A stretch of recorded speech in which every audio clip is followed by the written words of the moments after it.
patiently waiting for. Today's Opie and Anthony Show starts now.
City, 6 a.m.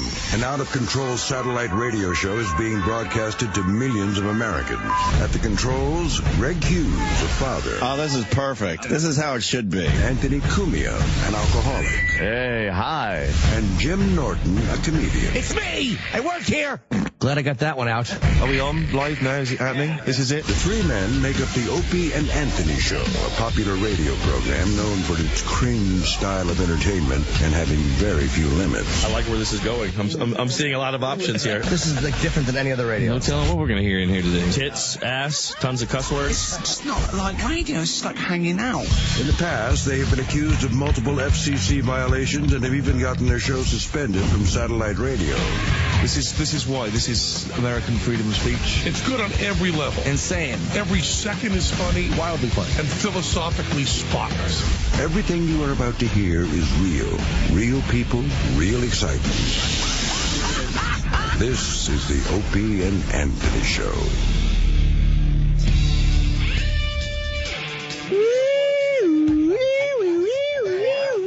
Morning. Hello. Good fucking morning.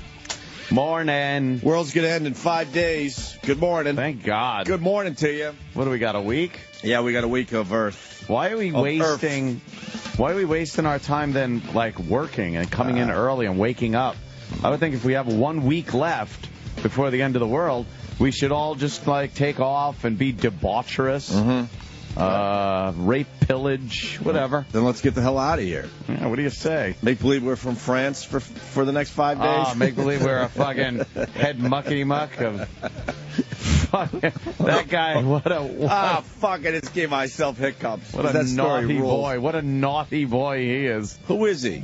The International Money Fund head. Yeah, Is that IMF. a big gig? Yeah. Head of the IMF, he, presidential contender there for France. Yeah, he wants to be president, or or tried or something. He wanted to be president. I don't think that's going to wash too well now. He was at the Sofitel, $3,000 a night. Yeah, nice. And he was chasing a maid around his room with a big boner. With his boner. He was chasing it with his bonel. And it sounds like, because they have to write around it in the paper, but it sounds like he wanted the maid to suck his big boner. Of course. And she doesn't. She lost her mind. She didn't want to suck his big boner. So she runs out of the room, down the hallway, like freaking out. Right. And he's like, uh-oh. Aw, shit. So he grabs his shit, leaving stuff behind, like left a cell phone behind and some clothes and everything, and like ran out of there, ran right to the airport, jumps on an Air France plane, and 10 minutes before it went to take off, I guess, the feds knocked on the plane door and said, we got to get this guy. Wait, how he got caught? Wait, 10 minutes before the flight? Oh, yeah, he was on the plane ready to go. Ready to go. And the United States has no extradition treaty with France. Yeah. So, what's his name, the director? Yeah, Roman Polanski. Yeah. He would have been, pretty much home free. Scots free. Yeah, but... Can you imagine you're sitting on that plane going, just take off, just take off, just take off? I know, so please. What's the delay? Seems a little bit of a delay. Why are we not rolling back? Yeah. Roll back here. He only got caught because he had called them and said, "Did you find my cell phone?" And they said, "Yes." And a security guard answered the phone. Oh, hello, yeah. And the guy lied. The guy hadn't found his phone. The guy's like, "Yeah, I got your phone." And he goes, "Well, he told him where he was." That's how the cops knew where he was. What an idiot. If that dummy didn't say anything, leave your phone. Leave your phone. Just go. That's what he told him where he was. But we all need our phones. Well, you do get attached to your phone. And what's on his phone? Oh, yeah. Boner pictures, him chasing around the maid. But he's sitting there just looking out that window. Yep. Just that little waiting. plane window going, just fucking roll back already. Nope. He got nailed, and they're looking for no bail because he'll leave. He'll just go to France and the maid recognized him with the lineup thing. Yeah. The maid recognized. What would have him, happened if the plane took off? You think they would have forced it to turn around? No. Once it was up, that would have been it. I think he would really? have. I think once he landed in France, they don't care. The French don't give a shit. They're like, "Yeah, welcome home." Blah. They want to scrape under his fingernails and everything. So it looks like he was scratching at the broad. They did. They took him in. They gave him the perp walk.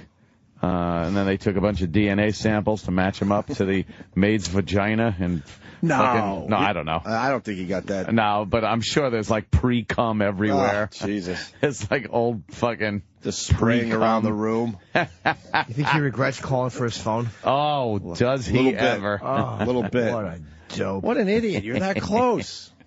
Fuck the cell phone. Perv switch just went off on that guy. He saw that maid and was like, for this kind of cash in this hotel? What did he look like at the airport, you think? Did he have any clothes on? A little nervous, a fucking pre-cum stain in his crotch.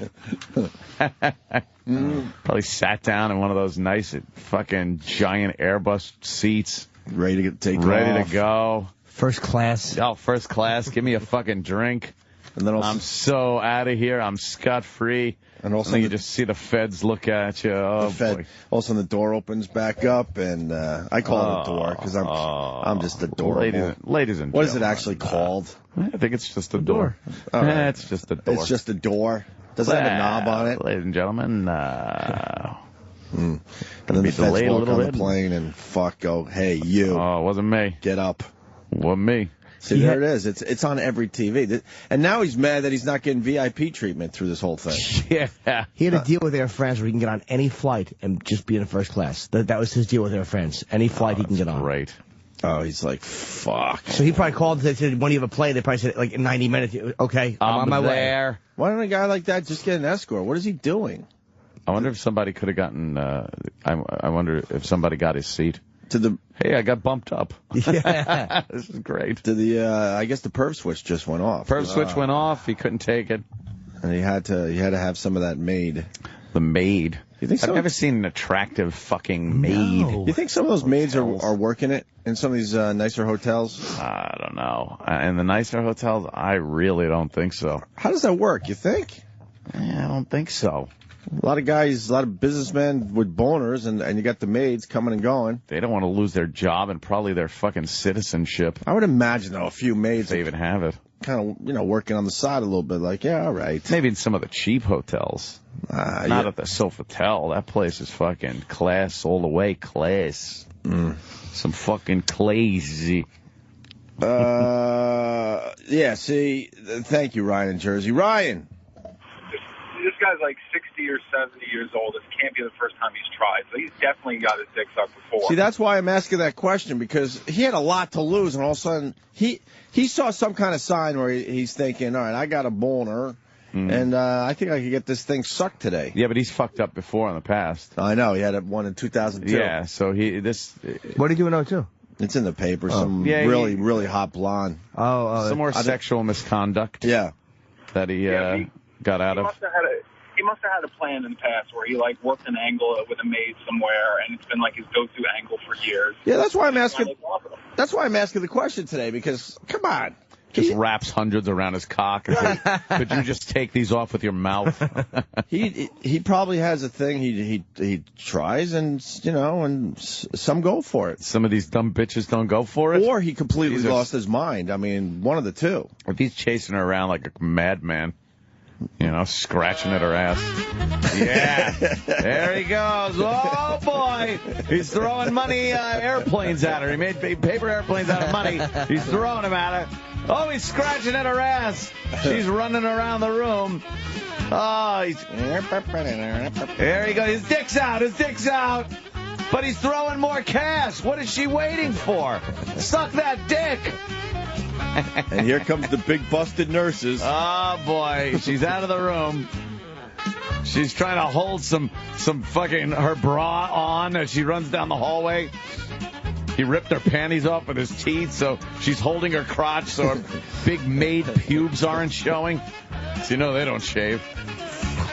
Every Benny Hill chase had the big busted nurses. Oh, yeah. Big bubble-headed blondes. Yep. So that's a big story today. But we were going to start talking about how the world is ending, and some guy out there is advertising all over New York. And like Danny said as he walked in, that guy has a hell of a advertising budget. It really is amazing that this guy's advertising everywhere. And I was like, for what? Like, you could advertise the end of the world is coming, and then if it doesn't, you look like an idiot. Mm-hmm. And then if it does, you don't even get a chance to go, I told you so. Or does he look like an idiot? Is there some kind of other angle to all this advertising that's going to lead to, like... Well, you think it's a radio stunt? That would be... I wouldn't doubt it. The end of the world. And by world, we mean our format. Hey, we got a new format. But is he getting some kind of message out by saying the world is ending? Like what? I don't know, because I'm not paying attention to this crap. It's just really a dumb religious thing that this guy's... But it's... Is it pushing a lot of people toward a website, another type of message? Judgment Day.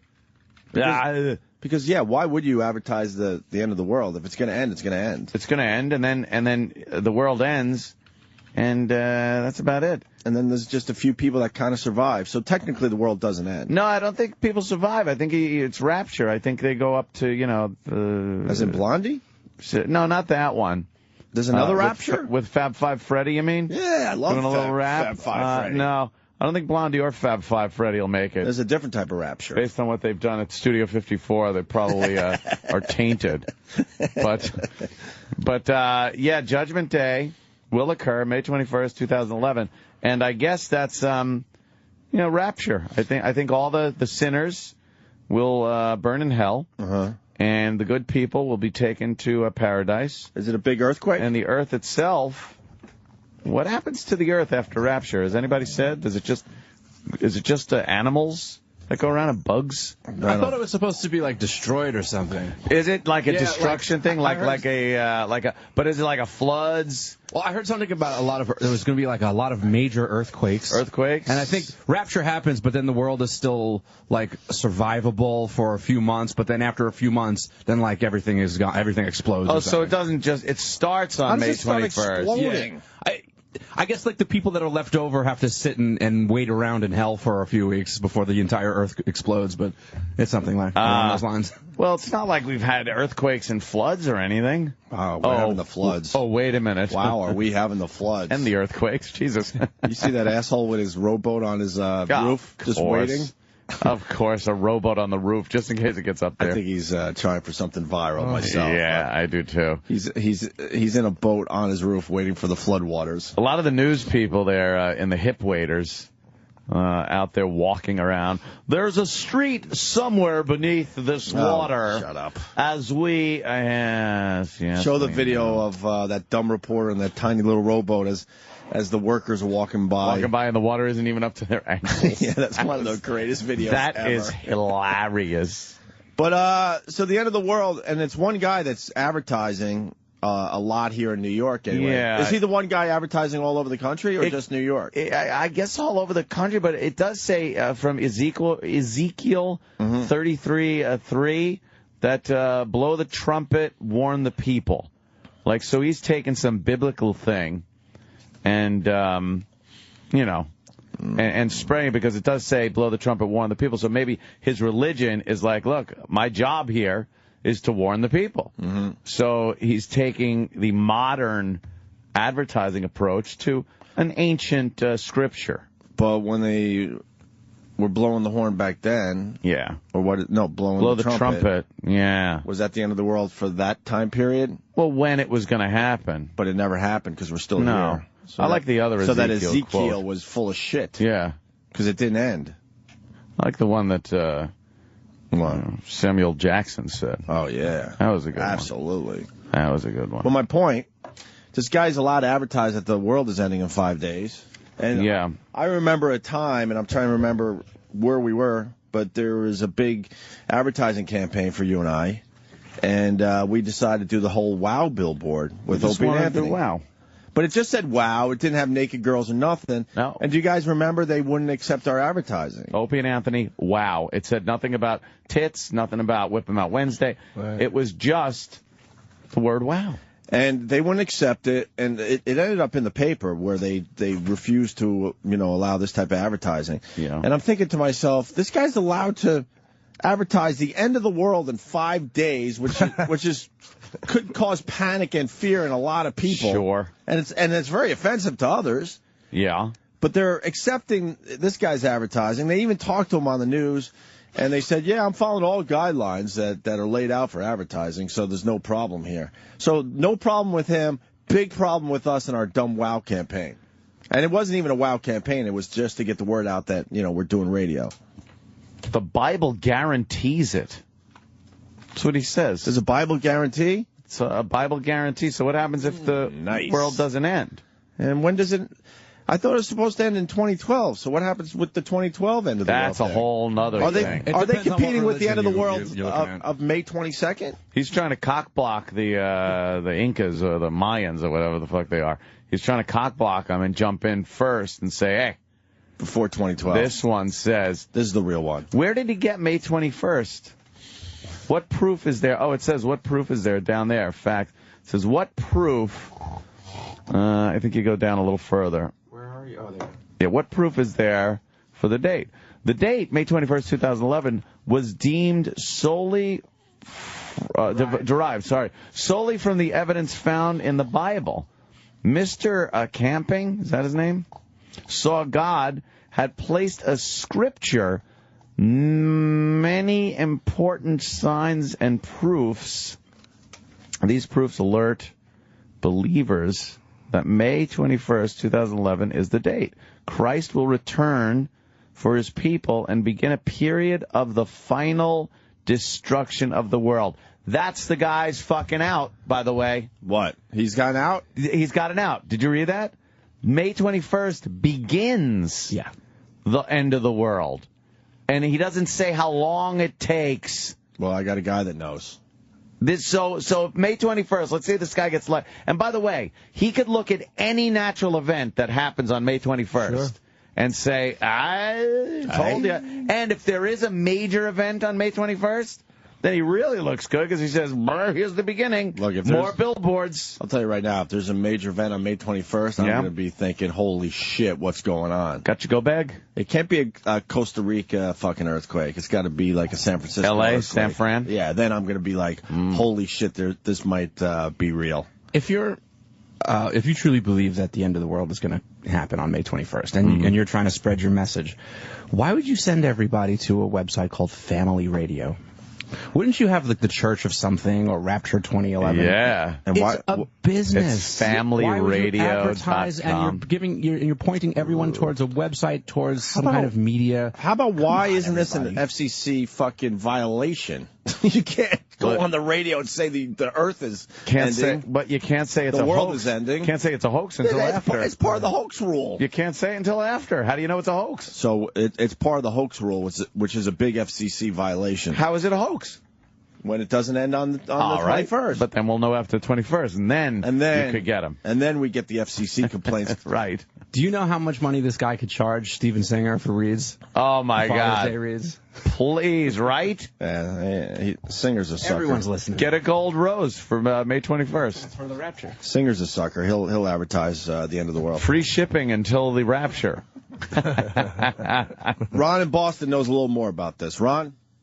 Hey, guys. Hey. What's up? What's up? Hello. I believe the story's supposed to go that after the rapture, there's supposed to be 7 years ruled by evil, Obama, and then...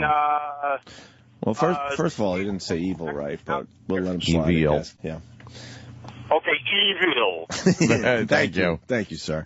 We have a way of talking on this show, and that's one of the words we say properly. Evil. God.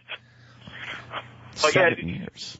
Dr. Evil for 7 years, and then there's supposed to be Jesus for 1,000 or something like that. But how do we know that we have 7 years of evil? I don't know exactly. I'm not really a Bible scholar. This is just what I can remember from Bible school when I was 7. All right, can't you really say it's already started then?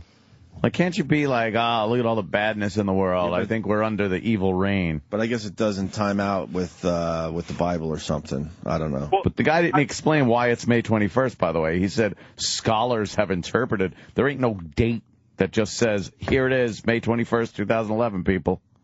I also think the story also has something in it about the Temple of Solomon being rebuilt on the Temple Mount in Jerusalem and one world government, which is really what they're pushing for now anyway. Well, they are. Yeah, but don't you think that's just going to happen naturally, that the world is all going to kind of come together and have one sort of fucking government? Oh, here we go. Hold on. On May 21st, 2011, 2 events will occur. These events could not be more opposite in nature. The one more wonderful than can be imagined. The other more horrific than can be imagined. A great earthquake will occur. The Bible describes it as, quote, such as was not since men were upon the earth. So mighty an earthquake and so great. This earthquake will be so powerful, it will throw open all graves. The remains of all the believers who have ever lived will be instantly transformed into glorified spiritual bodies to be forever with God. Zombies! You just described zombies. If there's a zombie invasion on May 21st, I'm going to be the happiest motherfucker. Of course. On the other hand, the bodies of all unsaved people will be thrown out upon the ground to be shamed. How do you shame The inhabitants who survive this terrible earthquake will exist in a world of horror and chaos beyond description. Each day, people will die until October 21st, 2011, when God will completely destroy the earth and its surviving inhabitants. So we have until from May till October to just fucking run rampant, blasting zombies in the head. Lots of raping. Lots of rape. I predict lots of rape. I love the fact that the bodies are going to be shamed. Like, we're going to know which ones were bad. Mm-hmm. Boom. Not that way. You'll just look at their wee-wees and go, those are small. And they'll be like, oh, I got a small dick. And zombies with their big rapture cocks. Yes. Will be running around. Shamed. That sounds pretty fucking bitchin'. Yeah, it sounds For all right. May, June, July, August, September, October. 135 days. 5 months of just fucking, like, coolness. So we got to get some go bags, don't we? Get your go bags, people. Hey, Anthony, just stock up on ammunition. I got a fucking closet full, my friend. I got all kinds of rounds. By the way, congratulations to your Red Sox. Ron. Oh, swept. Yankees are very lost right now. Sweepage. The Yankees are a very lost team right now. Barely over 500. Yeah. I think they're 21-18. Paswada's a little fucking angry. What was his announcement? He had a news conference he called it. Oh, he was all angry that he was batting ninth, so he fucking dropped himself out of the game. Wait, he was mad at the coach or himself? Well, he was probably just mad. I think he was mad at the coach for dropping him to ninth in the batting order. Got like 160. So he pulled himself from the game. Yeah, which you're not really supposed to do. Yeah, and they apologized for that. Baby. He's batting like shit. Your team is in turmoil, sir. I understand. They should be on fucking. They should have to perform to get paid. It's like if he bats 160, why should he collect the same money as if he hit fucking 420? It's your contract. I know. Bobby Bonilla fucking. Oh my God! Boy, that Mets are dumb. The Bobby Holy Bonilla shit. contract, fucking A. It's $1 million a year for the next 30 years, something like that. But no, they did that because they knew that they never have to pay. Yeah. Because of what's going to happen next week. That was a smart move on the Mets' part. Well, that's true. Do all your contracts now because you're only going to be paying another week. Sure. Let's say hi to Marcus in New England, I guess. Marcus Aurelius. Marcus. Good morning, gentlemen. Hey, man. I'm here to tell you that he made the same prediction, May 21st, 1988, that the world was going to end, and a lot of people sold their homes, waited for Jesus to come back, and then looked like a bunch of ads. It's the same guy? Why would you sell your home if you're waiting for Jesus? Right. Why don't you just stay all nice and comfortable in your home? It doesn't matter. And wait for Jesus. Because after the rapture and you're taken up to live with Jesus, you don't need a money from a house. You have to go through the hassle of selling your house. That's a pain in the ass. Just stay in your fucking house and wait for Jesus. That doesn't make any sense. The whole thing is stupid. No, what's the best part of this? Have you watched the news? Shooting zombies? No, the news part where they do the story on how the Earth's going to end in 5 days, and then they go to the weather report. Like it's nothing. Forecast? Even the news, it's like, hey, the Earth's going to fucking end in 5 days. Why are you fucking giving me the 10-day forecast? Yeah, why don't you take some time and talk about that for a little while? But they say it as a story and move right the fuck on. Do they have a graphic for the end of the world? Nothing. Like just the Earth coming apart? No. Like you know how they show the clouds and the sun and rain? Just have the Earth coming apart, just like cracking? an explosion. Yeah. I would do a crack like you see in eggs just before they hatch. Yeah. End of world. Right. And where's Wolf Blitzer? Is he pumping up that situation room for this? Situation room should be pumped up. So there's going to be a fucking earthquake that's going to throw all the dead people out of their graves. That's fucked up. What's it looking like? It sucks. Not only is it going to be the end of the world Saturday, but the weather's going to be shitty. Another shitty weekend? Got to be rain showers for the end of the world. Come on. Come on, man. Come on, God. At least give us a good day for the end of the world. Muddy zombies. Come on, man. People have been in the ground so long, it's going to be just mud. Is Jimmy Hoffa going to be found, too? Because that's going to be a tough body to shake from. Cement to dig. That's what I'm saying. Dig out of. It's going to be a hell of an earthquake to get Jimmy Hoffa fucking shaken out of his grave. I want to go to Jane Mansfield's grave and just grab her big headless tits. Like as soon as she flops out of the coffin, I want to grab those giant headless tits and give them a squeeze. Love her big tits. She's going to walk around in shame. Oh. She's not going. Marilyn Monroe. Again, shame. First thing Joe's going to do is go over and punch her again. It's Jesus! Give her a good icing. Oh, God. That's it. Yep. I'm going to use JFK's head as a putting green. See if I can get a hole in one. Why not? You know, just knock it in. It's got a big hole in his head. Just replace the divot. Yes, replace your divots. Maybe that's what Jackie was trying to do. Yeah, replacing divots, please. Shouldn't we have Bobo blowing the trumpet to end the world? Yeah, but we're off on that day. Are we? Oh, really? Oh, it's Saturday. It is Saturday, right? Or can he start blowing the trumpet now, warning people? Can he? Yeah, does he know how to blow a trumpet? Do we have a vuvuzela? You gotta blow that thing. Hey, so do they really find porn in Osama's compound, or is this America just really making this guy? Just really making him look bad, sitting watching like that a dumb creep. little 80s television set and looking at porno. This is where, you know how conspiracy guys come in here and most of us roll our heads? Yeah. But this is the stuff where I start perking up and going, all right, is this real? Is this part of the story real? Is this what it's or is all it the about? government going, let's make this guy look as creepy as possible? Yeah. What do you think? I think it's, I don't think there's one computer on the face of the earth that doesn't have some type of porno on it. Good point. You know, but I think it is, you know, but they described it as a porn stash, right? Little propaganda, trying to make him look bad in front of his followers, which ain't going to work. I mean, they revere this man. Mm-hmm. They've made more of their fatwas against the United States.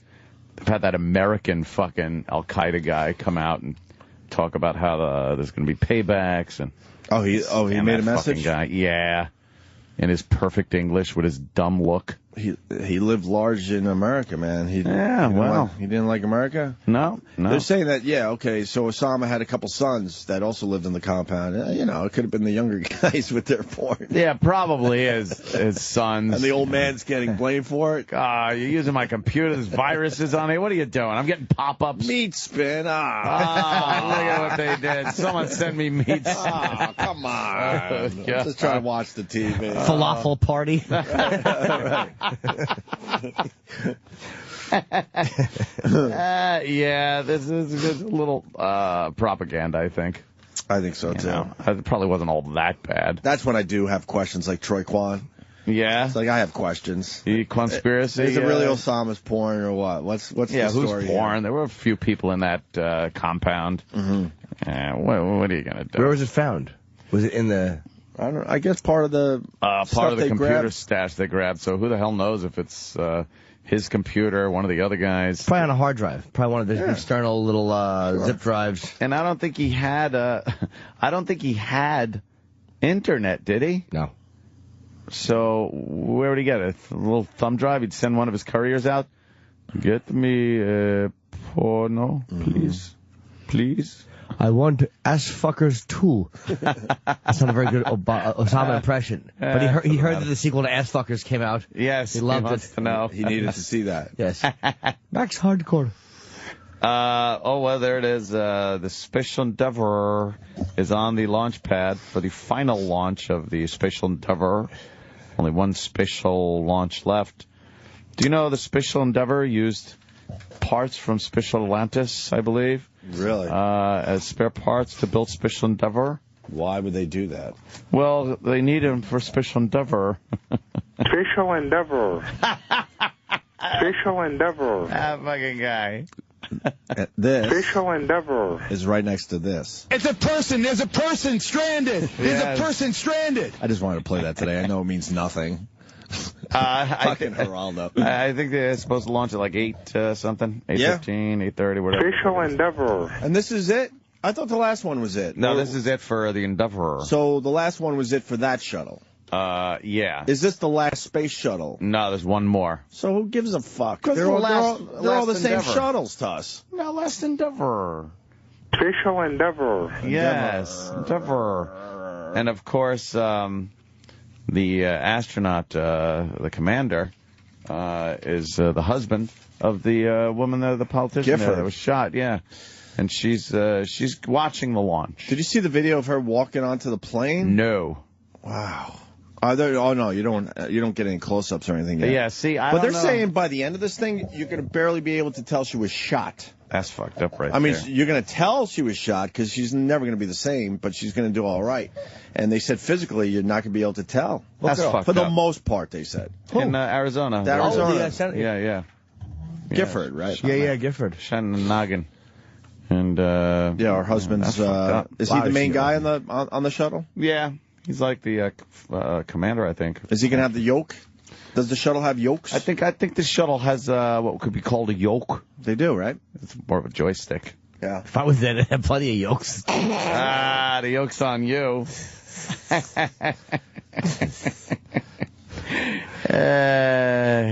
Doing chip all weekend. I couldn't stop. You were doing chip? Yes. Oh my God, help me. Doing chip You don't all do chip at home? weekend. Me? Yeah, it's my goal. It's the best. It ain't happening. It's just so funny. It's gonna happen once. I caught you one time on the air doing like a. No. Someone has to stay It was sane. a one time, but that was the beginning. I'm going to be the one that tries to stay sane through this one.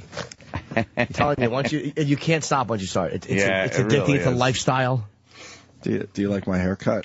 I didn't even notice it. Oh, good. Well, what's wrong with it? Nothing wrong with that. I mean, first day of third grade's a big day for all of us. This will add to the. I think Opie's losing his mind. We had the big birthday party for my kid this weekend, and he needed a haircut to look all nice for the people, the family there. Sure. So I took him to a kid place to get his haircut. Second one, by the way. First one's the biggie. And they don't know what the fuck they're doing. They put him in a little fucking red car. They put some cartoon on, and they hope he stays still enough so he could kind of cut his hair properly. Kind of get it even. So I was running out of time trying to get everything done. So after they cut my son's haircut, I went, hey, you think you could trim up my hair? At the kiddie haircut place? Dude, it's so fucking... They don't know anything. My hair is fucked up. What did you do? I had no time to go to my guy. I had no time to go to my guy. She looked at me like I could have been the first person that asked that. She goes, yeah. Did you get a lollipop at the end? I got to sit in a chair that was a hand. It was shaped like a hand? Yeah, for the older children. Ah. See, if you're really small, you get to sit in like a little car thing. Yeah, that's with cute. A steering wheel. Sure. And she goes, yeah, I guess. She cut my hair in 3 minutes. Because that's how they know how to cut hair. Oh, my God. They're all trained to cut your hair in 3 fucking minutes. Yeah, before the kid gets all rambunctious. Right. Huh? Yeah. And that might even be Is that the hand? I think that's what I sat in. Oh, my God. What's the name of the place? Well, I don't know. I just found the... Wait, zoom out on that. I think that could be the same exact place. I think that's exactly where I sat. Look, there's a little car next to it. Yeah, this. And then there's a hand. Did and you feel there's like you were a little insured TV. by Allstate? It's an odd couple joke I stole. To be honest, I think it's. That was with the hand chair. To be honest, I think it's slightly different. Maybe it is the place, but they redesigned it. You must have known you were not going to get the best of cuts. No, I was desperate. I just wanted to kind of look like something for the party. Yeah. So she was done in 3 minutes. She doesn't know how to take her time. And then I walked out of there with the worst haircut of my life. Is it Pete Opie Rose? Well, it's that's coming in. It's like first of all, she chopped my sideburns in half. Yes, she really did. And then it's like a drastic cut around my ear. You see that? Very drastic. What about the other side? Oh, my God, it's not even even. No. Wow. Oh. I didn't know what to do. Did you start crying? I should have. You should have just started crying and rustling around in your seat. Then I walk home with the kid, and everyone's like, what the fuck did you do? I said, look, I didn't have time. Wow. I haven't had a haircut in a couple months. I needed to make it look like something. And then I just figured like some gel and shit would like kind of... Oh, that's going to fix it? Fix all the fucked up parts in it. Didn't quite wash? No. Can you tell on the side? Yeah, you can definitely tell on the side. That's a 3-minute haircut. Yeah, he sat one of those fucking things. Look, they got the little vroom vroom car. Yeah, he gets a vroom vroom car. That's great. Oh, there's bubbles all over the place. Little Elmo. Hey, I didn't get bubbles. You should have gotten the bubbles. No bubbles for me. Elmo. I can't tell if that's the place I go. Or he goes. And they just talk about how nice it is to have the little kids get their Was he little crying? haircut. No, he doesn't cry, man, with the haircut thing. He's cool. That's good. Did you? I cried when I got it was home. done, when you looked in the mirror. I was crying when I got home. Did it bother you when they were cutting it and she kept looking at a picture of Shemp? She just looked like she looked dried out from alcoholism and really the woman that was doing that. But I was so desperate. I'm like, can you just? I said just trim it, just clean it up. Yeah. And all of a sudden she made that sharp scissor cut above my ear, and then it went too high up on this side, so now she had to go down the other way. They're used to that fine, wispy, childlike hair, you know. They're used to just cutting flyaways. That's all they do. Flyaways. That's all it is. Most kids don't even have hair yet at my son's age. Or not a lot of it. What are you going to do? Jeez. It was an experience. Yeah. Did you get some Bazooka Joe bubble gum? I sure did. And you were done? I sure did.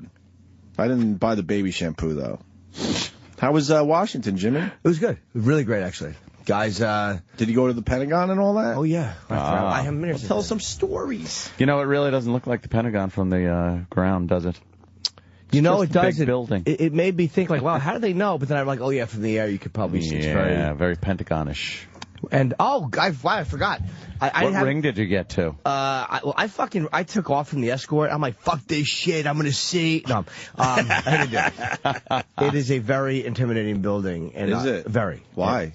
Because, it's hard to get into, and there's a lot of security. You need 2 forms of ID. It's just... You know you're walking into a place that doesn't... It's like, come on, man. Being hassled by the man. Yeah, I'm like, my tax dollars paid for this. What? I pay your salary, man. What security is worse? Pentagon security or this building security? I would say they're not that different, other than what the nonsense being guarded in this building. Yes. Is really... I did go to a Bank of America... ATM there. I just wanted to take 500 out, and Bill Burr pointed out, this is so safe, there's not even a mirror. And there was no mirror on the fucking ATM. Who's going to rob you in the Pentagon ATM? Right. I was so cocky. I took it out and counted it loudly. But we just met with the Wounded Warriors, and it was great. It was kind of awkward. Attell is great at that shit, man. Like, you walk in, and there's probably like 100 soldiers with families and a lot of high-ranking military personnel. Attell is good with that stuff? Dave is great with that shit, because they're like, okay, these guys are at their tables, just go up and talk to them. And Bill's socially awkward, and so am I. Of course. Antisocial, as it. I get it, like the tour. And Brewer wasn't sure what to do, but Dave just walks right up to them. Hey, where were you, man? And he's so smart. He can talk about anything. From Madison, Wisconsin. And he's just funny about Madison. Oh, Madison. Attell's a fucking weirdo around people he knows. Yeah. But around strangers, the guy's fucking... He's comfortable. He's amazing with, like, soldiers and stuff. He was asking to see scars, because they like to tell their stories. And, it was depressing because a lot of them were, missing limbs and shit. You try not to look at the limbs? No, but you do, but you don't, because it was kind of comfortable. It wasn't like, it was like, that's why they're here, because they were hurt. So you want to know some of this. They were telling us some of the stories about just getting shot and where they were, and we talked about Afghanistan. They were really great guys. Jeepers. And the Secretary of the Army was there, who's he's the head of the entire... I think he answers to the Secretary of Defense, who answers to the President. So someone introduced me to him. He's like, hey, I know you. He goes, well, I don't really know you. He goes, you were on the radio. I'm like, yeah. He goes, are you still doing Opie and Anthony? I'm like, yeah. I couldn't believe the Secretary of the Army knew this dumb show. We know. He's called in a few times. Yeah. He hasn't. Of course. He hasn't. I went with the double on you. It really was him, though.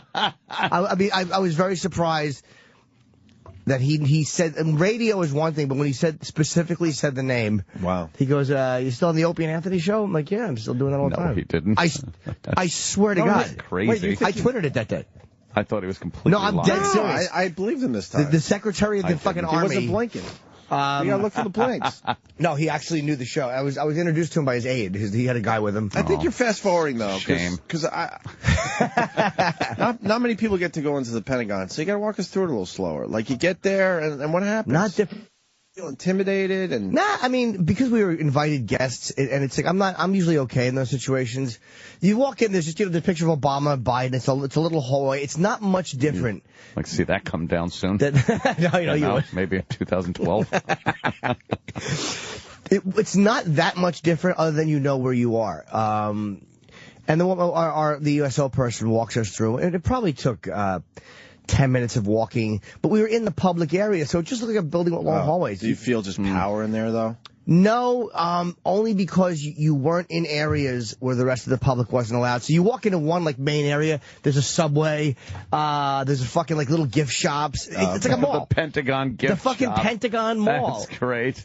So you're not feeling like I'm in the belly of the beast. The Gulf of Tonkin play set. Yeah. It's got all these little fucking covert things that you can play. A copy of Muhammad Atta's passport, like color forms.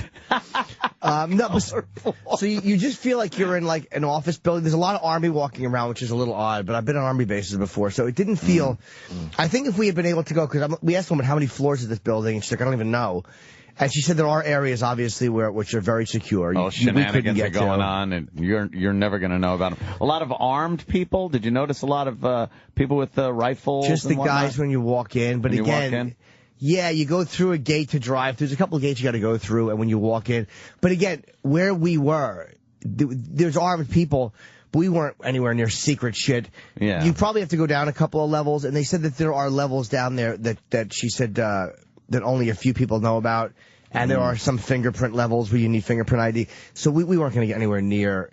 I imagine in those places you feel secure. How deep does it go? That I would love someone to call in and tell us. I don't know. I have no idea how deep that motherfucker goes. But I imagine. I just know the rings. Yeah. When you go in, there's, A ring, B ring. We saw the courtyard in the middle, so I guess we went so you through. went all the way through. Apparently we did, but you don't feel any different. But I guess the real shit is underground. Oh, without a doubt. It's not where we were. So why would they attack the Pentagon if they weren't going to get to any? He was looking for the White House.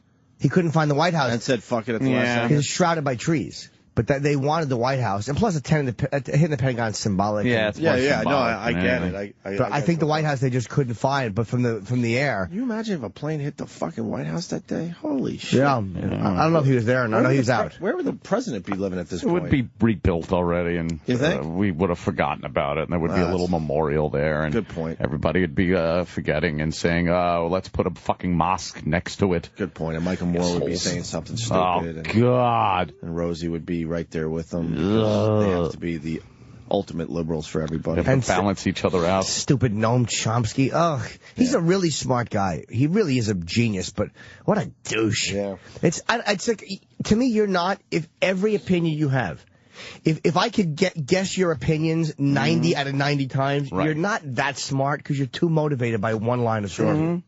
Yeah, true. He's so predictable, that fuck. Soldiers were cool? They were great. I mean, the ones we talked to were great. Were you depressed when you left?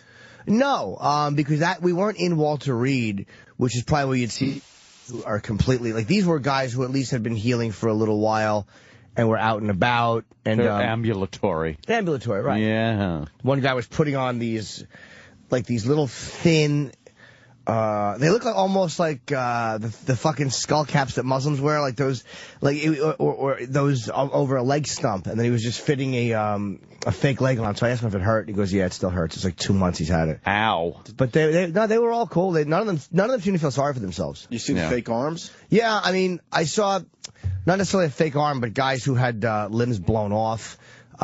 Fingers missing and bad. Me off. You see some guy, like one guy we were talking to from Wisconsin had a giant hunk of flesh missing in the front of his like calf and in the back, and I think he had been shot. I forget how he said something blew up and went up his leg. But it's like he get like shrapnel wounds all over. But it's like that guy is going to be okay because you can see he's in a wheelchair, but he's going to walk. He's going to have his limbs. It's like, that's a win. Right. In that situation, that's a fucking win, man. Right. But none of them were fucking, I imagine in Walter Reed it's much more depressing, which is where, it was Dave's idea. Because he wanted to go to Walter Reed, so we were like, all right, we'll come down. We were going to come down early, obviously, because it was like an 11:45 or noon lunch. And then they were having this thing once a year at the Pentagon, or once a month, whatever it was. And it was good. I'm glad I did it. What about that one? A lot of cameras in that place? You don't see them, but you know there are. I bet there's a fuckload. And you can't go to the bathroom without an escort. I mean, obviously. Really? Yeah, which is... Yeah, they don't want you. I've experienced that before. Literally an escort. They don't want you doing any switcheroos in the bathroom. But you're not going anywhere. I mean, there's so many fucking cameras. Like, you could see like little ones mounted, but it's not invasive. It's like being... Those are the fake ones. Probably. That makes you turn your head, and then the real one look gets at it, you. and the real one fucking takes your picture. Yeah, of course. I want someone from Facial who knows the Pentagon to call, though. We got a couple. Oh, you do? Okay, good. We got a cop and a contractor. So let's cop, you idiot. Let's start with the contractor, Tom in D.C. Tom. Hey, what's up, Opie and Anthony and Jim? Hi, Tom. Hey, man. So you were you know the layout of the Pentagon? Yeah. I was a contractor, communications contractor, voice and data, cable and fiber optic. But as far as the floors go, because I know you were asking how high it was and all that, there's 5 floors up, but then there's 3 floors underneath that are like ABC. They're called ABC levels, but there's also individual floors in between, and like Jimmy was saying, JCS for the Joint Chiefs of Staffs and other areas. That's the areas where it's much more secure. Oh, you know what's funny too? You're right. I didn't even realize it's 5 floors up. So the level we were on was the ground floor. And I forgot, I wasn't thinking of going up. I kept thinking there's only one level, like a dope. So there could have been levels above us that had absolute security. I mean, just because they're above ground doesn't mean that they're not impenetrable. Yeah. True. So I would think there's more than 3 levels below ground. And it is a huge building. They said 18 miles of hallways. Like you don't 18 miles. Yeah. When you see it from the air, it just looks like, hey, there's a Pentagon-shaped building. But you don't realize how big those straight sections of Pentagon are. Yeah, look, you can see the Empire State Building actually from the bottom of the Pentagon. You take a Pentagon shape. Oh, wow. From the bottom of it to the point that would be at the top of the Pentagon, you could pretty much fit the Empire State Building in there. I didn't realize that. Okay. Huge. And what's the these are all they're just showing you. And the thing that's bigger is that's my cock.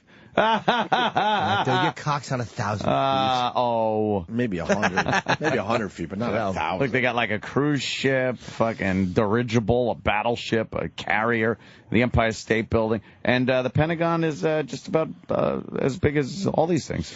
Let's go to Lewis. Cop at the Pentagon for 11 years. Lewis? Yeah, good morning, boys. Hi, Lewis. Love the show. Thank you. I work for Homeland Security now, but I was a police officer at the Pentagon for 11 years, and what the contractor was saying is absolutely correct. There's 3 floors below and 5 floors above. And, Jim, where you were at, you weren't very far from some very secret places. Like you said, you have the retina scanners, you have thumbprint scanners, you have a lot of things inside of there that will get you access to these really what's called a SCIF, Secure Compartmented Information Facility. Oh. And you can walk around any place in the Pentagon, but to get into the SCIF areas, you have to have, the right contact information or the right information to get in, whether it be a retina scan or a thumb scan, or they have what's called a CAC card, which is a common access card with computer chips inside of them. They're programmed for different areas, so you may have access to one area and not access to another area. So when you get on the elevator, there are elevators I'm sure that the public can't get to, which will take you to certain floors. You probably need to scan your card to even get to certain floors, and then once you're on those floors, you can only get to certain... Okay, that makes sense. Who do you think has access to every area in the building? Probably the SecDef and the chairman of the Joint Chiefs of Staff, and maybe his aide. But usually not the Secretary of the Army or the Secretary of the Air Force. They have need to know access. What if Obama walked in there? Would he be able to go anywhere? Probably. But he would be escorted because obviously, he's from the White House and he doesn't know where he's going. Yeah, but he could. I wondered if could they see the president? These secret.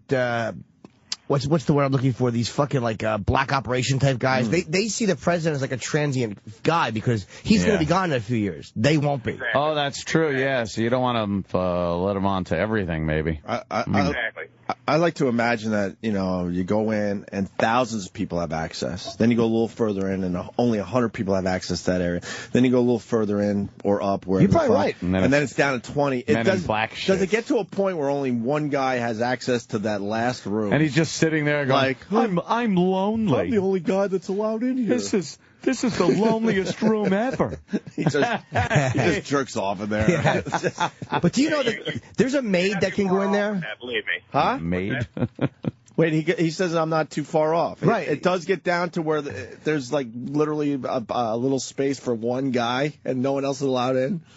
Well, I wouldn't say one guy. There's probably spaces that only 5 or 6 people have access to.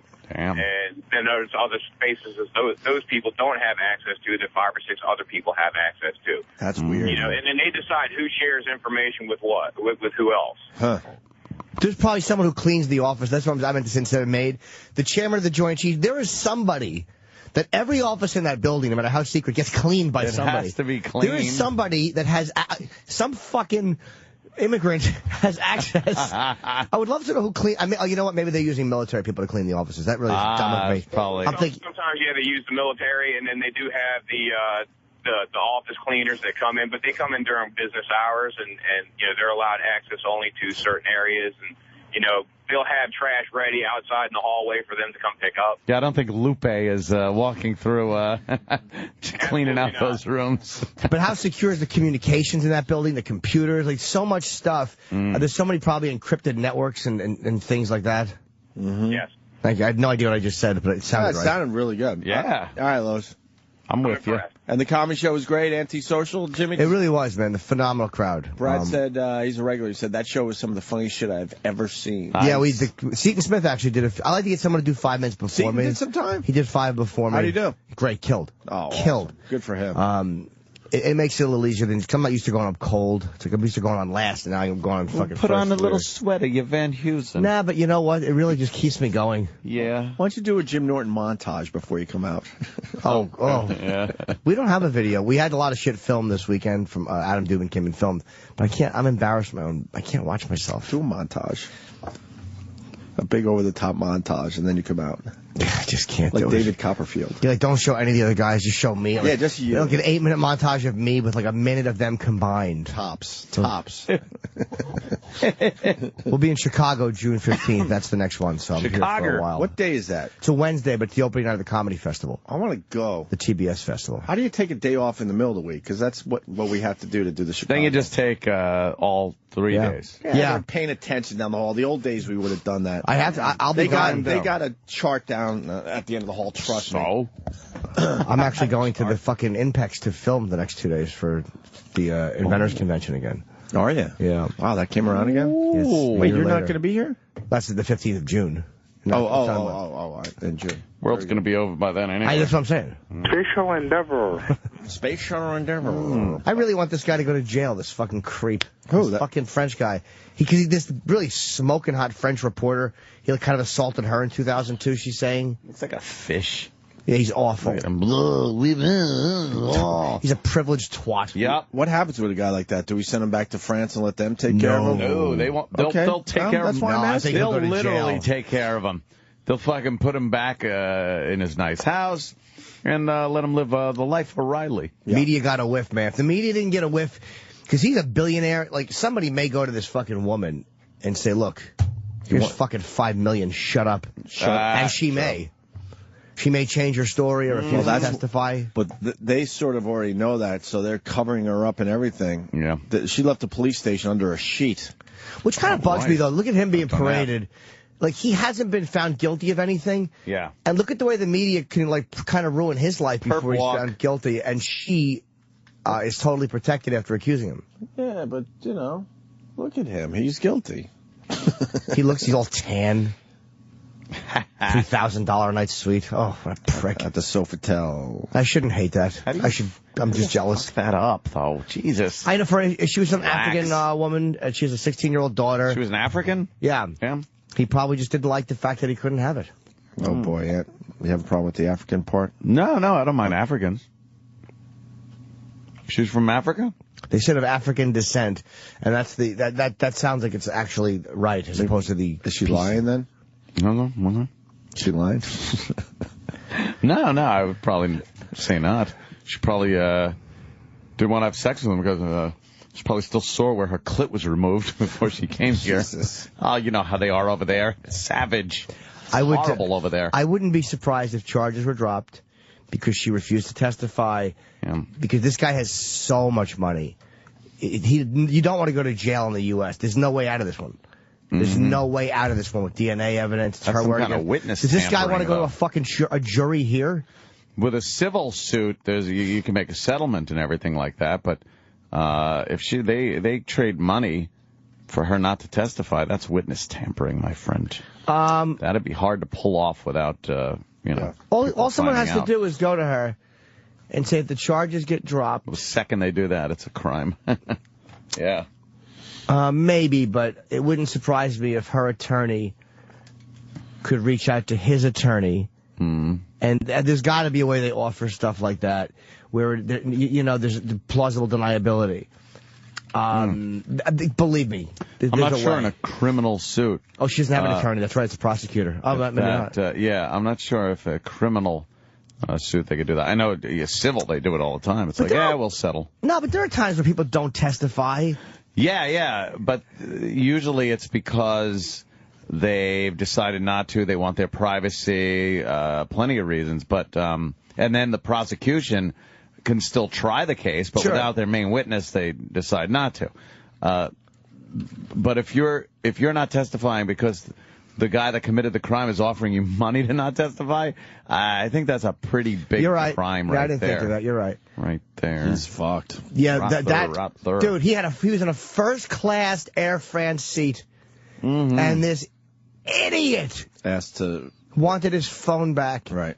How dumb. Maybe not dumb. Maybe he's got some shit on that phone. That could have even got him in more trouble. Right. But they got it now. We'll find out sooner or later. They got all that shit. All you got to do is, you know what you do if someone's got your fucking phone like that? Once you're back to France, you offer $10,000 to some security guy to fucking send you the phone. Give me my phone. Was it his good boy phone?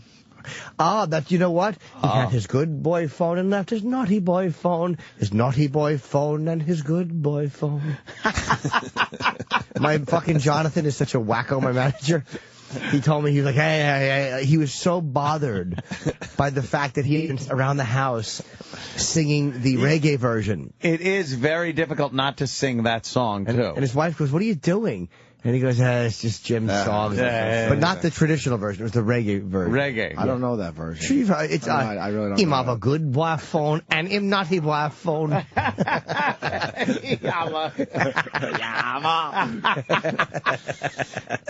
Goddamn. Let's eat some food. We'll break here and welcome E-Rock back. What the fuck did we do that for? I was saying that all weekend, too. My own little day. Sirius XM. The virus. Tired of those all-inclusive vacation packages to overcrowded Caribbean beaches? The hottest vacation spot is practically in your own backyard. Visit Devil's Creek in the heart of downtown Edison, New Jersey.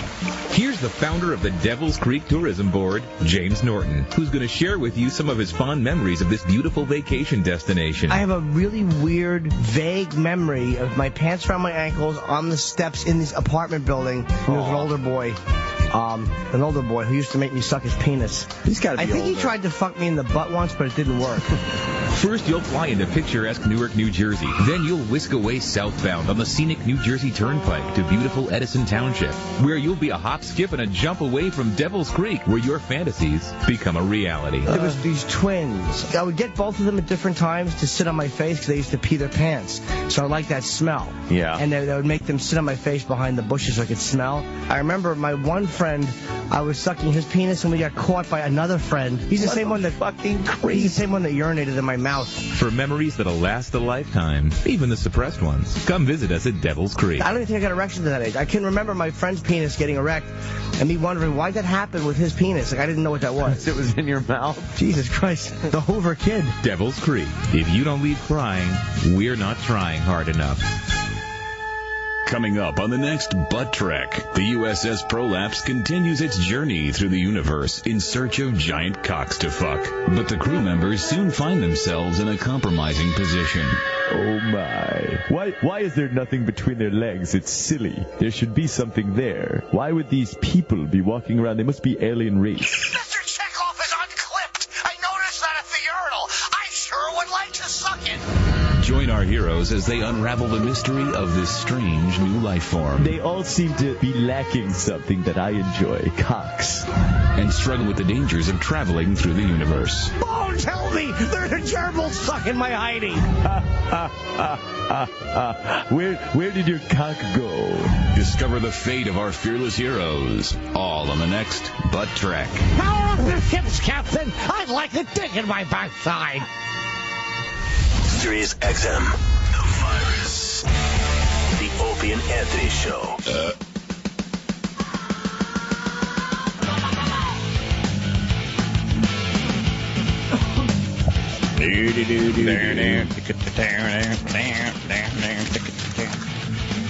Thor, #1 at the box office, huh? Thor. How did Priest do? Oh, Priest did all right. Yeah. We had, what's his name in here? Forgot his name. Yeah, that guy. Ah, we should know his name. He's a friend now. We had a good time with him. Justin? Nah, Justin Bartha is from Hangover 2. All right, let's all think. We interviewed the guy. We had a great time with the guy. He's going to come back. He's the star of Priest. Paul Bettany. Yes, Paul Bettany. Very good, Anthony. Paul Bettany. Priest was, we usually don't do the box office, but I mean, Priest, we were trying to help the guy out. He did all right. 14.5. Fourth place. Thor, #1. Bridesmaids. Funny or not funny? Roland says it's hilarious. He's seen it 2 or 3 times already. I know. I wouldn't take Roland's fucking word for it. Nope. Ever. Know why? Because he falls asleep in movies. And he's come up with other severe chick flicks that he was like, no, they're funny. Oh, it's funny. He says it's hilarious. He wants to see it a 3rd time. And I think I understand why he goes to movies more than once. I finally figured it out. Because I've been to see the whole movie. He's homeless. No. Well, that's great. Look at me answering. See, I just answered a joke, everybody. Oh, literal. I just answered a joke, everybody. Ant's right.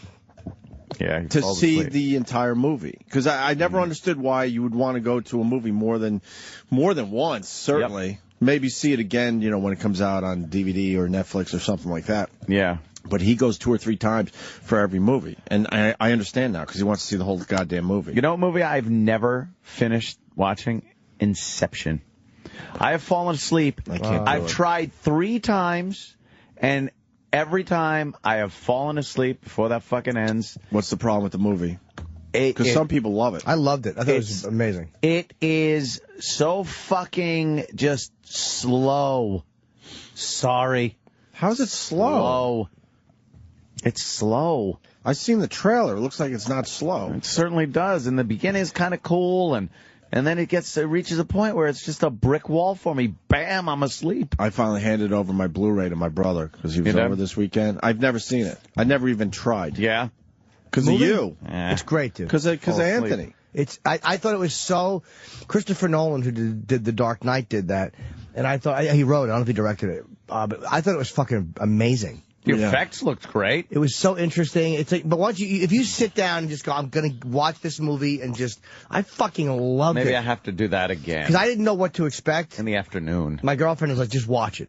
Just enjoy it. Mm-hmm. And I thought it was fucking fantastic and interesting and very original. Well, Scott, send my goddamn Blu-ray back. I got to watch this now. Oh. I didn't know we were going to talk about this. I think it's on demand. Yeah. Well, fuck that. I ain't paying for it. The fucking weird levels of dreams they go under. Like, did you see it, Denny? You like it or no? It was a fun movie. It was fun.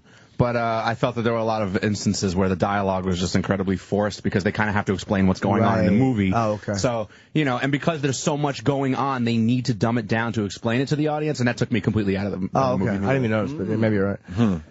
But there was some parts where I still wasn't sure. It's like you walk away going like, wait, what the fuck was that? But wait, was that? Did she really? What the fuck did you do that for? This sentimental motherfucker cost us melatonin. The fuck you do that for? Little fella. Where's Roland? I want to talk about this Bridesmaids. I don't know. What do you mean he's doing a food run? Hopefully he's in the... Oh, yeah. Let's acknowledge to the management once again that we need Roland on our radio show, but because we don't have interns, it's Roland's turn to go and get food and coffee and all that. So thanks once again to SiriusXM for not understanding that we need interns. Bravo, good one. Good one. Yeah, we do actually. You guys got to kind of come up with the interns. We need them. Yeah, we do. It's like they said they're making progress, but they've been saying that for months. Okay. But it's human resources. It's not. They're making progress. Well, tell human resources to go suck a dick and get us our interns. Believe me, I'd love nothing more. Is there someone around here that could go to human resources and say, look, I don't give a fuck. Opie and Anthony need interns. Who's that guy? Nobody talks to each other in corporations. Like, I know what I agree with you, but in corporate America, nobody goes, look, I don't give a fuck. Okay, right. That would be the way to handle it. They have to have a meeting. No. I'm not going to let this slide. There's got to be a guy that has enough power around here. I don't even know who it would be, that marches down to human resources, knocks on their door and says, knock it off. No. It's hurting the company that Opie and Anthony don't have interns. It's against protocol. There's not one powerful guy that could do that? No, not allowed. No, because human resources would say we don't represent the company. We're looking out for the individuals in the company. Who hired human resources? Yeah. Whoever hires human resources is the guy that can say, look, enough human resources. The only thing is, it's all the years of fucking guys grab-assing their secretaries. Grab-ass. Like, you know, for us it's annoying, but in the 60s, your wife would go to work, and she'd come home and have fucking boss's cigar fingerprints in her twat and asshole underpants. Hey, honey, whistle, whistle, squeeze. And the problem is? I have no problem with that. But I think, you know, that's why they were... Wait. The company hired human resources. They have to, I think. I believe they have to have them. It's a have to now? I think so. Yeah, it's gotta be. Wait, this is a have to? I always thought it was like you had the choice as a company if you want a human resource department. I wonder if the company, well, maybe, I don't know if legally they have to or if they do it as a perfect filter for lawsuits. Like, if you have a human resources department who you can send people to, they can prevent a lot of things from going to court. Easier to have a record of anything. It's the way to be handled in-house. Who's been in human resources? I've never been there. Have you been in there, Danny? For what? Oh, okay. You been there? Where are they even located? I don't even know. Well, I mean, what floor are they on? They're up on upstairs. Yeah. Really? Danny knows the way with his eyes closed. I've never talked to them. I would, but I've never had. I refuse to talk to them. Nothing good could come out of that. I have no reason. They want to talk to me. But we need Roland, fans. and we don't have Roland for this break on movies. Yeah, so. it is a little frustrating. I wanted to beat him up because he dragged me to one of those Tribeca fucking movies. Yeah. Wasn't one of the good ones? I'm sitting there going, why did you fucking force me to come to this one? Garbage. You remember the movie we talked about it on the air because it's a chick flick. It was called, I think it's called Once. No. With the singer dude, and he falls in love with this singer broad. And, and they do music together. What? Yes, this thing. What is it? Read the synopsis. From 2006. A modern-day musical about a busker and an immigrant and their eventful week in Dublin as they write, rehearse, and record songs that tell their love story. Holy fuck, that sounds like the work. That angered me. We talked about this movie when it first came out, Ant. Guess what? There's a second movie. Twice? It should have been called Twice. Very good. Yeah. And I didn't realize this is what I was going to see. It's basically the sequel, I guess, or it's basically a movie to see what happens to these two, because it's kind of a real-life thing. Who gives a shit? That sounds interesting. Roland, oh my God, it does not. Roland drags me to this thing. It's part of the Tribeca Film Festival, and I look over to my right, and once again he's fucking snoring, snoozing. He not only does he sleep, he snores and pisses off everybody. and for the first time, because we had to sit up close, I saw the fucking guys behind the screen. Man, you're not fucking kidding. They're back there looking for the fucking cameras, and every time there's enough light, I guess I should say it this way. Yeah. It's a black and white film, by the way. Every time there's enough light on the actual screen, that's when they turn on their shit. They turn on. As soon as it goes kind of dark, you see the red fucking dots. Yeah, and they quickly turn it off. They're looking for the fucking cameras. Because I got my HD flip. I got a guy snoring in a movie theater, pissing everyone off, and I can't fucking film it. Man. I can't fucking film it. You're not supposed to have camera rolling in there. Then I'm thinking, if I get kicked out of this movie, who gives a fuck? And then I show them what I filmed, and they realize I wasn't filming the movie. But he dragged me to this thing. I'm infuriated at that movie. Why, you don't think that sounds good? They're telling their love story through the songs. Ugh. You want to hear in Dublin, their story together as they write song. Ugh. I think the guy's coming. Wow. I think the guy's coming in to play for us. Fuck him. Totally, he's pretty big. I don't even give a shit. What's the name of his band? He was in a band, and this was a solo thing. His band has some credibility out there. In Ireland? No. And the soundtrack way. to this movie was massive. Can you play the hit song from the soundtrack? What? There's just no for Anthony. way I would ever know this. Just for Anthony, please. The soap commercial? I would never know this. The Frames, right. Yeah, I know that. Okay, yeah. The guy. Oh, the Frames? You don't know it. No. Someone knew it. You were too excited. I know. Glenn Hansard, and he seems to be troubled. How come that's setting people up for crime? Glenn Hansard. He looks like Eastside Dave. Eastside Dave. I was just he looks very much like Eastside Dave. He looks like Eastside Dave. Like a cleaned up version of Eastside Dave. If he didn't have that extra chromosome. Without the blue veins from all the alcohol. Take away the blue veins in Eastside Dave's face, and you got this guy. Could you hit me up with the hit song from the movie? Oh, what's it called? I don't know. I'm not going to be called a faggot today. I don't know what it is. You got it. Let's welcome E-Rock back to the show. E-Rock, you got any songs from this movie once? The soundtrack's not in here, but I have the Frames list up. I just He's spelling it wrong. WONCE.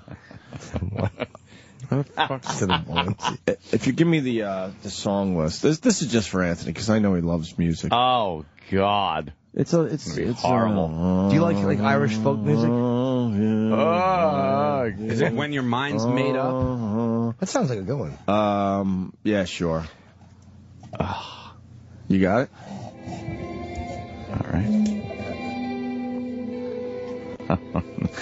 No.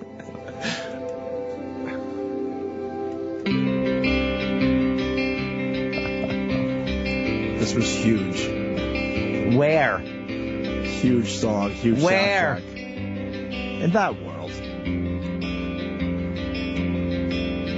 So. What? Did he just sing?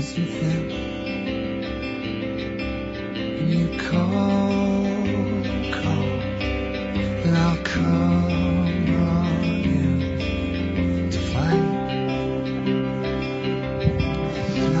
It's fine. It's just like a drippy love song.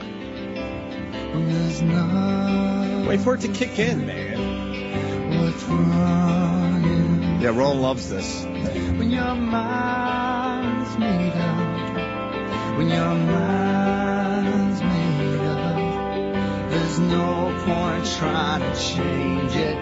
When It's your true. mind's made up, Hipster drivel. You fucking fag. Oh, God, do I hate this. You don't like this song? No. just like anyone. When the shit Is this playing during a montage scene where they're writing and working shit out? Are they sitting on a chair and he's plinking away and she's like, yeah, she grabs a And pad. quick cuts to them staring at each other, you know. Yeah. They A connect little eyes. smile. They're drinking coffee or something, and then they're like, oh, I think I thought of a part of the song.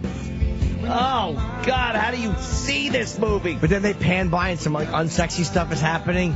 She's pointing and scolding at him, and he's shrugging, and because you see a big log sticking out of the toilet, he clogged the bowl. No, Ant, you don't understand. Yeah. You said, how do you see this movie? How do you see the sequel to this movie? How do you see the sequel Why to this? a sequel? Because you got to see what happens to these two. Because they kind of fell in love with this thing. Oh, God. It's kind of a true story. Like, she's a nobody songwriter, musician. He's kind of has some credibility in the Frames. And then they get together and they write all these love songs. And they become huge. And then they're touring the world with this soundtrack. I'd have put my hand over Roland's mouth and pinched his nostrils shut. And everyone leaves the theater with him laying there dead. Chris in Canada saying we're playing the wrong song, Ant. What? Chris in Canada. Boys, it's Falling Slowly is the big hit. Well, you're gay for knowing. Well, let's get Falling Slowly. Actually, there's a lot of gay people listening to that because it's all over the instant feedback. People saying, no, it's Falling Slowly. All right. Open your mind, Ant. They're falling in love slowly. I'll open my ass. Jesus. Open my mind. Dan in Milwaukee saying it's Falling Slowly. Here's the big hit. All right. Falling Slowly. Man! Listen to this shite. I'm opening my mind. Here we go. Oh, it's Chip.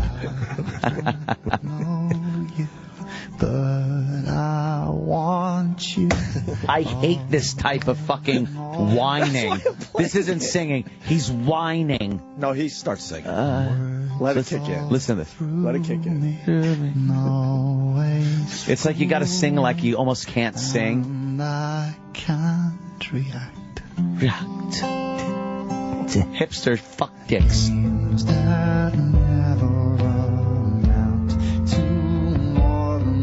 I hate this. I'm angry. Wait for her to kick in. Oh, she kicks in. It's a love story.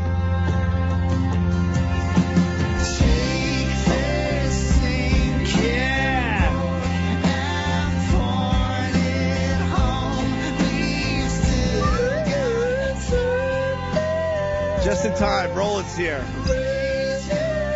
Hold on in. Roland, put on headphones immediately. Watch the look Roland gives.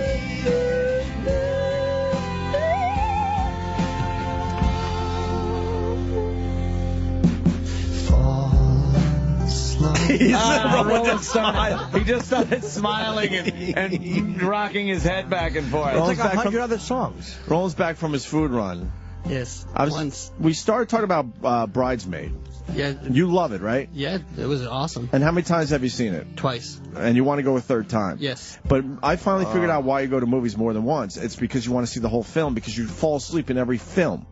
That's not true. At every movie. Did you not fall asleep when you took me to see the sequel to Once? No. I was resting my eyes. I was hearing the music. I was feeling the music. This is abominable. So we went back to Once just to catch you up here, and now Ant's really mad. This is the gayest. And I said, but Roland loves this. It's an awesome movie. Shit fucking music. How is it awesome? It's a good movie. No, it's not. I read the good. synopsis. It's good? Yeah, it's really good. True story, right? It's not terrible, but it's totally nondescript. And it's not terrible? This is horrid. I hate this. You don't like love music? No, I don't mind love music. But this is that hipster shit.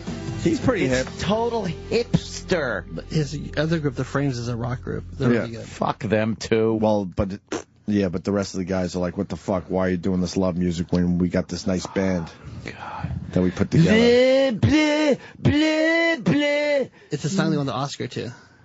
What? They did win an Oscar Oscar. for that song. Oh, yeah, wow, memorable. And it's a love story, and they get together, and they fall in love, and then... Why did you drag Opie to this movie? Be honest, because I swear Really, I had why? no idea. What? Knowing, like, what that movie is, why would you drag him to such a chick flicky, faggy piece of shit? Want to suck my dick? No. Yeah, what were you doing? You're on like a date with him. No, I said you want to see a documentary that got rave reviews. Oh, great! Is it a documentary? If you say, let's go to try with the Tribeca thing, and we'll fucking see a documentary that got great reviews, I'd be like, that sounds cool. What's it about? What's it about? Fucking Manhattan Project? Fucking Hitler? What? No, but that's all he had to say to sell me, because I like documentaries. Yeah, I do like documentaries. But man, and we learned that their love wasn't that strong. They broke up. Oh. After all his dumb songs to her. Fucking cunt took my money. Roland made the observation that when they're singing these songs at the beginning of the movie, they're still in love, so they're sharing a mic, and it's all lovey-dovey. But at the end of the movie, he basically said, why don't you sing your part behind the piano? Because the songs are still huge songs for their fan base. But they're not in love anymore, and they broke up, and so she's singing her part on the other side of the stage now. There's your love story. Fuck both of them. I'd hate to sing into a mic with somebody, their breath right in your face. That's all I think about. That's all I think about, bad too. breath. I watch fucking like old Kiss Still footage, breath. and Ace and like Paul will share a mic or whatever, or Gene and Ace will share like in a harmony. I'm like, how did two guys just sing? Doesn't that breath stink? I think you're breathing through your nose while you're singing. Roland, tell him about the heroin guy. Which one? On the way home, the heroin guy. We thought we were going to get knifed. Well, what? We literally, I guess, whatever. We were walking home from the movie. I avoided him, and you said, "Hello, sir. How are you?" No. You did. You went to film him. No, I wasn't going to film him. I know when not to film. This guy was fucking scary. No, Roland lives in the neighborhood, but he lives near me and Jimmy. So I'm like, let's just walk home and check out the city. All of a sudden, I turn to my left. There's a guy that has how many stitches? I don't want to exaggerate. Probably 50 to 100. 50 to 100 stitches. Fresh stitches across his forehead. Nice. Yeah. And then eye, and then under here. Yeah, his face was so beat up. He had greasy, dark hair. He was pale white. Wow. Which is a creepy combination. He looked like a walking zombie, and he was on the heroin. He just got out of the fucking hospital because the cops tuned him up the night before, burnt his face on the car hood. And how do you know this? This is what he told me. Oh, I'm not you believing. talked to him. He started talking to us, and now I'm like, just be cool, because I don't know what the fuck's going to happen. It was broad daylight. I started walking slower so I could run. Wait, wait. How does he start talking to you, and you continue listening to him? You don't just go, I don't want to talk, and then you keep walking. Living in New York, for the most part, you could do that. Every once in a while, you come across a guy, and you're like, you're way on guard, and I didn't know what to do. We stopped at a light because, you couldn't walk and cars were going, and all of a sudden this guy just started talking to us. So I'm like, all right, just try to be cool.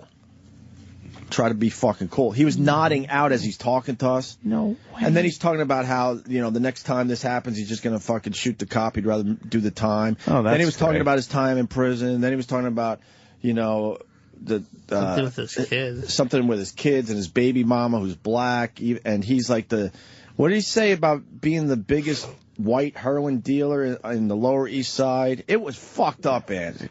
The fuck away from me, you fucking bum. Roland, were we on guard? Like, we're just hoping this guy would move on? Yeah, he looked like he was pretty crazy. He didn't care. Yeah, and I didn't know if he had anything on him as far as weapons, so I'm like, just fucking be cool, this dude. And then eventually, he talked to some other person. He ended up bothering somebody else finally. Well, you should have asked him if he has a carry permit for New York City. I'm sure he would not. Somebody like that wouldn't be carrying a weapon illegally. Yeah, he said that. Oh, that's right. Sorry. Only people that pay attention to law can't carry weapons in New York. Oh, I forgot for a second. Fucking dumbass city. That's why people like that can walk around and accost you if they want to. He wasn't accosting us. Well, no, I don't you know know what what he wanted. I don't know if the second I have no idea what he wanted. In the end. Second anyone walks up to you and causes you to have to put your head on a swivel or puts any kind of fear in you, that is accosting you. Yeah. That is a type of assault on your senses that you shouldn't have to deal with ever. And that's the type of city we live in. First time fuck yourself. First time I've been scared in New York. First time I've been scared in New York City in years. Yeah. And then even when he kind of ghetto the walk though. Yeah, the walk was a little rough and it was daylight. But then after he left us, I kept looking behind me, making sure he was definitely gone. What corner were you when it happened? Where was the theater? In the 70s? 24th and 8th. Oh, so you were way down there? Yeah, and you walked way back uptown? 8th Avenue between 24th through Madison Square Garden is rough. Long fucking walk. Yeah, we walk. That's what you do in New York. You walk. No, I mean, that's a long fucking walk. I understand a walk, but... We walked. It was long. Did you want to walk, Roland? Be honest. Roland walks. Taxi? You didn't want to walk. He's just trying to be cool for you. No, I bet he didn't want Roland's to walk. a walker. Roland walks all over the fucking place. Do you? I do walk in the weekends a lot, yeah. Yeah? But there's some days where I get tired. Were you tired that day? A little bit. You didn't have to walk the whole way. It made Roland walk. 100 stitches, though, right? Yeah. That's it. He must have been a snitch. That's right. Snitches get stitches. That's right. It was scary. Good. Cop tuned him up. Good. That's what he said. Kind of low life. Next time he said. Cop tuned him up. Yeah, he just fires. He just makes me mad. Like, not knowing anything that would happen, I put him up good, low life. Well, you're probably right. It was obvious looking at this guy. I am an asshole. I don't even care. It was obvious looking at this guy that he was obviously the problem. He was a problem, yeah. Without a doubt. He's not going to convince He would never convince me that the cops did him wrong. That he was walking around fucking doing great things in the community, and the cops just decided to cave his fucking head in. What was he bragging about? That he was the only white drug dealer or something in Harlem? Or really? What the fuck was he saying? He's mumbling about killing things and everything. Yeah, it was. Oh, that's a great guy. Yeah, that's fantastic. Yeah, it was. Tell him, walk away. But he never asked for money. He never asked if we wanted drugs. Nothing. So No, he wants to be a tough guy and sit there and fucking and yap to anybody. But because no one wants to talk to this fucking scumbag. And fuck him. And honestly, I don't even know how he got out of the fucking hospital. Like, he might even, escaped or something. Just walked out, checked himself because the stitches out. were so fucking fresh. And a lot of them, man. Like, he should have been going anywhere. Just turn and go, walk away. Walk away. That's what you say. Walk away. Hey, Soundboard Fez on Twitter. He writes, Opie, stick to the summer blockbusters if you don't like films, you out-of-touch douchebag. All right. I've made it pretty clear that I don't really go to summer blockbusters, first of all, and I don't know why he's saying that. And he said that before we started talking about not liking this movie. I find it hard to believe that somebody fired off an irrational comment on Twitter. I just want idiots they are. No, I'm not even bothered. I wanted him to explain it because I don't understand what I was saying there. I absolutely see weird films. I think people know that by just listening to the show. Weird films are one thing. Well, I check out some films, man. Yeah. I check out stuff. This one that Roland dragged me to. Because I said I didn't like this film, I guess. I didn't like this film. The sequel to Once, I guess. Why would you? Because obviously, horrid. This is the problem. Obviously, they fall out of love. Yeah. But one of them didn't want that on film, I guess, so they couldn't really show them falling out of love in this film. So then it turns out to be a concert film with those guys touring the world with this soundtrack that was huge. Cares. So it's like without having the love story falling apart in your film, just kind of alluding to it a little bit. And then kind of telling, the big reveal was they basically told you at the end of the film, that it fell apart. But they obviously filmed shit where it was falling apart. But then they said, we don't want that. Somebody decided, no, that's too personal, and I don't want it. Interesting stuff Dicks out. So this film's going to fucking suck a dick, to be honest with you. Wait, this is the second one that's coming out? Yeah. With a documentary, though. Is the first one a documentary? No, the first one was just a film. The documentary...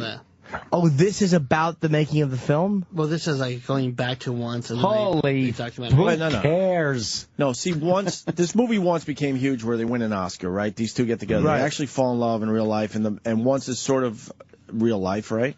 Yeah, it's based on them. It's based on them. So now they're touring the world with this soundtrack. It got huge. And then as they're touring, their love fell apart, man. Do you have pictures of them? I want to see what they look like. I don't know who they are. She's kind of like dog-like cute. I bet she had a big bodybuilder pussy. She probably had a big meaty bodybuilder pussy, and he fell in love with it. Bush. They showed in the movie her naked. Yeah. What? Yeah, she ran into the ocean with her big bush. And she got a big, hairy, fucking hipster chick bush. Sea urchin twat. Yeah, that's what she looks like. She's. Let's say. Yeah. I was on fucking female bodybuilder sites all weekend. Why? I was just trying to fucking find their big pussies, and I was buying their fucking videos. That does look like Eastside Dave. Of course. I picture him taking that Oscar and shoving it in his asshole. Yeah. She's very average. If she got a nose job, she would be pretty good. What a plain Jane she is. Yeah. I hate her hairdo. Her fucking Little House on the Prairie hairdo. Yeah, it really is a Fix your Laura hair, bitch. Ingalls It's the thing. Oscars. Get a perm. Do something fancy. Would she have a barrette in it? Yeah, she has a barrette in her hair at the Oscars. Really lazy. It's because they're so cool. That's probably what happened, though. Oh. She was picking something up. She had on a pair of like spandex or like yoga shorts. Yeah. And he noticed that her vagina was fucking, it was bulging through it. It looked like a fucking, like Omar's hat after he got shot. He's like, oh, God, I got to grab that big puss. Chris in Jersey. Chris. Yellow. He said, stop talking about this film. You sound like a faggot. But it started with me talking about how Roland falls asleep in movies. And it also led into the fact that I was dragged to this movie. I didn't realize it was this. I didn't like it at all. How long was the movie? Basic length. Basic length? It wasn't a short I film? couldn't tell you. No. Like an hour and a half. Hour and 40 God. minutes. How did you not walk out? Honestly. Why didn't you just walk out? I like documentaries. Yeah, but once you saw what this was about, I would have been like, Roland, you're on your fucking own. And I hope a heroin dealer with fucking stitches cuts your fucking throat. But I feel like I hate walking out of movies, even if it's a bad movie. I told you, the only one I ever walked out of was, help me out, was it Cool World? Is that the name of the movie? Oh, yeah, one of those. Was that the one? That was half cartoon, half... Yeah. Ooh. It was horrible. That was the only movie in my whole life I walked out of. And I've been to some bad movies, but for some reason, when you're in the seat, I don't know. I don't know why we don't walk out of more movies. Yeah, you turn off something. If something sucks at home, you go like, fuck this, you turn it off. We've all been in movie theaters. It's completely sold out, and you don't see people walking out, and you know the movie's bad. Is it just the money? I don't know what it is. And can't you walk up to a manager of a movie and like halfway through and just go, I'm not satisfied with the product. I would like my money back. Jewish old ladies do that. What's that? Jewish old ladies on Upper West Side. Jewish old ladies do that? Yeah. Figures. So. I do that at the end of the movie as the credits are rolling. I didn't like this. Yeah, I fell asleep. Get my money back. Well, you've already watched most of the movie, sir. No, I ain't. That's funny. I was shitting. It says 100% guarantee. Let's bring it around to Bridesmaids. So why is that a good movie there, Roland? It's a funny movie. It's like a dude's chick flick. Judd Apatow did it. It was good. I enjoyed it. Judd Apatow. It's getting weird reviews. Some places good and some places bad. Bridesmaids. Oh, yeah. I'm hearing, from other people, even guys, saying it's good. And then other people saying not so good. Right. Yeah. I'll give the definitive opinion. Oh, alrighty. When I see it. You going to see it? I didn't know it was a Judd Apatow film. I'll take a look at it. Yeah, Judd Apatow's all right. Is he a producer, though? Yeah. That means nothing. In that case, I won't Well, go see his friend directed it. I don't care. I won't go see it now. Producing something means nothing. Big on Rotten Tomatoes, huh? Yeah. How's it doing on Rotten? Oh, fuck. Look at that. Huge. What are we talking about? Huge. 90% positive reviews, 85% positive reviews from the people leaving the place. By the way, I can't hear our show on my fucking Sirius radio. There is no 105 on my radio. Really? Yeah. In my truck. Get out of here. There's no 105 in my truck. Wow. Oh, we're not on 105 on Sirius, though. Yeah, well, do you have Sirius or XM, Jimmy? I have Sirius. Oh, we're not then you're it's not on 206. 105. We're 206. Yeah. I had said that, and you guys corrected me. No, it's 206. It's XM 105. XM 105. Yeah, I knew that, and I had been corrected. Okay. Sirius 206. Okay. Yeah, you scared me. No, someone here corrected me, and you said, no, on Sirius it's 105, a few channels away from Howard. Remember, because you were saying, hey, who's on 102, 103, 104? But he's on 100. He's on 100 on both. So because they take no care matter. of that. Oh, I see. So okay. no matter what platform. All right, my mistake. That's what you. Were you just all mad because you're trying to tune in a station that doesn't exist? I just looked and I thought I saw 104, 106. I'm like, your mother's God. Why couldn't they put us on 100 on both? Well, he's on 100 on both. I mean, 105 on both. It's a technology issue. I think it's not that they didn't want to. It is a technology. Sirius XM just did not. Why is it? Sorry, Jimmy, but why is it always a technology issue when it comes to us? But when it comes to Howard and people they really care about, it's not a technology issue. That's what I don't understand ever. Because they'll always explain it to us down the hall. Always. That's a technology issue. But if they really wanted to put us front and center as one of the good shows here, they would have figured it out. What's on, or I guess there isn't a 105 on Sirius, right? Right. Now, why is that? Because they bundle them a certain way. I don't know how the fuck. Why don't they take 106 and make that 105? But they would never go to Howard and say, look, you're going to be on 100 on Sirius, and then you're going to be on 2090. I said 2090. I said that on purpose. Yes, there's that many channels. 2090 on XM. They would never do that to him. They would always figure it out to make sure it's right. But for us, it's always something. Everyone coming from XM to Sirius this way, I think, is dealing with it. I'm going to say that everyone who's on the best XM on a Sirius platform is dealing with the same shit. But they own Sirius XM. The people that made these changes. They have to keep them separate. But there's got to be a way to figure it out if you own the company. Yeah. Yeah, but I think that they're kept separate. And after certain things have now but keep it been brought separate to light, another they're going way. to stay separate. Because I would have rather been fuck dial placement. I would have rather been 206 on both then. Because you even got confused. I got confused. You do the show and you got confused. The thing is this. It should be called, and no disrespect to Ron Fez, it should be called the Opie and Anthony channel for branding. And this company has, since day one, refused to do that. Yeah. And there's no way around it. Even Elo wouldn't do it, who was a great champion for the show. I think because they always planned on putting other programs on here. But it doesn't matter. Howard 100 is Howard 100. Yeah, but it's also Howard. But I'm saying there's other programs on there. Yeah, but it's Howard's fucking channel. Yeah. They don't consider this our channel. I know, exactly. So that's why. But there is a certain name recognition that they should acknowledge. It's easier to find than virus, which means nothing. No, it really doesn't. It means nothing. No. It was kind of a catchphrase years ago for the show. But yeah, catch the virus and all now that. it's like, we Now it don't means use nothing. it anymore. It's high voltage. It was a little better than high voltage, but not Why don't we call it Where's the Beef? It'd be as relevant. How about just the Opie and Anthony channel? Yeah. More people will go to it, just who don't know the show, who go, I've heard of those guys, let me see what it is. It's very simple. They won't do it. That'll never happen. Soundboard Fez has written back. He writes, What happened? Sorry, but you guys constantly call artsy movies faggy. That's right. I don't know about that. No, we don't. Without Not any- artsy movies, you dunce. Wait for part 2 and then you'll really be mad. Oh, okay. Without any real idea of what they are about. Yeah. Mm-hmm. In your defense, maybe you don't feel like fighting with Ant, who only likes shit with explosions. That's true. That's all I watch. You're right. You know what's one of the best movies I've ever seen? One of my favorite movies of all time, and it's because of so many explosions. Sling Blade. You know, Sling Blade was such a great action movie. Which is the king of artsy, right? Yeah, That's one of the biggest artsy movies ever. It is. It was never supposed to be as No, it was a short film made by Billy Bob Thornton that was made into a longer movie. It's fantastic. The acting is great.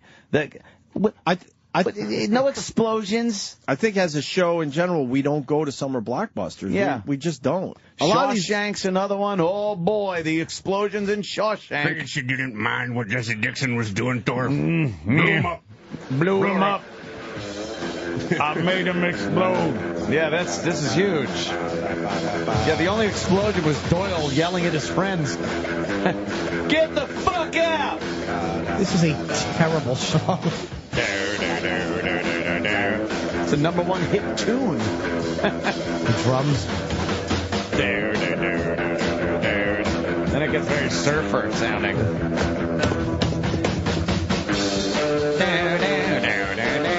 Oh, it's that Pulp Fiction song. It sounds like, they're leaving the diner.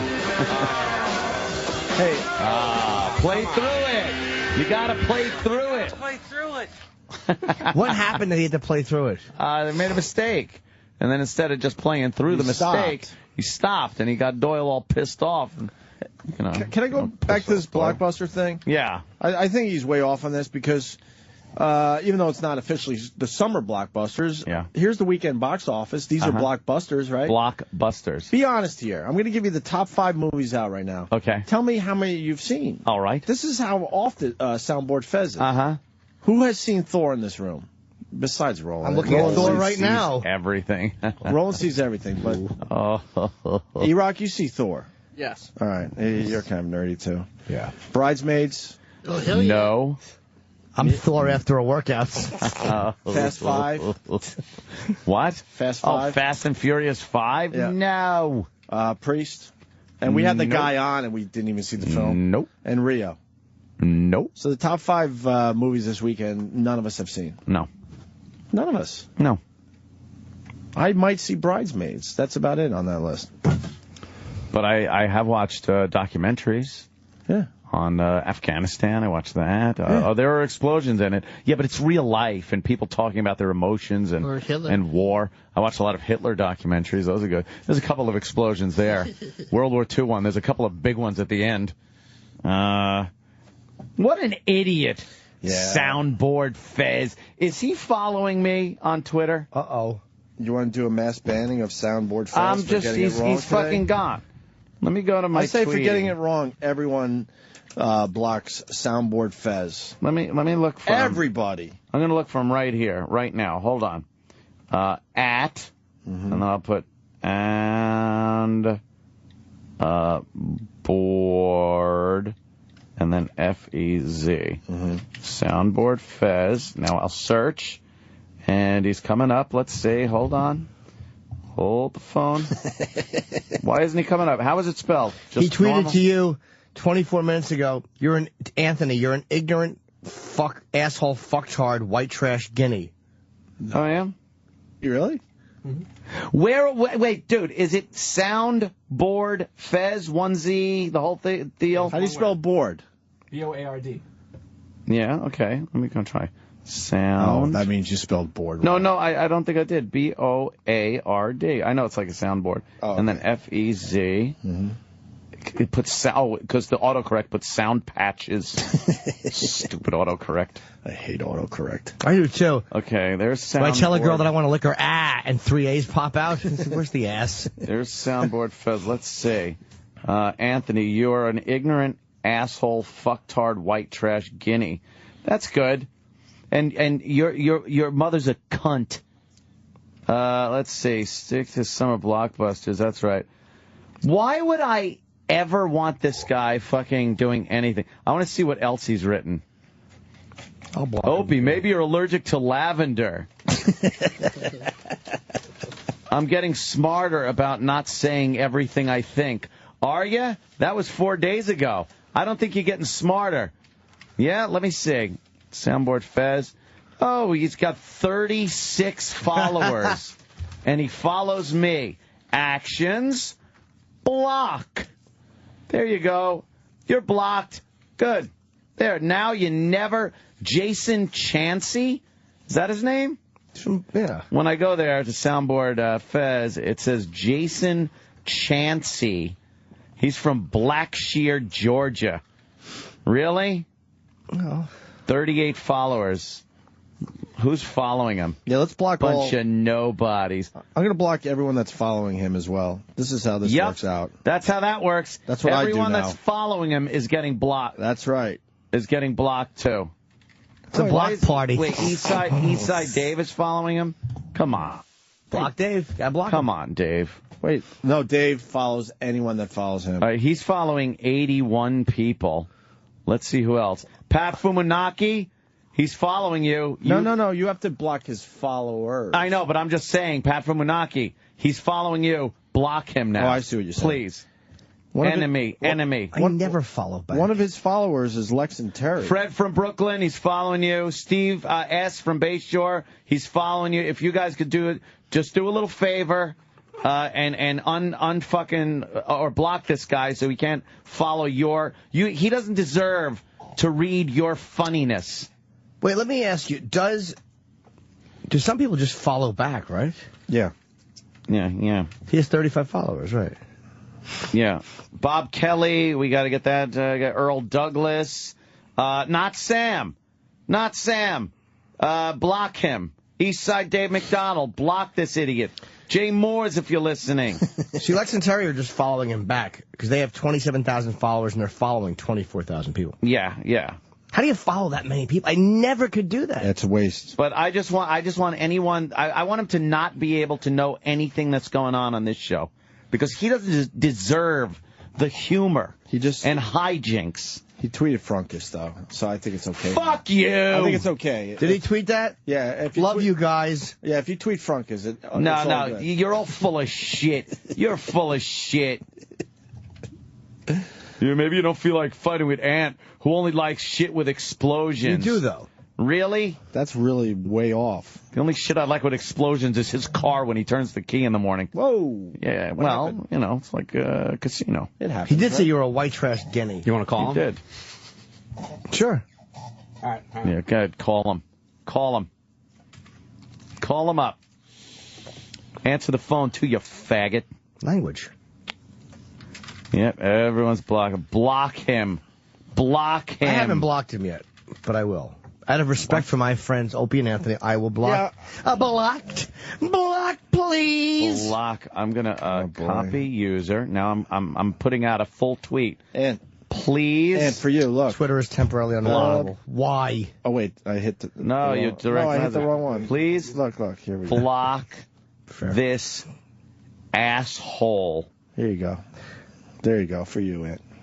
Blocked. And then I'm gonna put. Watch this. This will help, right? He's goofing on our injured troops. There we go. Troops. There. And now I put his, I paste. Boink. There he is. There we go. And soundboard Fez. And we send. There we go. It's up there. Cocksucker. Yeah. Fuck with me. Fuck you! Oh, boy. Wow, a lot of tweets coming in about this. They are just... Oh, they found him on Facebook, too. Let's see.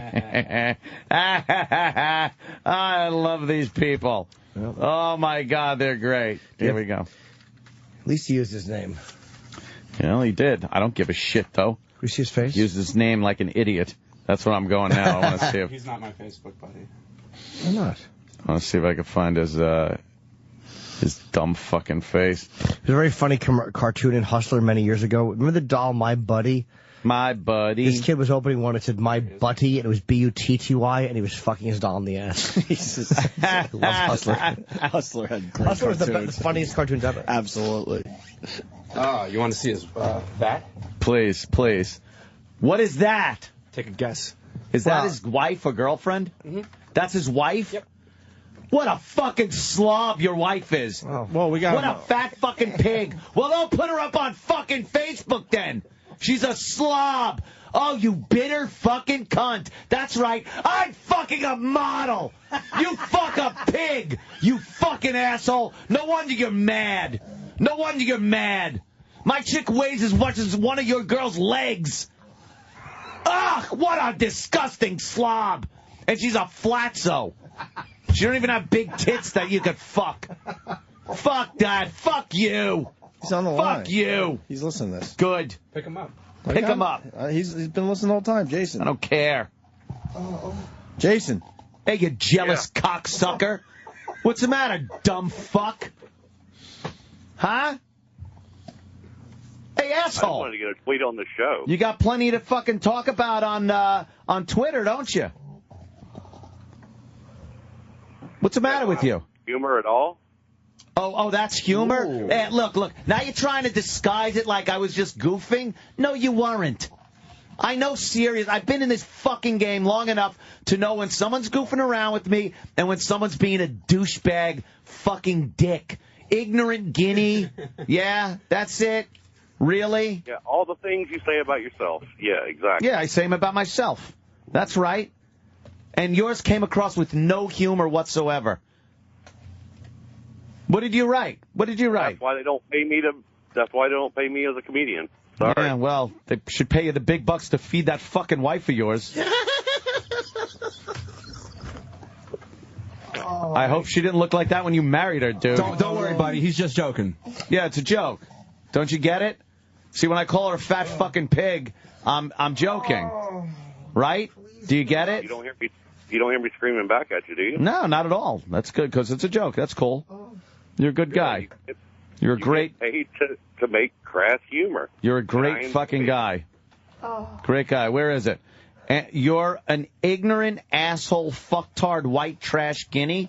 Now, please explain to me where the sarcasm or humor comes in. How I'm supposed to know that you're not just another asshole fucking hater that's giving me shit with that. You're an ignorant asshole fucktard white trash guinea. Go ahead. I guess I should have put lol afterwards. Yeah, I guess you should have. I mean, who's going to pay to listen to your show? You. And then really be. Oh, believe me, a lot of people do. Well, I'm Probably sorry. you probably turn it up loud so you don't have to listen to the cries of "I'm hungry" all day from your spouse. So you crank up our show. Hey, man, I love my wife. I don't, No, there's plenty to love. Yeah. Yeah? How long you been married? How long you been married? Like, How many pounds ago? She weighs the same, actually. She weighs the same? Yep. Wow. Jesus Christ. What'd you do with the wedding dress? Make an awning? No, a pool cover. Ah. There you go. That's a joke. See, I get it now. Are you a hefty guy yourself? Oh, I'm a biggin, man. Yeah? Two big fat white trash people. Hell yeah. No Yeah. bed frame, just right on the floor, man, to keep from breaking it. Yeah. What about the poor joists? That's what I'm saying. Yeah, I mean, it's, we're constantly having to have construction work done because of that. Please stop. Let's see. What do you have? Left and right. Yeah. You have anxiety attacks too? Oh, yeah. What is that? When the fridge starts getting low? Yeah. Yeah. I'm just reading through through some of your tweets. That's good. See if you're joking with us anymore on this one. I guess not. Well, you seem I to really don't. I don't constantly barrage you guys with tweets, man. I just, for some reason, like, hey, let's see if I can get one on the show this morning. Oh. And that's the only way I know is the only tweets you guys hardly ever read are people that are, like, quote, bagging on you. So I let it run as far as I could, then I frunked, and I'm, Hey, soundboard. hey, I'm sorry. Soundboard Fest. Yeah. Do you listen enough to understand that we do watch artsy movies? And we don't and that we don't really watch a lot of blockbusters? Yeah, I do. I really enjoyed you, like, talking to Ron when Anthony was out and stuff like that. No, but I'm Oh, that's good. Thanks. He likes the show when I'm not here. Yeah. No, I like the show when you're there for the political and other stuff. That's great. No, but why would you just make a blanket statement that all we like is Fuck summer? the blockbusters. I'll come over to your house and watch the floor busters. That was actually good. Yeah. Did you just get off on the wrong foot with this guy yet, or is this real? Dude, can we patch this up? I'm fucking. No, I'm not a fan of this guy. Yeah, we're not going to patch this one up. I don't think we're patching. Ant's not going to get through this. What's the matter, Jimmy? I'm so uncomfortable. I feel so bad. Do you? Oh. Why, you're not married to her? Anthony is fucking brutal. Anthony is brutal. It really wasn't as bad as I expected, to be honest with you. I mean, Yeah. Oh, fuck. That's good. Where do you live, Georgia? Yeah. Yeah, down there in Georgia, huh? Yep. What do you do for a living? Sales on the road. Hunting and fishing supplies, bullets. You sell hunting and fishing supplies? Yep. Jesus Christ. All right, maybe. Yeah. Yeah, my life didn't go exactly right, did it? Oof. Wow. Eking it by on $35 a year. Woo! 35 a year, hunting and fishing. So you're on the road a lot? Selling? Yep. What do you got to do? Like, go to sporting goods stores and say, hey, buy these lures? Yeah. Hey, man, what's going on? Blah, blah, blah, blah, blah, blah, blah, blah, blah, blah, blah. That's good. Exactly. Would you go to check one of your products, a bear trap, one day and find your wife in there? Exactly. No, it was like one of those hog traps. Exactly. I get it. I unblocked Soundboard Fez. Go on. I unblocked him. It's just too much. Aww.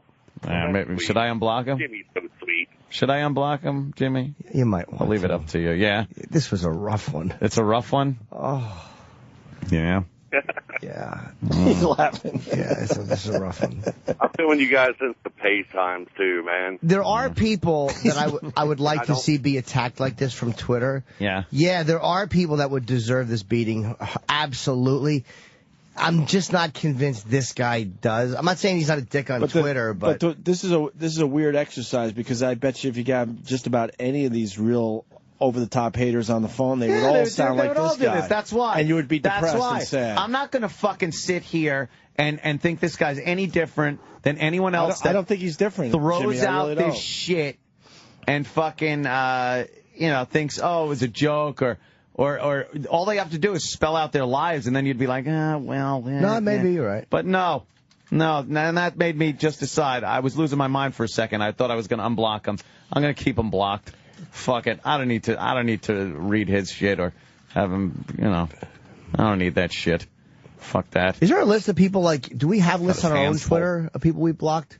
Like, can I see the people I've blocked or no? Like the list of people I've blocked? Oh, yeah. How do you do that? I'll show you. Ooh. I'll show you. Wow. Should put the list out. That's what we should do. Yeah, put the list out. For the real listeners of the show. I don't know if I have one. Put the list out for the real listeners of the show and have a mass blocking party. Gregorio, where are my... Oh, I'll show you. Got any kids? Huh? Nah. Ah, lucky. Oh, that's one thing you fucking did right. Hell yeah. Spawn any. Oh, my God. Wow. Where'd you meet your wife?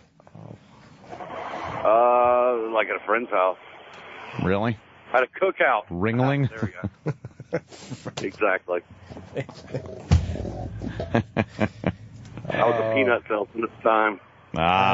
This P.T. Barnum. I don't... Yeah. P.T. Barnum, of course. Did you say you were a peanut salesman? That makes sense. Back then. A peanut salesman. Because of the elephant joke, get it? Peanuts, Unblock the elephant. guy. He had to sell peanuts. Look. No, he's lying. He's just making a joke about it. No, he's making a joke about his wife. He never sold peanuts. Did you sell Although peanuts? he was in Georgia. That's what I'm saying. I think it might be possible. Did you sell peanuts, Jason? Be honest. Till the wife started cutting in on the profits. Don't get high on your own supply. He stomped me out of business. Yeah. Stomped you out of business. Yeah, I hear you. CB in Atlanta writes, so this guy just had his life ripped apart on the radio, all because he unfairly criticized your movie-watching preferences. Yes. This show is brutal, he writes. What's a maid name? Potamus? Yes.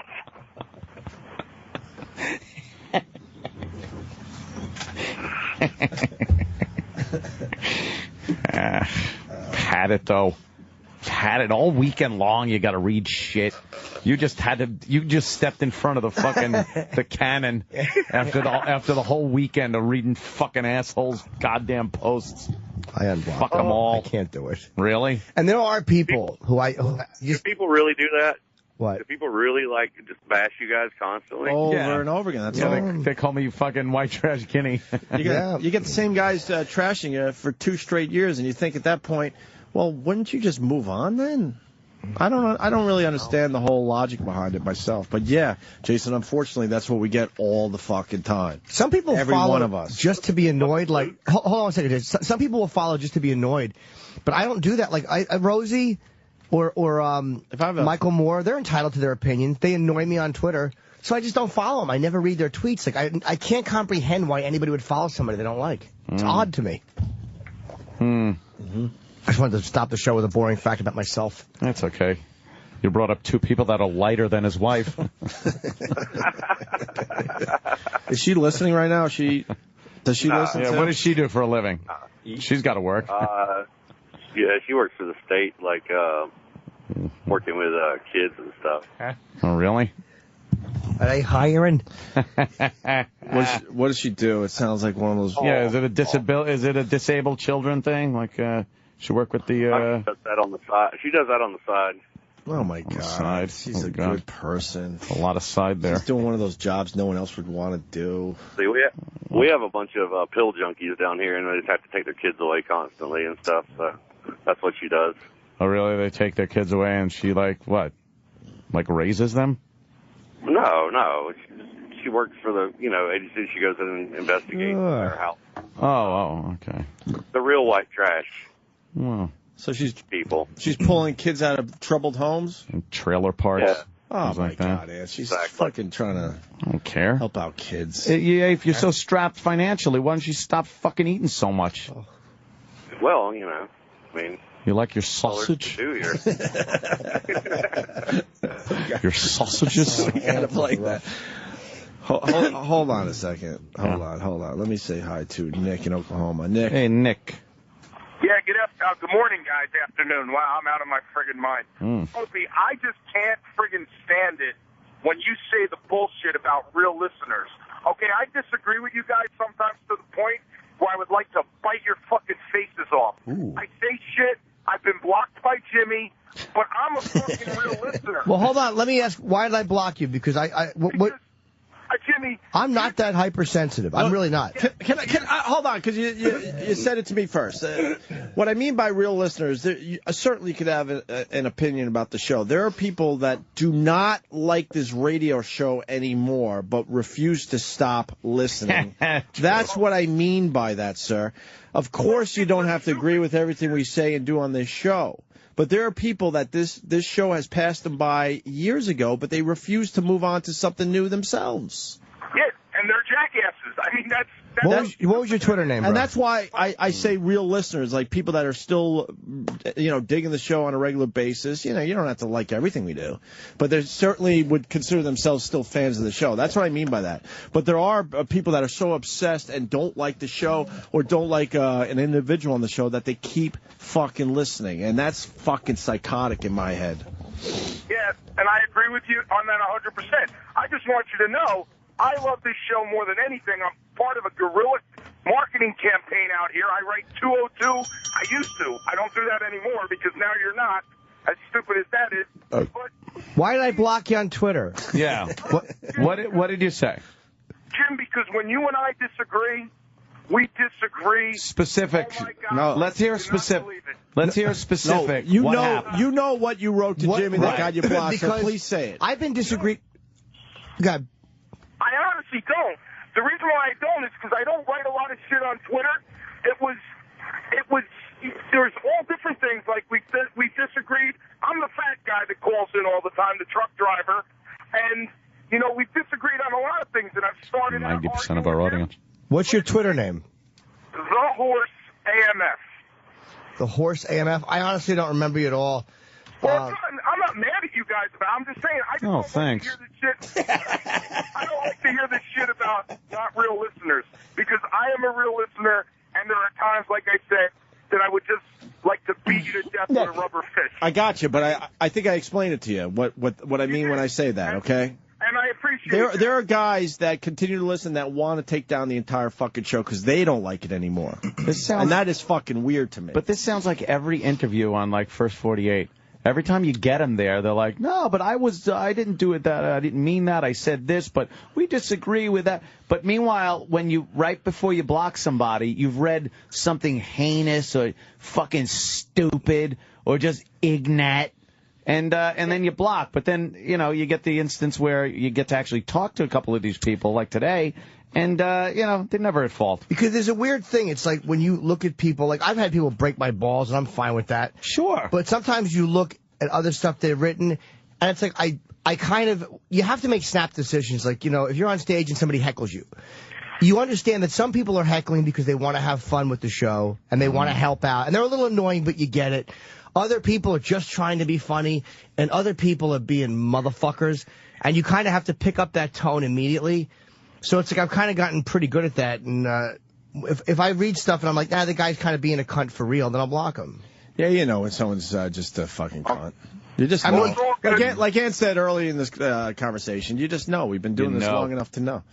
All right, Nick, thank you, sir. Keep listening to the show. I appreciate it. And let's get back to Jason from Georgia. Jason, did you do the winky face? I don't think you did, Soundboard. Was there a winky face? I forgot. It was. Forgot the winky. Winky face will get you out of some shit sometimes on Twitter. Yeah. I was so excited to get my brilliant lines out there that I just forgot, man. What have you learned? What have you learned? Monday morning's not the day to get noticed.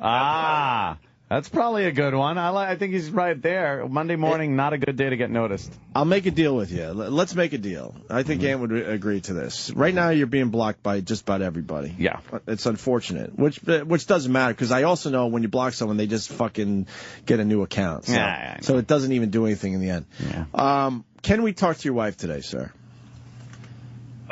She's actually not available, and I'm not bullshitting you. Uh-oh. She's in training all day, so. She what? She's got to go to, like, this training meeting they have. So you said she's at a trainer.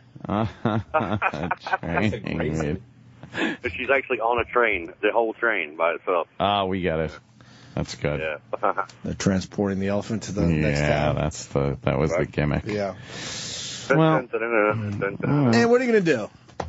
I don't know. I got to think this one out for a little while, and right now he's still blocked. Later Jimmy, on, yeah. Jimmy has unblocked him. I'm not going to make any. Where are you at? I'm not making a snap decision to unblock him. I'm going to sit on this a while. I'm going to think it over, and I'll probably keep him blocked because I got to make a precedent. This guy, I have to set an example. Fair enough, but let me put everything on the table. He's one of these guys that allowed us to talk to him today. Big shit. The other guys just fucking hide.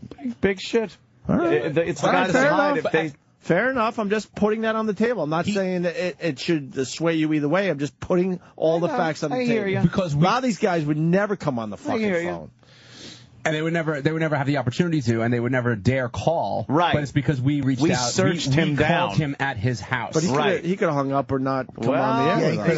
he could have. But let me tell you something. So could have avoided this. I have to set an example because then the assholes won't think I'm serious. When I block somebody. That's a good point on your part. So you got to stick to your guns, and I say I'm keeping right now. I'm keeping them blocked. Jason, this is what I would do.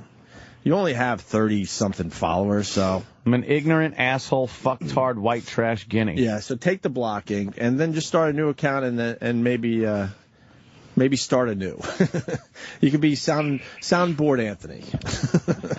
Oh, yeah, this guy who I blocked was kind of a dick. Oh, yeah. Do you remember something now? Yes, not this guy. But the other guy? The other guy. What did he say? That said you just had disagreements, you and him. I'm trying to see. I just vaguely remember his picture, and I'm... Yeah. Yeah, maybe you can find him, Danny. I don't remember why. I can't see the whole tweets when I Googled it. Like, they only show you the beginning, so I'm trying. It's slow. Yeah. The beauty of blocking people, it really is amazing. It's like you forget they were ever alive. I know, that's just it. It's like, oh, really? You? Who? What? Wow. I don't fucking remember. If I didn't have to see what they wrote looking at mentions, I would never block people, because I don't care who reads my shit. And there's plenty of ways for them to read it without by being blocked.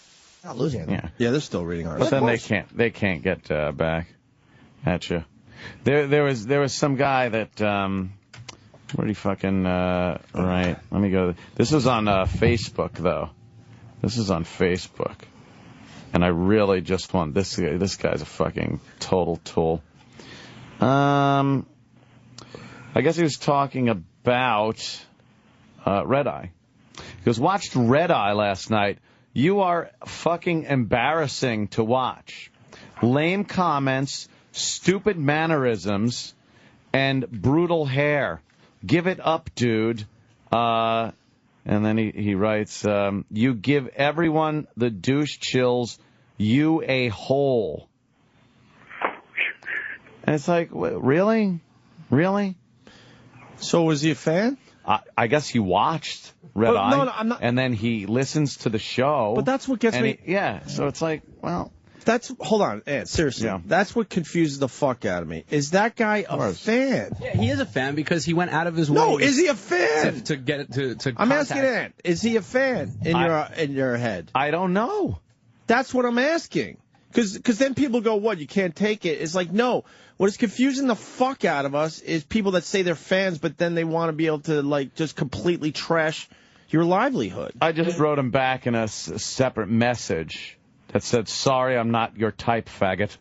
Well, no need to use that type of talk. Well, it is weird when they talk about our looks and our clothes and our hair. He's looking at my mannerisms on television? What's the matter? I didn't fucking gesticulate properly for you? Is that a guy a fan, or is he a fan of another show and he's trying to do, you know what I mean? Yeah, it's hard to tell sometimes. Radio wars. That's my question. Is a guy like that a fan? Would he say he's a fan of yours? No. Is he a fan of the show? I don't know. I don't know if he's a fan of the show, but he's definitely not a fan of mine. But he would probably say he is? He doesn't like me. Oh, but he was probably one of these guys, if you saw him out somewhere in an appearance or something, he'd come up, hey, man, Can I get a picture? That's why I'm asking the question. Backstabbers. Backstabbers. That's what's so fucking confusing. Yeah. You know, I get the people that don't like me, but then to say you're a fan on top of it is weird. I don't know. It's just a weird thing you deal with when you're in this what they call business of show. Yeah, of show, the business of show. People get very upset when they disagree, whether it's politically or whatever. And I guess I'm the same way. I just talk about it for a living, so I get it out. Like if I was listening to somebody and disagreeing with them politically all the time, like how would I handle it? Would I tweet? I don't know, because I'm not in that position. I can come on the air and talk about it. Maybe I would tweet them. Maybe I don't know. It's easy to say I wouldn't, because I can come here and fucking blast it. You know, like Michael Moore said something. Al Roker I tweeted one time, but it wasn't, I don't follow, he just said something, so I wanted to see if he was going to, it was about the chick who got convicted of, who accused the guys of rape. Right. I forget what it was. If you're going to have different opinions, and of course, occasionally you're going to tweet someone or something, that's fine. But it's the obsessive thing. It's like, okay, you made your point. You don't like me or the show or someone else on the show. Move the fuck on. Yeah. The thing is, people want to matter. That's what it's like people want, because they hear us, sometimes they want us to hear them. Because why else, literally as much as Michael Moore annoyed me with what he said, it wouldn't even occur to me to tweet him. I could care less if he knows I don't like it. Like, I say it here, I get it out, but I don't follow him because I'm not interested in what he says. I don't follow Rosie. She says what she wants, but I'm not interested in what she says. Right. Well, so why would I follow her? But we would love to discuss it on our show. Oh, my God. And that, to me, is one thing. I would love that. But following her on Twitter, I'm just like, nah, her opinions, I don't really care about what she says. It doesn't upset me. I just think it's stupid. Yeah. So why follow her? Like, I don't get the thing. I would wish someone could call and tell me the thinking. Because I follow guys I like, or, you know, the guys from The Wire who I love. I follow less than 20 people. I follow certain people just for the show. Like, just to read their shit for the absolutely. show. I have a variety of people that are weird that I follow. Yeah, like weirdos and stuff like that. I don't write them back, you know, or anything like that. And if I disagree and hate what they say, I'm not, you know, I'm not going to write them back. Right. And where are you at when someone calls you a pussy because you block them? Like, we're supposed to take that? Why are we supposed to take that? I don't know. I don't usually get those because I've blocked them. No, but sometimes you get their friends will be like, "Why'd you block such and such?" And then it's like, "Oh, really? Oh no, now you're blocked, asshole." But obsessively, they'll start another account just to tell you you blocked them. It's like, oh, you can't take your pussy. It's like, why do I have to sit here and take it? It's my cell phone that you got connection to. Yeah. And what they say is they overuse the word like hypocrite. Like, you can't. I'm not trying to stop anybody from saying anything. You can say what you want. I don't care. You're saying it elsewhere, and people are hearing you loud and clear. I just don't feel like reading it. Yeah, like what you're doing is basically standing at my screen door and yelling into my house. So if I close the door in your face, I'm not saying you don't have the right to yell, but I'm not going to listen to it. Like, you're not important to me, so I block you. But I'm not stopping you from yelling. And if I retweet it, it's just going to let more people see what you said. I'd rather just the 10, 15 people that are following you get to see your genius than me deal with it. So all I do is block it and end of story. And forget they were, and I really do forget that they existed. Like, I'll see someone, we'll give an at mention to somebody who I blocked. Like, oh my God, I was so annoyed at that guy. Oh, that guy. Oh no, it's great. Dead to me. I wipe out the whole village. You just, oh yeah, you lay waste. If you're scorched earth policy. Oh, if you're unfortunate enough to have an at in your tweet and you didn't know, sorry. Gone. I wipe out villages, man. I should have a lot more followers, I think. Wipe out villages. I'm serious. All right. Well, who was this guy? What was his name again? Yeah, Jason. Jason. Yeah. Still here? Come on, the guy stayed on for a while. I think we got. Yeah, please. It doesn't make that much. His phone bill's going to be crazy or something. All right, Jason. All right, Jason. It's enough to contend. Enough to contend with. Ant's good with you. You unblocked him, which is. No, I didn't. Oh, you did. I unblocked him. I felt bad. Jimmy did. Maybe after a few more hilarious fucking bits that you put on Twitter.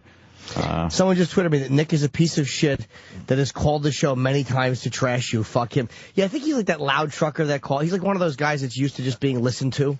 Because he's loud. And you could tell when he was talking over you just before. Yeah, and it's like, hey man, the bottom line is You're obviously interested in what I say. I'm not interested in what you say.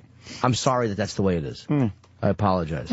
All right. Thank you, Jason. I don't. And if you become Soundboard uninterested in fans. what I say and never hear me again, it will not have 1 ounce of value to me. The weird part about that last half hour, I guarantee Soundboard Fez just got more followers. Oh, he did. He had to have, right? It's impossible not. You could tell to get somebody, more hey, followers." don't fucking follow him. Don't do this, don't do that. But guaranteed, he's got more followers. And we didn't get anything accomplished. No. Frank in Manhattan. He's got 56 followers now. He had 38 or something. He just fucking went up almost 100%. Almost. 80-something. Well, what are you gonna, Frank, what do you got, buddy? Hey, good morning, guys. Hey, I'm a fan. I've been listening for 11 years, and I understand you not liking the haters. I understand you not wanting to be abused and annoyed Get to the butt through part. your phones. But what I don't understand is the show used to be about busting balls, and you don't seem to tolerate that anymore. Do you understand the difference between busting balls and being fucking, literally being fucking nasty? When I go off on somebody, I don't expect them to ever listen to the show again. I think, oh my God, that motherfucker insulted me or my wife or something, and because they usually did something. And I don't expect them to ever listen. So when somebody's being just nasty and stupid and fucked to me, then yeah, I'll block them. And it's always been that way. It's never been about if someone busts my balls and I know they're just busting my balls. Dude, that happens fucking hundreds of times a day on Twitter. I could punch up shit that I think's very funny or stuff that doesn't even come off as funny, but I could tell it's sarcastic or something, or that they're being goofy with me. But I know when it's just nastiness, and then fuck you. I'm not fucking following. You just made a great point. When you go after someone to trash them, you don't expect them to ever listen No, again. don't listen to me now. I You're not fucking sitting trashed there, you. But you're not sitting there going, oh, you should be able to take that. Yeah. And, make sure you listen tomorrow. Oh, why can't you take it? Oh, you left? Yeah, I fucking left. And when you beat up a listener like you did, you expect them never to listen again. do the same thing. And the difference, by the way, is 10 years ago, the only contact you could have with the show is by very calling good, yeah. in or the occasional, occasional message board. But even with message boards, context gets lost sometimes because you're writing it. But at least you had more than 140 characters to do it. Yeah. It's a lot of times hard to get meaning across. If you call up, it's a lot easier to pick up your tone. But a lot of times, if somebody's continually cunting, like that guy that called in, I'm glad I blocked him. Because now that somebody wrote that, I'm like, oh, yeah, he has called in and trashed. Yeah. I mean, he doesn't seem to care. I mean, he's fine with it. Whatever. And good. Yeah. But I could take, dude, hold on. I could take my balls being busted. But you do pick up on tone. So when that guy says to me on the Twitter, guy just went, yeah, he's called up to motherfuck you before. I picked up his tone correctly in Twitter. Like, I didn't listen to a guy joking and breaking my balls and go, hey, fuck you, you made a joke about me. Right. The guy was a cunt, and I picked up on the fact that he was a cunt, and I blocked him accordingly. So he wasn't just breaking balls. And that you made the point that I was wanting to make is I think in email and Twitter and Facebook and all this social networking horse shit, the tone is lost. Because how many times do people get misunderstood in personal emails, in business emails? Sure. And I think a lot of people were trying to bust balls. Hey, Opie, you blocked me when I was busting your balls last year when you were tweeting from the Outer Banks. Because you obviously misunderstood when I was just busting balls. What's your and name? You blocked me. Are you still blocked? Oh, yeah. What's your name? My Twitter name is Frankie Mitts. Frankie Mitts, M-I-T-T-S? Frankie Mitts, all one word, M-I-T-T-S. And this isn't a call just to get unblocked. Whatever, you blocked me, that's fair. M-I-T-T-S? What was the final straw that made him block you? Yeah, you probably... I think it was you were putting up videos, and I said something like, and totally just busting balls, how famous do you need to be? And I think that pissed you off, and you blocked me. Yeah, what do you mean by that? So you can look at other tweets, too. That was over a year ago. I can't remember. No, that meant you're bothered that I do stuff outside the show. Why are you bothered if I do stuff outside the show? No. Wasn't bothered at all. I love how the people beat me up for my videos and stuff when it's just extra. Like, it has nothing to do with the radio show that you guys pay for. I decided on my own to do some extra shit, and they have a problem with it. It's like, then don't watch my videos. That's my point. I didn't have a problem. I follow you on YouTube. I watch all your videos. I think they're hilarious. Look, if I get fame for my videos, absolutely, that'd be awesome. But I make videos on the side because I really like doing it. It's like a hobby to me. I love doing it. So you know, when you say, "Oh, how famous do you need to be?" That's not why I do that. If in the end I get, you know, some notoriety out of it, great, but I just love doing it. And you can, by the way, by reading other people's other tweets, do you know how many people tweet me and go, "You meaty-titted idiot, you stink, you zilch"? Like, I get that all the fucking time, and there's times I'll laugh out loud thinking of how the fans and I communicate, and all of us communicate. Like, it just makes me laugh. Like, this would drive anybody else nuts. Like, if you tweeted Ashton Kutcher, or whoever it was, and said, like, "You suck, you meaty-titted idiot," like, they would be offended by it. It actually makes me laugh. So I can take having my balls broken. I'll always look at other tweets. And if you see a pattern, like, that guy's kind of being a cunt, then you block him. I'm a fan of A+K now. Are you really? Yeah. Because he retweeted me once. Oh, yeah? Yeah, I said, okay, that's all it takes. Fair enough. I've never read his Twitter. I'm a fan of his now. His tweets are and people awful. like, you're really, yeah. He retweeted one of my things. It got me, I don't know, a couple hundred followers in one day that I would have never got. So I'm like, okay, he's a friend of mine now. Oh, his tweets are terrible. They don't offend me. They're just boring. Frankie, I don't take this shit seriously in the end, to be honest with you, so I just unblocked you. Fuck it. Whatever. That wasn't the point. I was just calling to ask the question. But whatever. Maybe I'm sure I blocked people that probably didn't deserve to be blocked. So I'll start with you. I unblocked you. The guy with 2 followers just goes, "Boo-hoo, crybaby." Blocked. All right, guys. Thanks for taking the call. All right, Frank. Frank from Manhattan. I like when you block someone and then you go back to the page and they just disappear, like they never existed. Whoosh. Well, you know, I don't know, man. Let me go to Tom in Jersey. Tommy, welcome aboard. Tom. Rob in Jersey, correct? All right, Rob. What's up, buddy? Yeah, there's actually there was a study done in Cambridge about Who's this beat? Who is this motherfucker? It's called Haters Gonna Hateritis. Wow. What's that mean?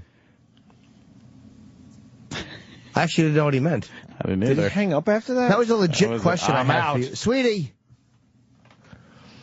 I had a legitimate question for him.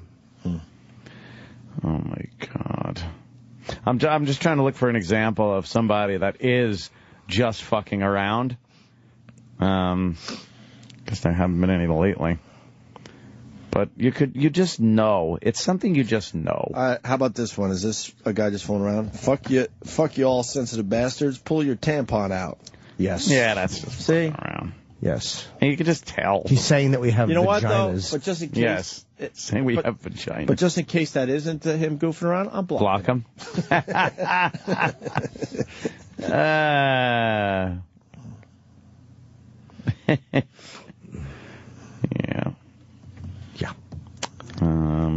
Yeah, it's hard to find, but I never understood wanting, like, I like to get retweeted, but people that actually write and go, "Could you retweet me?" It's like, this guy can never ask wrote for a retweet. blocked by Ant, and I never once tweeted him. That's taking out the village. That must have been a taking out of the village. Blocked by Ant, and I never tweeted him? I'm telling you, sometimes you got to take out the village. You probably took out the village that day. You're probably a friend of somebody that was blocked and asked not to be blocked. I have a question for you, Ant. Someone tweeted and said he wants to know, while you guys are on the subject, can you ask Anthony why he blocked me listening since NEW? Now, if you're listening since NEW, doesn't mean that you're not saying cunty things. I'll give you his name. RJ. Okay, should I look him up? Ralph Roger Jack. Okay. S as in Srivank. RJ. Where is he? RJ I just had him. I lost him. Oh shit. Oh RJS 3566. 356. And while you're looking, can I say what I blocked a guy this week because I was tweeting about like just silly things. And he goes, "It's got to be funny if it's shocking." And it's like, you don't, to me, anyone who uses shock comedy is kind of a dummy. And I don't think making fun of drunk driving is shocking. I just thought that the things I was writing was funny. Right. If he didn't agree, he didn't agree. But it was fun to block him. Let's go to Marcos. Marcos and Yonkers, turn down your radio and go. I'm sorry, guys. I'm at work. Good morning. Hey, O&A. Happy birthday, Jimmy. Thank you. You're welcome. I just wanted to say I really don't understand why you guys get hated on so much. I've been a listener for 10 years. I follow you guys. I follow everything you do. I follow Ant. I follow Opie. I actually made a separate Twitter just to follow the show and everyone on it. I got blocked this guy.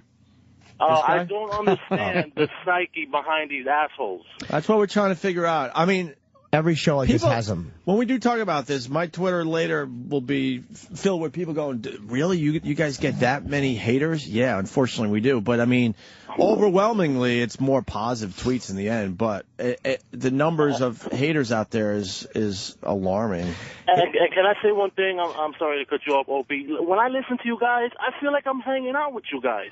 Oh, I drive a school bus, and I wake up at 5 o'clock in the morning. I would never hang out with a bus driver. Yeah, exactly. It's also because sorry, I had to say. We're very opinionated, and people get very angry when your opinions are different. And again, like I said, they want to be heard. That's why they become haters. I don't know what motivates people to listen if they don't like it. That is confusing to me. I've never listened to a show I didn't like, ever. I don't watch things that annoy me. Like, I don't need to. There's enough things that will incidentally make me angry. I don't need to seek out things that upset me. They're there. I would never waste my time listening to a radio show or reading a message board or that I don't like. It just doesn't make sense to me. Yeah, all right, guys. Have a good day. Okay. They're out there, Marcos. Yeah. But every show has them. I'm sure every show where there's guys, Rush Limbaugh has them, Mike Savage. I mean, any of these guys who talk have them. They don't have them. I'm trying to figure out what this guy did. Can't find any of his... hot. Is it? Yeah. Any of his tweets about me, per se. So I don't know what the... All right, can we take the dealio is. Take a break, or you can continue? I got. No. I'll pee too. Take a break. Look at this bitch. Sure. All right, man. I don't know what that. Yeah. I don't know what that meant in the end. Soundboard Fez just gained a shitload of followers. Yeah, that's what that did. That's all that did. Can I address one more thing before we go? Oh my God, hurry! I'll do it when we get back. Remind me to address the DC show when I get back. I forgot. Perfect. We'll do that. Good little 12-ounce goddamn roll of sausage supposed to feed your brother and me and you 600 pounds of men, at least. You get my point? And the two girls, and they put it in that fucking pussy roll of sausage. Son of a bitch. Somebody needs their ass kicked. Some little consumer geekaroid fucked this shit up. Save money. Yeah, save money. Save money. Fuck, I'm going to eat, goddammit. Randy Taylor. I don't know where you people come from. I don't know if you test your products, your quantity of your products. Your products are very delicious. I love your sausage for 30-something years, but I can't take and feed a family of 5 on a little 12-ounce roll of sausage. I don't mind paying you more money for your 16-ounce roll of sausage, but you don't have it anymore. You've got a 12-ounce roll, and you've got 3 men that weigh over 200 pounds apiece, a woman that's a little plump Scotch girl, and a daughter who's 13, and you're going to try to take a 12-ounce roll of sausage and a couple of dozen eggs and feed that. It ain't going to work, and I'm not going to purchase your product anymore or ever again. And as far as your 16-ounce and maple and sage, I don't eat that. I'm not from the north. I'm a Texas man. Jimmy Dean sausage is for southern people to eat with the breakfast, with the fried eggs and the T-bone steaks. And I can't see going to a little 12-ounce package to feed 4, 5, 6 people. And I'm not going to buy 2 of those 12-ounce packages just because you want to downsize and charge the same goddamn price. I'd sure like a reply, and I'd sure like you to go back to your 16-ounce package on your regular sausage, because I'm not going to buy it otherwise ever again. I'll just have my own damn sausage made like I used to 30-something years ago. It's not tasty as yours is, but it'll work. Goodbye. On Sirius XM, The Virus. Thanks for calling the Opie and Anthony FU line. Here's the latest batch of FUs. Fuck you! A big fuck you to me. I go out, get the fat surgery so I can get married, have some kids. Now my wife turned into a fat bitch, and I got 2 cunt fucking kids. And by the way, fuck you, God, for not stopping my heart. Fuck you. Fuck you! Yeah, this FU's going out to Osama bin Laden. You're dead. Ha-ha. Fuck you. Fuck you! Yes, I'd like to give a big fuck you to the person who caused me to get banned, and to the person, the same person, he also ratted me out. Fuck you. Fuck you! Yeah, I want to give a big fuck you to the guy that calls in talking about not smoking in certain places. Ow, my lungs hurt from your cigarette smoke. How about you fucking grow a pair of balls, fucking pussy, and take some goddamn smoke in your lungs? Fuck you! Fuck you! Yeah, I'd like to give a big F you to Sam and your fucking cackling laugh during the After O&A Live, which, by the way, is the worst fucking show ever. After O&A Live. What the fuck? I gotta sit in there and listen to you cackling. I can't stand it. Fuck you! I want to give a big, gigantic, huge fuck you to Panic Attacks. Every time I try and go somewhere, you gotta fuck with me. Get them gone, get rid of them. Fuck you, Panic Attacks. Fuck you! Hello, yeah. I'd like to say I'm very sorry to everybody, to the staff, to Opie, to Anthony, to Jim Norton. Forgive me. Can we start clean, please? Fuck you! Hello. This is a Sirius XM satellite calling from space. I would like to send a fuck you for changing the channel lineup. Now I need to reconfigure my database. Processing. Database reconfigured. Loading goodbye message. Goodbye. Fuck you! Call the Opie and Anthony FU line. 866-FU, line 1. That's 866-FU, line 1. Sirius XM, the virus. You're listening to Opie and Anthony. We just missed it. Space Shuttle Endeavor has taken off. Booster separation. So far, so good, right? Well, yeah, the boosters are separating. You from can the see it main now. fuel There's the tank. solids. They're separating. You can see it from the onboard camera. You can see the solids. Look at them as they're pulling away from Is that the Endeavour. parachute? Relatively now, The onboard Endeavour guidance is system safe. has done its It's job moving of into selling orbit out on any its own dispersions. 3 They engines. voiced from all over. Why is everyone talking at the same time? Solid rocket Orbiters now traveling boosters. 3,200 miles per hour, downrange 50 miles, altitude 37 Still miles. have the main fuel tank. Of the Space Shuttle Endeavour now. This is what a crazy person is. Jimmy's gay. NBC space correspondent That was Jay Jimmy that Barbary, said thank that. you very much for telling us what we are seeing. This is, of course, the 164th. Oh, shut up. And we'll stay with you, obviously, throughout the morning. Thank you so much. That does it for us for now. Stay tuned for Willie Guns, who's filling in on the Daily Rundown. Failure, however, all 3 registered to fair winds on its final historical winds. Final historical winds down the exit tank, looking down the exit on the top tank. There continues to power its way out. Continues to power its way out. 1,000 miles per hour downrange, 90 miles per altitude, 90 miles, 3 minutes, 15 seconds into the flight. 15 seconds into the flight. Main fuel tank should be separating shortly. Diverticulitis. Space Shuttle Endeavour makes its way into Rock.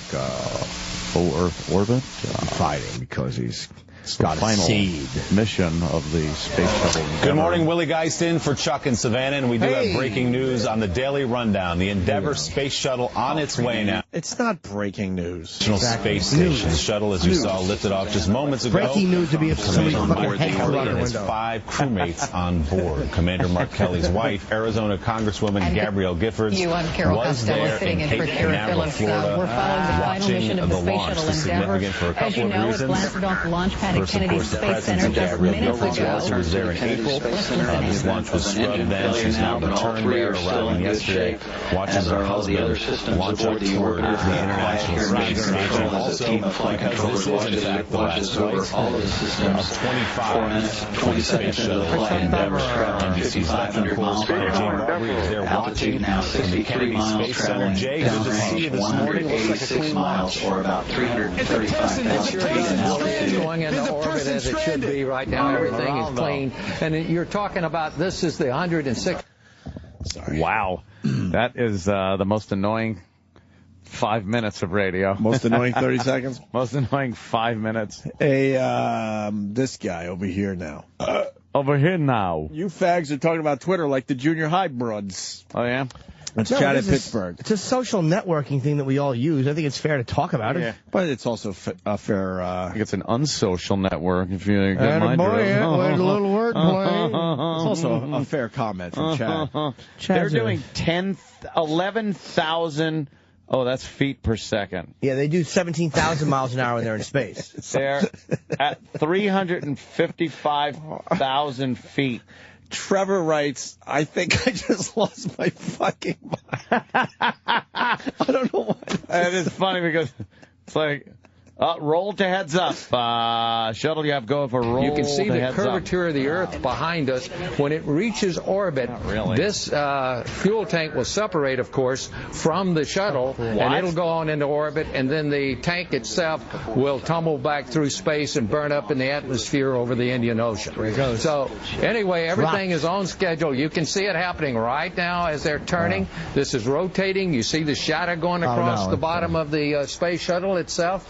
And you can see it rotating as they're turning back over to fly upright. They were going into space heads down. Now they're moving over to be upright as they go into orbit. So everything is going great. Do they fly upside down we to have get no that's gotta be a problems at all going up. You don't feel upside down. Anyway, we should be but listening are here, they I upside think. down before they actually lose gravity? No, they're going right straight up. They're going right side up, but for space purposes, they're upside down. But they turn upside down. But I want to know. Yeah, once they get up, into low Earth orbit, then they can go upside down. But when are they but right it's not, side up? It's not literally. Well, they're standing on end. They're straight up and down. Right. When they're going up, because, you got to get that altitude. So they're in the proper direction, but they're upside down compared to space? But then they roll over on their back, relative to the Earth, but, See, they're going back down now, altitude-wise. Like, they're now at 345,000 feet, 344,000 feet. They're going down. Maybe they're just crashing, and we don't know it yet. Oh, look, it says ridiculous, ain't it? The view we're looking at right now is, like, under the fuel tank. Yeah. Doesn't it look like you could actually hold on there and just be fucking taking the ride? I wonder. Sometimes when I'm trying to sleep, like when I'm dozing off. Hilarious. Sometimes when I'm dozing off, I'll wonder what would happen if I was like strapped to the outside of that rocket in the beginning when it takes off. Yeah. How long until you were dead? Like how long through the takeoff until you died? Wow. I think. And let's just say the weather would kill you. As you got up higher, how long if they like say they tied you to the fucking thing on they put you on a little platform and they sat you like Indian style, so it's not like your whole body was longwise being crushed by the pressure, and they sat you and they strapped you to the fucking side, and you went straight up and you had a spacesuit on. How long until you were dead? Oh, a spacesuit though. Okay. Say without one though. Without one? First. I think once the speed gets up to a certain, first of all, the altitude would kill you. But before that, I think the speed would just keep you... your ability to breathe would be impaired, I believe. Look at this. What the fuck? What's that shit coming off of it? Look at that green shit. Oh. It's all these gases. Wow, what is that? Gases. Exhaust gases. They're in fucking space. How high are they now? Now they got the shitty fucking Dow foot and the stupid the fucking the ticker that nobody reads. Nobody reads the fucking tickers. What are you, a ticker lover? There it goes. When you watch those fucking... Oh, there it goes. It's separating from the fuel tank. Yeah, you can't see on CNN because there's a corner. That's amazing, isn't it? And the angle we're seeing is from the fuel tank that's falling. Yeah, there's a camera on the fuel tank. Wow, you can actually see the shuttle above it. That's a great angle. That's pretty fucking cool, man. And all those fucking gases are... Yeah, it's the little retro rockets and things that steer it away from the Is that what's coming off tank. Yeah. Little gases. That was cool. Gases work weird in the vacuum of space. I don't understand why fucking space. What is a vacuum? Like, I don't get it. There's like, nothing there. No, It's no. just nothing. But how come air rushes out? Like, if you open the space shuttle door, your fucking air goes. Because it's a vacuum. It's like there's nothing there. It's pressurized. The shuttle is pressurized with air and pressure like we have on Earth. It's like a plane. It gets so thin, and it reaches a point where there's actually nothing. So it just sucks it right out. I got a question, Ant. Yeah. If the world's going to end May 21st, yeah. Do these guys survive if they're up in space? Oh, yeah. I think they wouldn't have anywhere to go, though. So Where would they go? What the fuck was that? There's shit shooting past the fuel tank. Wow, look at those they're showing a close-up of the bottom of the fucking rockets. Holy God. Yeah, when those things light. Oh. And they're just shaking. The crazy power. You ever see the fucking sure flight deck area when they're taking off? How bad they're fucking shaking Are they around in shaking? there? They are being pummeled. But those guys are using instruments. Like, how many G-force is that? 4. Is it? You might be right. It's about 4. I think it's a little more. 4.5 to 5, maybe. On launch like that, I would say they're probably hitting 6. 6 fucking G's? I would say 6. And they're actually, the guy, you have to be able to use, these are delicate, these are spaceship fucking instruments. This isn't a drive neutral issue. So 9 G's would knock you out. Why is it that they're shaking, all the equipment's shaking like that, but if you drop your fucking cell phone, it doesn't work anymore? That's bullshit. It's bullshit. It is bullshit. That's bullshit. When would you die, you think? What do you mean? I feel like I'm in pretty good shape. We all think we're kind You're of in great shape. Thanks, Jim. What, if you get in there, you mean? If you took off in the shuttle? I would fucking die of a heart attack, I think. You think? With that shaking and shit? Oh, this is showing them you prepared for it, pre-launch though. and then These launch? simulators you go through. How are you prepared for this?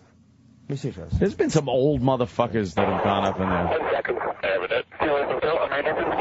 Yeah, you get used to it, dude. Yeah.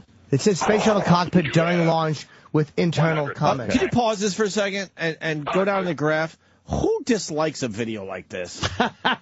we dealt with Twitter. They hit dislike. We dealt with Twitter. Can we now deal with YouTube? Yeah. Go back up. There are 19 people that dislike cockpits. Cockpits. God damn it. Cockpits. Cockpit video from a shuttle taking off. I don't like it. Who's the asshole that dislikes a video like this? I don't like it. Yeah, if there's a duty video you dislike it, I get it, but I don't. Who's the asshole that dislikes a video like this? Go ahead, sorry. Yeah, show some of that fucking launch video.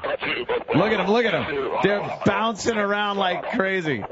Not as much as I thought they would. Wait, they're actually sitting. That's a smooth launch. Oh. Okay.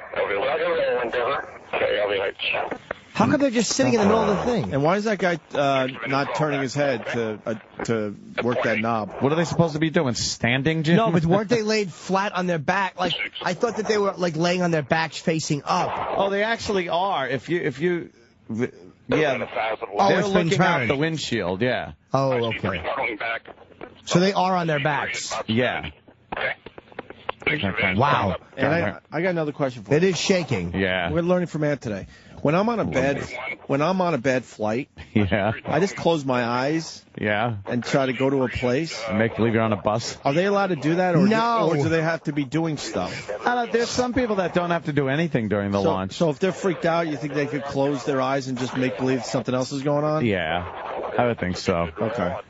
Yeah, like, the person that works the fucking robot arm. Yeah. They ain't got to do anything. Okay. One of the dumb scientists, they could just sit there and fucking make believe they're on a bus. Someone said the heat would kill us in the takeoff. How hot is it? On the You're outside. strapped to the engine. No, we know that, but I mean inside, does it get hot? I don't know. I think the outside gets pretty cold, to tell you the truth. True. No, but if you fell, I've thought like if I fell off and I had a parachute, but the thing that would burn you up would be the fucking rocket emissions. Yeah, I think the rocket. Are you allowed to open up you. one of those little windows because you're feeling a little car sick? Yeah, the fly window on the side. Remember the fly window? These guys are doomed if they got to puke. Oh, right in the helmet. Blech. That would suck. I'm sure it's happened. Smelling your puke for the whole trip. Yeah. I forgot. I want to see the real angle of that, though, where they're on their backs. What's but they're pretty holding cool, though, fucking I'm sorry. They're holding notebooks. Like, they're going over charts. Checklists and stuff and things. The cool thing is, once they're done with all this bullshit, they could take those spacesuits off and just walk around in like fucking regular kind of NASA clothes. They don't need the heavy spacesuits on. I was watching this thing I bought on my iPad about Hubble.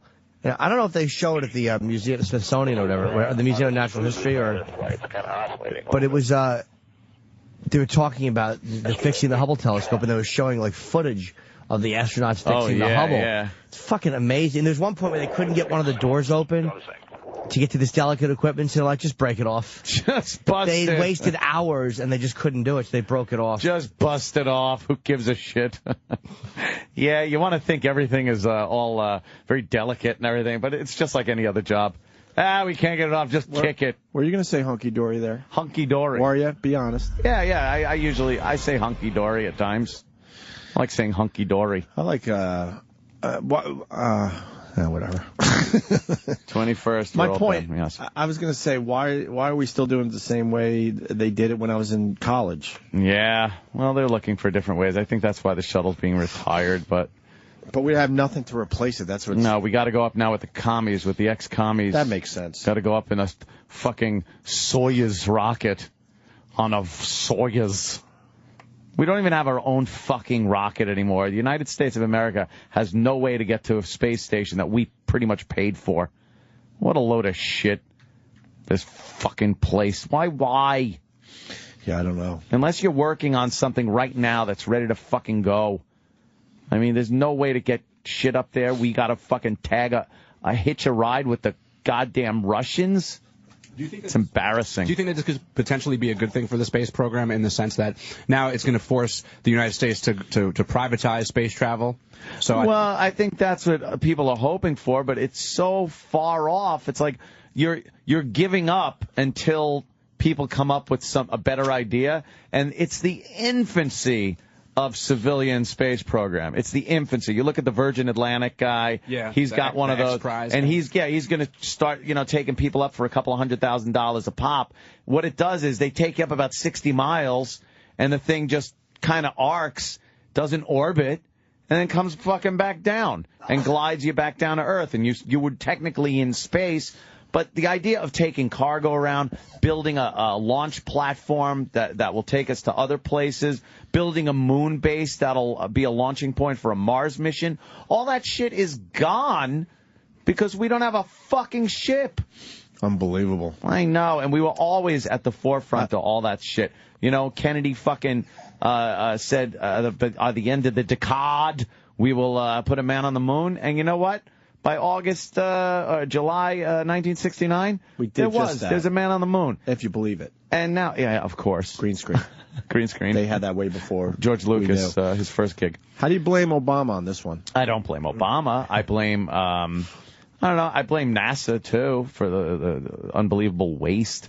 And I think the couple of shuttle disasters kind of put a kibosh on a few things as far as funding goes. Funding itself gets cut by, and I will say, by a lot of Democrats. But yeah, I mean, we've just that passion to conquer space and look for something new is gone. And when people say it's a waste of money, I always say that a lot of shit we use today came out of the space program. A lot of industry, a lot of things we use every day, jobs came out of it because we were able to invent things that we needed for space that were able to be put in the civilian world. And how could you say it's a waste when you can now see like sunsets on Mars and stuff? Exactly. You see that one recently? Was it Mars or another planet? It's like Venus or something. Was it Venus with the sunset? Mars, they had a great sunset. That was beautiful, wasn't it? Titan. Fucking moon. One of the moons is Saturn. They got a fucking picture up from the ground. That's it looks right. amazing. See, I took one with my camera. No, you didn't. Yeah, you did. I did. Couple like bikini teenies, some beach chairs, and checked out a sunset on Mars. Who wouldn't want to do that? Mars. Yeah, so we wouldn't be fucking, if it wasn't for the space program, we'd probably be out of a gig. Guys, they'd be sending this signal up to nothing. Is that Mars? It Yeah. was Mars.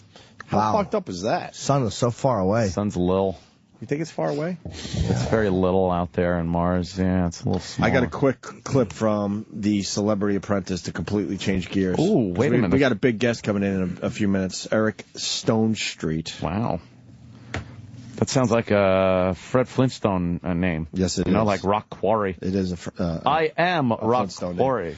He's one of the stars of Modern Family, a show that none of us watch. So, should be a good interview. It's a huge show, though. Yeah, I know. That's why we're having him in. But how do we interview a guy that we don't even watch the show? I still, Oh, yeah, okay.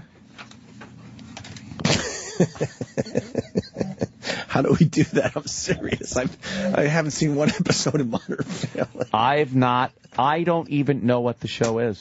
I love how we're bringing this to the show finally, because this is our dilemma. This is how we fucking do a lot of times behind the scenes. Well, he plays a gay guy on the show. It's a huge show, but none of us have seen the show. He's a heterosexual, plays a gay guy, and he wanted Emmy. Okay, is he a gay guy? No, he's straight. He's supposedly straight. His co-star, though, that plays his husband, is a real gay guy. Dude, if you were going to play gay, wouldn't you want to do it with another straight guy? I don't know, would you? That's kind of a loaded question. But you're an actor. Right. Yes. Let me put myself in the place. You're an actor. Let's walk through this. Mr. Faversham, I will not suck that cock, not suck that Perfect. cock. And Modern Family says perfect. You got the role. Right. As a gay guy. Yeah. But you're straight. Yeah. But your co-host, who you're supposed to be married to or whatever in the show, is gay. Yeah. Wouldn't you rather play gay with another straight guy? See, why? That's why the answer's perfect. No. My question was perfect. Okay, it's a good question, but before I even answer it, why would you think it's better to be with a straight guy? Because I think the gay guy is not really acting, so you're getting the real gay.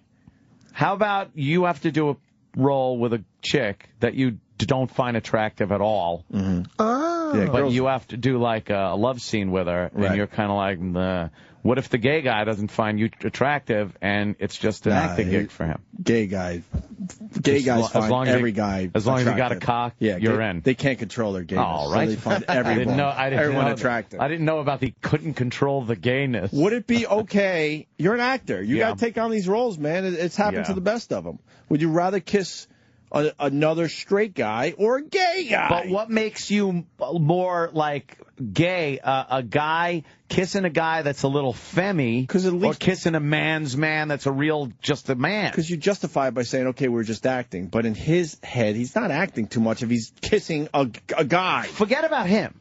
Forget about his viewpoint of the whole thing. Think about yourself. No. I'm asking you. But that's what I'm doing. Listen. Okay, go ahead. Forget about the gay guy's point of view that he wants your dick, right? And he's not acting. Right. Let's say, for the sake of argument, you're right. He's kind of like digging this. The idea, you read the script, there's a kiss, you're like, all right, I got to kiss this guy.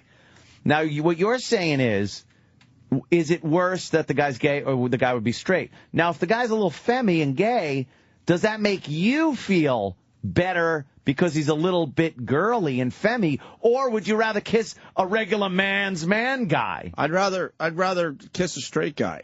Would you rather kiss the straight guy? I'm thinking the gay guy. A twink. You would rather kiss the gay guy? I'm thinking because he's because he's closer to a girl. Can you stop recording this, please? Because he's closer to a chick. Yes. Than a real man. You would rather kiss a gay guy than a straight guy? Well, because he's closer to being a girl than the man's man guy. Jimmy? I have to agree with Ant because I think... You'd rather kiss a gay guy? It depends. A feminine gay guy than a fucking masculine gay guy. Right. It's got to be a twink. Let's just get it out. A tranny. No, but it's a weird question. Are you guys fucking with me? No. You'd rather kiss a gay guy if you were an actor. A straight guy feels more like a man. A straight guy would be a man. Yeah, a gay guy is sort of like a fucking hairy woman. So you wouldn't mind that he's enjoying this kiss? You wouldn't mind that he's enjoying the kiss a little too much? Well, that would kind of... Holy shit. That would kind of be like a girl. There's no way I'm alone on this one. A guy would be, you would enjoy the kiss. A gay guy for a role before you would kiss a straight guy. That's playing gay. Right? Well, straight guy. No, it's... You're a Modern Family guy. Right. You're the straight guy in this gay relationship on the show. Rather have the gay guy as the co-star. No way. Really? Sure. But you're kissing a man's man. Yeah, You're you want to kissing kiss another Tom guy. Selleck. But I know because he's a man's man, he's just acting like I am. Who cares? The bottom line is you're fucking making out. You might as well get your dick hard. I mean, let's be honest. Why do you have to throw out the baby with the bathwater? You might as well have someone that's maybe enjoying it and that is a little femmy. Yeah. But there's a chance you might have the ninja. Well, that's a different story now. Now you're going a whole different story. I think you're fucking with me. No, I'm just saying it would be more Anthony like Cumia, actor, would rather kiss a gay guy than a straight guy. Closer to a girl than it is a guy. Very little closer, but at least it's a little closer to a girl. I'm alone on this? I think you're alone on kissing a regular man. No way. I think you're not getting any support. Way, man. Get a fucking poll going. I think I win this one. I win. You're going to lose. All right, now this we're one. getting into some details. What do you got? You got to put one hand on his ass. A guy, a gay guy. Hey, they're a gay couple. You got to hold his squared off muscular ass. They're a gay guy. They're a gay couple on the show, so some gay stuff is being acted out. Yeah. And you'd rather do that with a gay guy. Steve from Bayshore brings up a great example. So, who are you kissing? Fezzi or Ronnie B? Ronnie B. Ronnie B. Holy shit, I don't even want to think about Ronnie B. Look, I'm not saying the choices are awful, but I'm just saying though. Did they both just shave? Then the gay guy will they probably have smooth cheeks. Then the gay guy would probably like read into it a little bit and go, "Oh, I think you were." Doesn't matter. Whatever. Then you can tell him no. Then you can tell him no. But the guy is another complete man. Complete man as opposed to femmy, wants to be a girl, acts girly man. Wait, you're not fucking around? No. No, I'm serious. For what reason? Because it's not as manly if the gay guy is But manly takes the gay out of it. You're not even thinking. It's like, okay, you gotta do this, I gotta do this, let's deal with this. No, it puts more gayness in. The other guy's putting on gayness. The other guy's putting on lip balm. He can't wait for the quote fake fucking But he's a little kiss. more chick-like because of the way that he acts, his mannerisms, his gayness. And I'm talking the stereotypical gay guy. He's talking about a twink or a feminine, a very feminine, blonde hair preferred, submissive kind of gay. Is a gay guy? Than a straight guy? Feminine gay guy, yes. Right. Not a big bear. Yes. Wait, so pucker up, Jim. All right, there you go, Steve C. No, that's a bear. I'm not talking about a bear. I'm talking about a femmy gay guy that would be a little more chick-like. All right, I got one for you. All right. And I can't blow up his spot, I don't think. Oh, no. All right, here we go. I know exactly what you're going to write down. Oh, no. This is... All right, you got to... He's playing the gay guy as a gay man. Wait. Circa 2000? He's getting a little old. Or... Now answer the question. You got to go with the number one. Wow. You got it. I think you're fucking with me. No, he's asking about Opie's asking about a twinkish gay guy or that we know, or a big bear. I would go with the twinkish, the sleight of frame gay man. I'd wrap my arms right around the little fella. Little fella. I would cuddle him up, push him up against the wall, and give him a Demi Mooring. So you're saying in this acting world? In the acting world, yes. It's more gay to kiss a straight man than a gay guy. Neither is a gay thing if you're acting. It's not like you know. But it comes down to personal preference. And if you have to, you got to take the edge off of it by going with the more feminine of the two. Okay, now if you had the choice, what would you do? Would you rather eat his ass or suck his dick? Now Jimmy goes way off. But no, think about it. Would you rather put him on his hands and knees with two pillows propping up his stomach and fucking go clam digging in his asshole? Clam digging. Or would you rather blow him for a couple of minutes? Digging. I can't believe. Is there a money shot? Well, this guy just... No, probably a little pre-cum leakage. But you're also going to have in the ass. You know, he's sweating. And his fucking ass hair probably has man sweat on it. You gotta go for the blowjob. It looks like Muren, M-U-R-E-N 241. You guys are all gay. Well, he's here. Am I losing this one?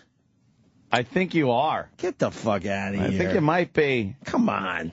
I think you might be losing this one. No way. Well, that's something we should ask him. No fucking way. Well, now we got an interview. I have to tinkle. He's here. Really quickly, Celebrity Apprentice. That's where we're going. Oh, right. And the Hoarder fucking story. When are we going to do this? We wasted time on that Twitter shit when we had real radio to do. Oh, my God. Well, at least we got one guy blocked. Stupid Meatloaf is, he's acting up again. He's crazy. Is he crazy? It's a quick clip. It's the lawyer, which, what's news about that is throwing the wrench into the works. Hello? Is Chuck around? Yeah, it's pretty urgent because we were going to have Jeffrey Holder come in today, and there seems to be a problem with the release form. Thanks, bye. I'm going to throw this phone across the room. Whoa. He's What was he freaking out about? I don't know. That was a Tuesday. He's just crazy. Meatloaf's nuts, and I wish we knew more about Meatloaf before he came in here. He's out of his fucking mind. Well, we kind of got him a little bit. A little crazy. You guys see the documentary that was on MSG. I talk about it a lot. On Meatloaf? It's totally worth seeing, because he's fucking nuts.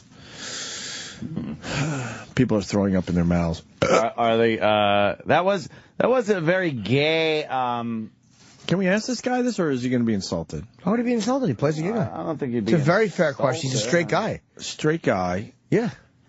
It's an interesting question. And if you're straight, wouldn't you want the whole world to know that? Because most people that just tune in Modern Family would probably just assume he's gay. For $60,000 a week or whatever they make, I don't care what they think. I'd fuck a small bird. Yeah. Yeah. The large one. So you're saying it's more gay to kiss I'm confused. Mm-hmm. Why would Dr. Steve say we have plenty to talk to this guy about? Just Google Sofia Vergara. Wow. No. What? I know that name. How do you know that name? She's on the show. She's fucking Oh, she's on the show with him. Oh, yeah, okay.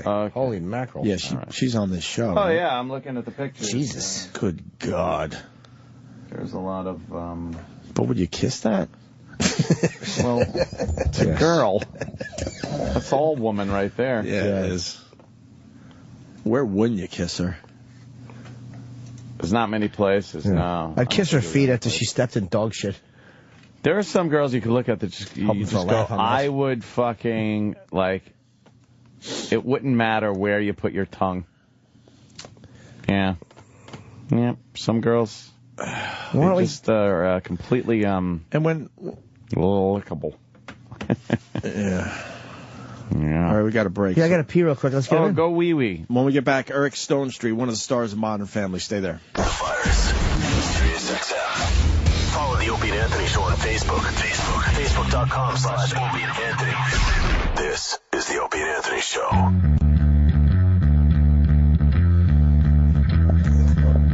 Well, let's get him in here. Yeah. Eric Stonestreet. Modern Family Wednesday nights. 9 p.m. on ABC. I think that's a really good question. That is a hell of a question. Yeah, you came up there, a little quandary that Opie couldn't leave alone during the commercial break. Because I thought you were fucking with me. No, I was thinking Brokeback Mountain. Yeah. You think those two guys are like, all right, look, we have to do this thing, and they almost laugh it off. Let's get it over with. But then one of the guys is truly gay, then. It just makes it strange. I think the I hope this guy has a good sense subtlety of the question is the question. Like you're saying, you could laugh it off. You that. Hey, Eric, how are you, buddy? Good. How you doing, man? Good. Is this racist? Yes. Oh yeah. Come on. Yeah. That's Jim Norton. Yeah, I know Jim Norton. Oh, you do? I'm just looking at Twitter. Yeah. He looks at Twitter. Were you listening to the show? No. You mean out there? Yeah. No, I wasn't. We have a social media. We have a strange question. Okay, 7 inches. Nice. All right, that's only good. That's strange. So, Modern Family, huge hit, obviously. Yeah. And you play gay on the show. I do. But you're straight. I am. This is the question. Would you rather the other guy be straight or gay as an actor? If you have to have some kind of physical choice. interaction, kissing. Let's just say kissing. Oh, well, a we passionate kissed, kiss. yeah. So passionate kiss? Passionate kiss. It's got to last a little. One of those Brokeback Mountain kisses. We're not trying to be a jerk to you or anything. No, just this like is a real personal preference? question. Like, would you rather the other guy be a straight guy, or it doesn't matter to you? No, I think it helps that he's gay himself. See? That's what I said. Fuck. Yeah. I said I'd rather have the gay guy because then it's a little more feminine. But he has a beard, though, doesn't he? Jesse has a beard, right? Yeah, he does have a see, beard. Well, that's not very feminine. Well, No. It some of feels the a little girls. bit like a lady part when I kiss it. Okay. That's At least he went with it. Was that the first guy you ever kissed in a scene? Was he your first? No, I was in a movie called Girls Will Be Girls years ago where I had to kiss a guy. But interesting, because it's in the same vein of your question, he was dressed as a woman. He was playing a transvestite. So I was able to sort of extend my imagination into, all right. Sure. Because he really looked like an attractive woman.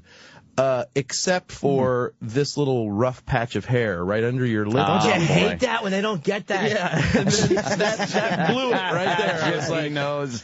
all right, this is not a woman. That's the worst. Like, you had me. Why didn't you get that? You had to be lazy. Few hairs, Jesus. I don't even mind if the wig is Has crooked. anybody in here kissed another man for any reason?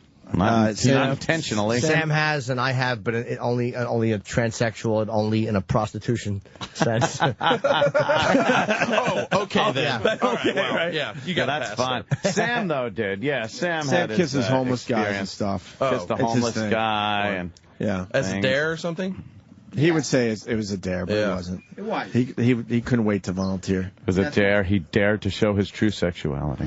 Were you No? the first time you had to kiss a guy when you read it in the script? Were you like freaked out by it, or like, eh? Well, no, I wasn't. I knew that was coming. What I didn't know was coming in that movie was, and I still swear they left this page of the script out when I read it years ago, is that I am doing another woman who's a man in real life from behind on a piano. Oh. I don't ever remember reading that in the script, but that was the first thing I had to shoot on the first day of the movie. Wow. Like, okay, so she's going to be up on the piano, and you're going to be behind her.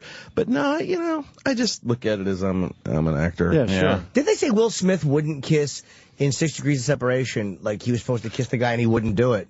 And I was like, come on, man. Yeah. That's the gig. You got to do it. Yeah. I mean, I just don't. Don't take the role then, right? Yeah, I thought that was a bad move. He's a better actor than that. I thought he should have kissed the guy, or just like you said, don't do the role. Right? Yeah, don't do it if you don't like it. Especially in a horse-drawn carriage. I mean, come on. Yeah, Why wouldn't it's a you? beautiful setting. If you're gonna kiss a guy anywhere, I mean, a horse-drawn carriage, it's lovely. Beautiful. Yeah, it's a nice atmosphere. So you're not weirded out by that at all? No, not 1 ounce. We talked about it for 15 minutes before you got here. Did you really? What do your and listeners weigh in on it? you're nonchalant about it, which I guess we should have been. I don't know. We didn't know if you'd rather kiss a straight guy or a gay guy. Opie said straight guy. I would He'd rather kiss a say straight guy. it would And just thought be, we were like 'cause you fucking with both him by would saying. be in on it, like, okay, let's get this over it with. would be way with Kiss and Jesse. It's like no big deal because he has no issues with it. Another straight guy would be like, and then it wouldn't look real. It wouldn't look good. It wouldn't look natural. So Do you think though, like, are you worried as a straight guy that you kiss him as part of the role, but like that he might go like, "Ooh, this is nice." Like, I mean, is that a feeling that sort of his what we're boyfriend getting gets at. jeal's? Oh, his boyfriend's there? That'd be a No, compliment. Yeah. Be like, wow, I'm good to both sexes. I'm a good actor. Yeah, I'm a good kisser. Yeah, I'd be offended if he didn't want me. Like, what do you mean? You're not even filling up. I'd be bothered by that. Modern Family is fucking huge, bro. Were you guys paranoid? So with you can say fuck then. Oh, yeah. I'm sorry. Okay, cool. yeah. I was holding back there for just a second. Were you? Oh, yeah, no need. No need. Satellite radio. Eric, you seem like an edgy guy. A little bit, yeah. It's different. It's a little different People are than- always very disappointed when they meet me, I feel. Why? Because they expect this cam, like Almost big like moment, and for me to like lift them up above my head in the Lion King song or something, it's so I think when people meet me they're a little, first of all, surprised, And I think some people would say disappointed, because while I'm a nice, affable guy, I'm certainly not the character I play on the show, which is, sort of a great opportunity for me, because I always say Cameron sort of is some of the personality that I wish I was more often. He's patient. I'm not patient. He's better in most situations than I am. So, what did you avoid when playing a gay guy? Like, what type of stereotype? There's probably something you wanted to avoid, like, all right, that's a trap I don't want to fall into. Is there anything you tried to steer away from that would be tempting? Well, yeah. I mean, the role as it was described in the beginning was sort of a one giant pitfall, because they said in the character breakdown, this was 2 years ago, we don't want anything that's too over the top. We want this character grounded. And they described him as the more passionate of the two. They didn't say flamboyant. They didn't say more gay or anything like that. Yet they had written this scene at the end of the pilot where I present the baby to Lion King music, and I have this mural painted on a wall with us as angels hovering above her crib. So what's written is over the top, but what's described as the character isn't. So those two sort of things reconciling were difficult, and I think I was fortunate enough to just navigate those waters in the best way to get the part. I think other actors sort of fell into that trap, which was a difficult one. But it was like kind of like just like a Nathan Lane, but higher. Yeah, exactly. But saying we don't want that. Right. We don't want that part. We don't want you to do that. But here's what we've written. So, it was hard. I played my mom. I mean, I've said before on lots of interviews. It's just I ground the character in my mom. So in the end, you're digging Sofia's ass. Oh my God. Are you kidding? She is a looker. She is something else. It literally took me. I would seriously, and I'm not exaggerating. You look at her, people will have no trouble believing this. I think it took me 2 solid weeks of working with her to not just get caught staring at her when she would walk into the room and we would be together. And I just at one point I think Jesse was like, you have to stop staring. you have to stop looking at her butt. I'm like, I cannot stop looking at her butt. She's a beautiful girl. Yeah. I tweeted a picture of her butt couple months ago and just said, oh no, it was a picture of her and Minka Kelly together. Wow. And Jeter's chick, yeah. And just tweeted, you're welcome. Yeah. It's like those two together in a picture. Come on. Was she, is Minka on the show? No, I saw him at a very fancy Hollywood party. Now, very exclusive. Is this girl, with her nice ass, what was she wearing when you tweeted the picture? Just a dress, blue dress. Oh, I love that. Okay, take it easy. Love a nice right. All right. I love settle down. I like that. Prefer that to jeans. I like a cloth. Yeah. Clingy cloth. Yeah. But a little clingy. We have a very good situation over there on Modern Family, because we have Julie Bowen, who is beautiful and awesome and sexy. And I always tell people, when you meet Julie in person, her girl factor just goes through the roof, because she's the type of girl that you can talk to about anything, and she'll tell you the straight facts of whatever you ask her. So she's her hotness goes way up when you meet her. And then we have Sofia Vergara, who's just a classic hot chick. Yeah. That's the picture over there, huh? There it is. Wow. Boy, you're good. Even eating a burrito, you can find that. Oh, Wow. yeah. Danny's the man when it comes to finding stuff on the internet. Yeah. Anything you need, you go to Danny. That's just depressed. That just makes me sad. Yeah. Why does it make you sad? Because it's literally like seeing a Rolls Royce and another car of that ilk, which I can't think of, and you're just sitting there in a Saturn with a rod. Yeah. Feeling like with a pair of jumper cables. Yeah. Hoping a guy will drive by to start your engine. Yeah, that's pretty great. Oh my God, yeah. And how great is Ed O'Neill? God, he's amazing. Funny ass dude. Funny guy, great guy, TV, bona fide icon, man. Yep, absolutely. Just bona fide. You go to work with a guy like that every day. It's a pleasure, I just saw him in an old movie. Like, he just popped up out of nowhere. He was in a movie called Dutch. Yeah, I remember the one called Dutch. But, I mean, this was even before that. Ah, God, I wish I could remember what. No. Oh, yeah, it was Dogs of War. He had a small little part in it. Yeah, that's the one with Christopher Walken. Oh, yeah. A mercenary and goes to Africa for that revolution. And Ed O'Neill plays the guy that couldn't go with them. So he's like this mechanic just going, hey, I got to stay home. I can't go anywhere. And, look at Danny pulls it up again. Yeah. But that was, that's going back 1980. 30 years ago. That was 1980, that movie. But I saw it, I was like, yeah, damn. He's a really underrated, and I say underrated, but he is an underrated actor. People don't give him sort of the due that because when I watched it, I just took for granted, like, so many people, he's kind of just like Al Bundy. Yeah. He's so not Al Bundy, and then he's not Jay Pritchett really either on our show. He's just a good actor. Do you, are you a stand-up? No, I never did stand-up. Because this is your host, and we have a prep sheet we get, which is sometimes good and sometimes horrible. This one's a combination of which I'll address. Let's go down it, and we'll just... Well, what are you doing you're seeing one of the hosts at Just for Laughs in Montreal this year? Yeah, I'm hosting a gala night at the Just for Laughs Comedy Festival, but, I open the show, and then I do a little bit in the middle, so I'm currently working on what I want to do, but it's not going to be just straight stand-up. Right, it's kind of like an improv thing? I'm going to sketch? Yeah, do a couple bits. What'd you do in Chicago? What's the big one? Second City. Second City. Yeah, I studied there for a year. Tina Fey actually was one of my teachers there at Second City when I was there, and I never performed there. I just kind of got my training, and then at Improv Olympic. I come from an improv world. What do you think? Improv can be really hard. Like, what for you is the number one rule when you do? Because I've watched at UCB, I watched Amy Poehler do improv, and she's fucking amazing. Like, she always goes into smart. Like, I go right for the dick.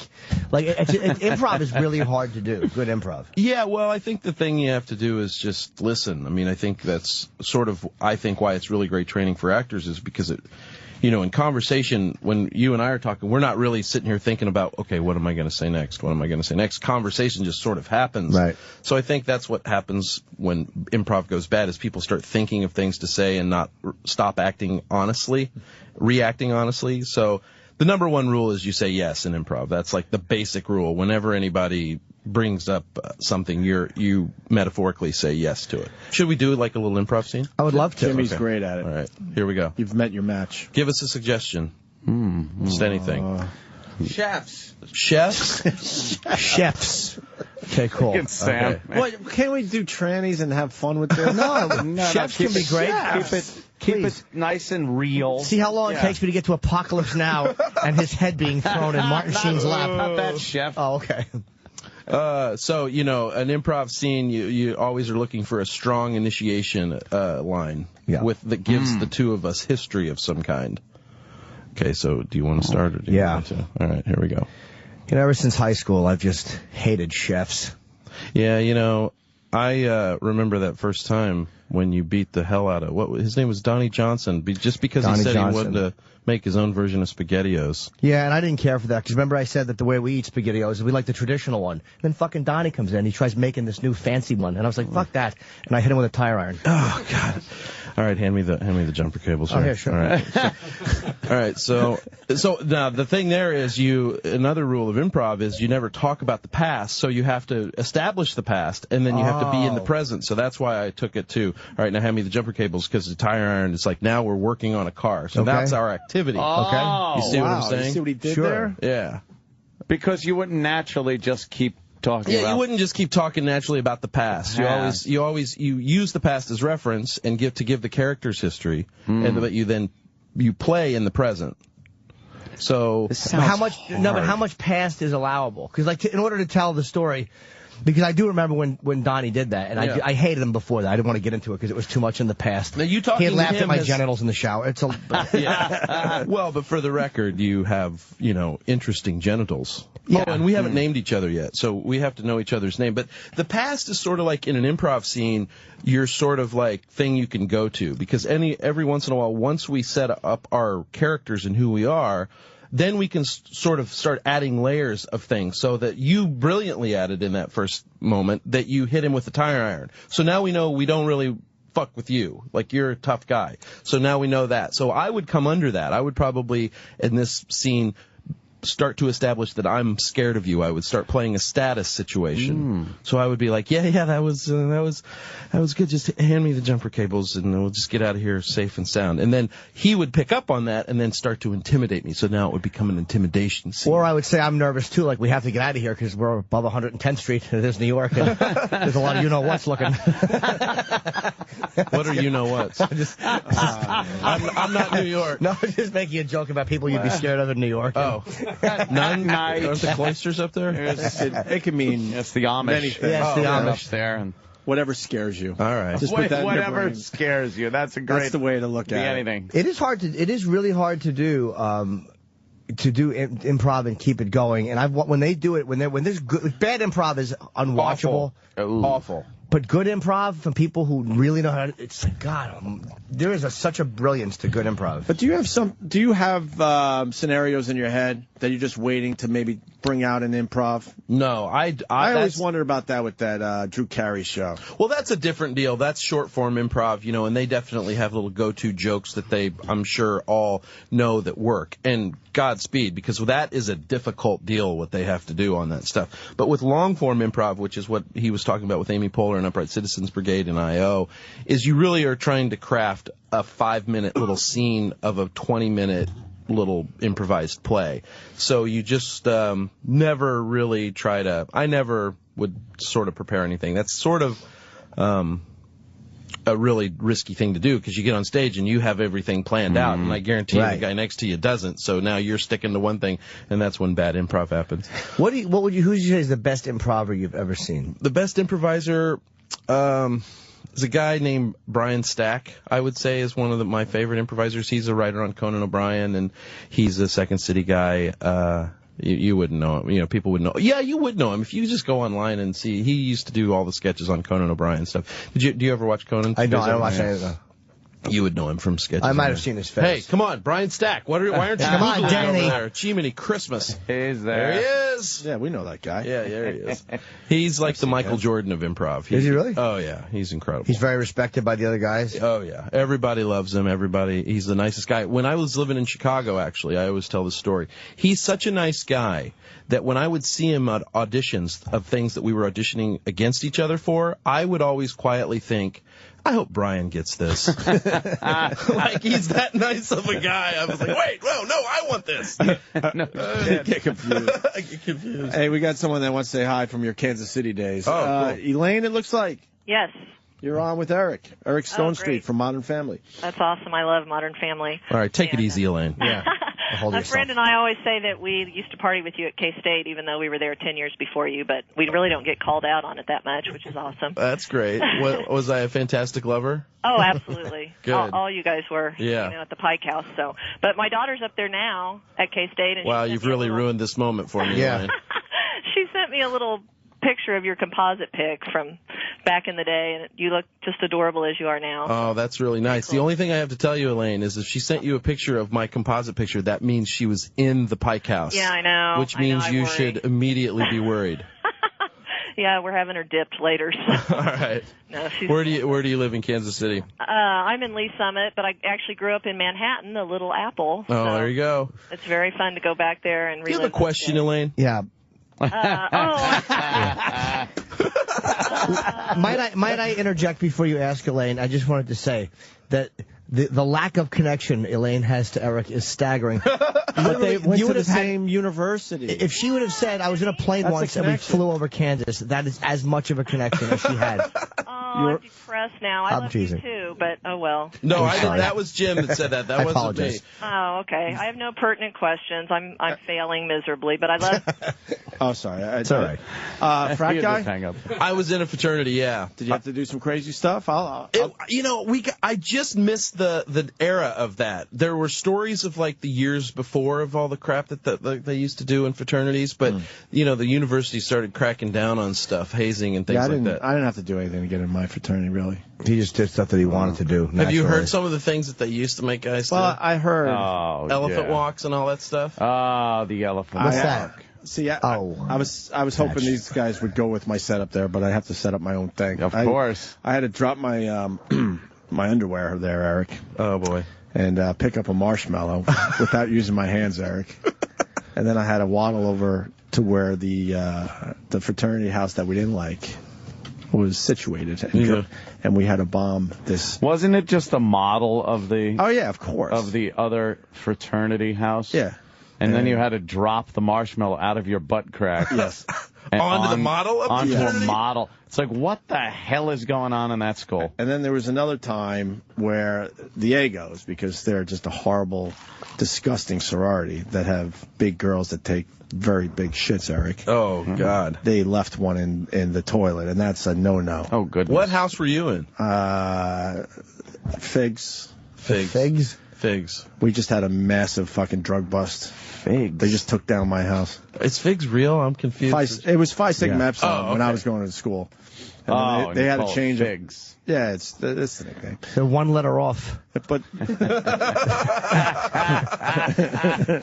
just missed it. But one of these dirty pigs left a deuce. A deuce in the toilet, and we had to get rid of that deuce, Eric. And how do you think we did that? Because the toilet wasn't working anymore. With the vacuum? By hand? Oh, God. It might have been a banana. I'm not sure to this day. But then it goes. Yours sounds all goofy. This is goofy? This was serious shit. Goofy, though. It's not like, You didn't do any of this, Eric? No, missed it all. Heard stories. Wouldn't probably have participated in it if they'd asked me to. So how do you pledge then if you don't do stuff? Well, it was more tame back then. We had a sleep deprivation. Does that count? Yeah, we had a little of that. Yeah, How long? Oh God, one night one night I only got like 7. That one. Yeah. By the way, a couple more bang-up bits of information on the prep sheet. Here's a good one. NBC is reportedly getting ready to introduce a Wednesday night block of comedies to compete with ABC's Modern Family. Bring it. Okay, now we'll go to the next bit on the prep sheet. ABC just canceled at least 7 shows. Okay. Yeah, I don't know. Those are really good jumping off points. We can improv that, can't we? We can improv the shit out of that. We can go with that a little bit. Horrendous. No, it's awesome that NBC is going for it. They don't have a lot of programming right now, so they obviously have to pick up shows, and it would make sense that they would try to pick up comedies. We love our show. We're pretty confident in our show and our writing staff and our cast. You guys catch any crap from religious groups or anything? No, it's been surprising. But I right off the bat got a couple things from people and about, the gay thing and 2 gay guys raising a baby. And my answer to them was, instead of watching our show, you should just continue watching, Criminal Minds, where they rape and kill people. Right. And rip eyeballs out of sockets. Mm-hmm. And those murder shows, if watching 2 gay guys raising a baby bothers you so much. All right, I'll do that. Focus on that, It is odd how what people deem offensive and what they don't deem. That's why you can't have any respect for any of it. Because the same people that say what he's playing is very offensive, again, we'll be happy to watch a rape on television. Right, it's drama. They're just showing things where they are. Murders and real, not staged actors doing things, but actual death and destruction is fine. Yeah. But 2 actors portraying a gay couple. Oh my God! It's the end of civilization. It is indeed. Hey, have you guys seen Book of Mormon yet? You guys I heard I want to see it. Oh God! I saw it last night. It's great. What'd you think? Amazing. Yeah. I saw my first musical just like a year and a half ago on Broadway. It was, and musicals are an interesting thing to me. Jesse, my partner on the show, came up through musicals. He's a Broadway guy. You're busting apart those stereotypes. Yeah. One musical at a time. But as far as musicals go, because I think musicals are kind of hard to watch at times, they're difficult. This is as good as musicals can possibly. It's the musical for the new It's world. Funny. Hilarious. It's amazing. Everyone's what people are talking. saying. Most musicals, gotta see this. Eric wants to say, they stink. Musicals stink. Well, it's rough. They're not always funny. And they sometimes miss their satirizing themselves. Book of Mormon not only makes fun of itself, it makes fun of society, it makes fun of musicals. One is up for. I don't think they miss a religion. I don't think they miss a culture. I don't think they miss. They hit everybody. Right. And when you get dragged to a musical and you sit through the first 3 songs, we all look at the playbill and go, oh my God, 12 more songs to go. Yeah. You start counting them down so you get the heck out of there. Oh, you got to leave, Eric. They're saying man, but before I go, I met my girlfriend in a musical, so I don't hate musicals too much. She was in Rock of Ages. Did you guys see that? I know. I've heard of that one though too. Yeah, she's not in it anymore. I made her quit. I'd see Rock of Ages. I made her quit. Hey, get out. In the kitchen. Are you promoting anything else besides Modern Family? Bad Teacher's coming out June 24th. I'm in that with Cameron Diaz and Justin Timberlake. I got a part in that, and then that's it. And what's your Twitter? At Eric Stonestreet. Perfect, you got it. Okay. Thanks, guys. This was fun. Nice to meet you guys. Very cool. Yes. Yeah. Thank you, sir. We're done too, I think, right? What? Yeah, I guess we're getting out of here. Yeah. Our show ends too. Okay. Nice. Come back and see us, forever. Eric. It ends forever. You never know. You never know. It's the last. Obviously. Modern Family Wednesday nights at 9 on ABC. Eric Stonestreet. Thank you. The Virus. Sirius XM. Opie and Anthony. The Opie and Anthony Show. Damn it. It keeps me going on the treadmill. I couldn't work without it. And I just got one in my daughter's car. You can keep listening to Sirius XM everywhere. Your living room, the gym, second vehicle, your computer, even your smartphone with our app. So what are you waiting for? Make the most out of your subscription. Visit shop.SiriusXM.com to find special deals on radios and accessories that will keep you listening everywhere. With my tabletop internet radio, I can listen anywhere in my entire house. Visit shop.SiriusXM.com. Monthly payment calculation assumes 5% down at 7% APR over 30 years. Are you paying more than $215 a month in rent? Well, if you are, you should know that you may be paying way too much. That's right, because you can actually own your own home for just $215 a month. Don't believe it? Check it out for yourself. Call Hot Props for a free list of hot foreclosure deals. 1-800-913-6928. Like a beautiful 4-bedroom, 2-bath for only $34,000. That's a monthly mortgage of only $215 a month. Plus, Hot Props is offering a home rebate of up to $1,000 in cash. And if you call right now, you can find out how to get up to an extra $2,500 on top of that. So call now for your free foreclosure list. Listen, if you're paying more than $215 a month in rent, you may be getting ripped off. Call Hot Props now to learn how to get your free foreclosure list. 1-800-913-6928. That's 1-800-913-6928. 1-800-913-6928. Guys, are you ready to turn up the heat in the bedroom? Well, before you get her off, Adam and Eve wants to help you get half off. That's right. Go to adamandeve.com and for a limited time, get 50% off just about any item. Put your hands all over her with massage oils or lube, or take her pleasure to new heights with a wild new toy. On top of that, when you grab that one item at 50% off, you'll also get 6 free adult DVDs for a little visual inspiration. Adam and Eve will even slide in a free extra gift so hot. They can't even mention it here. And the happy ending to it all? You get free shipping on your whole order. So before you get her off, get half off one item when you type DOLL for the offer code at checkout. When you do, you'll get 6 free DVDs, a free extra gift, and free shipping. Just use offer code DOLL. That's DOLL at adamandeve.com. Did you know that if you're a woman over 40, you need to work out at least an hour a day just to maintain your current weight? An hour at the gym every day without losing a pound? That's ridiculous.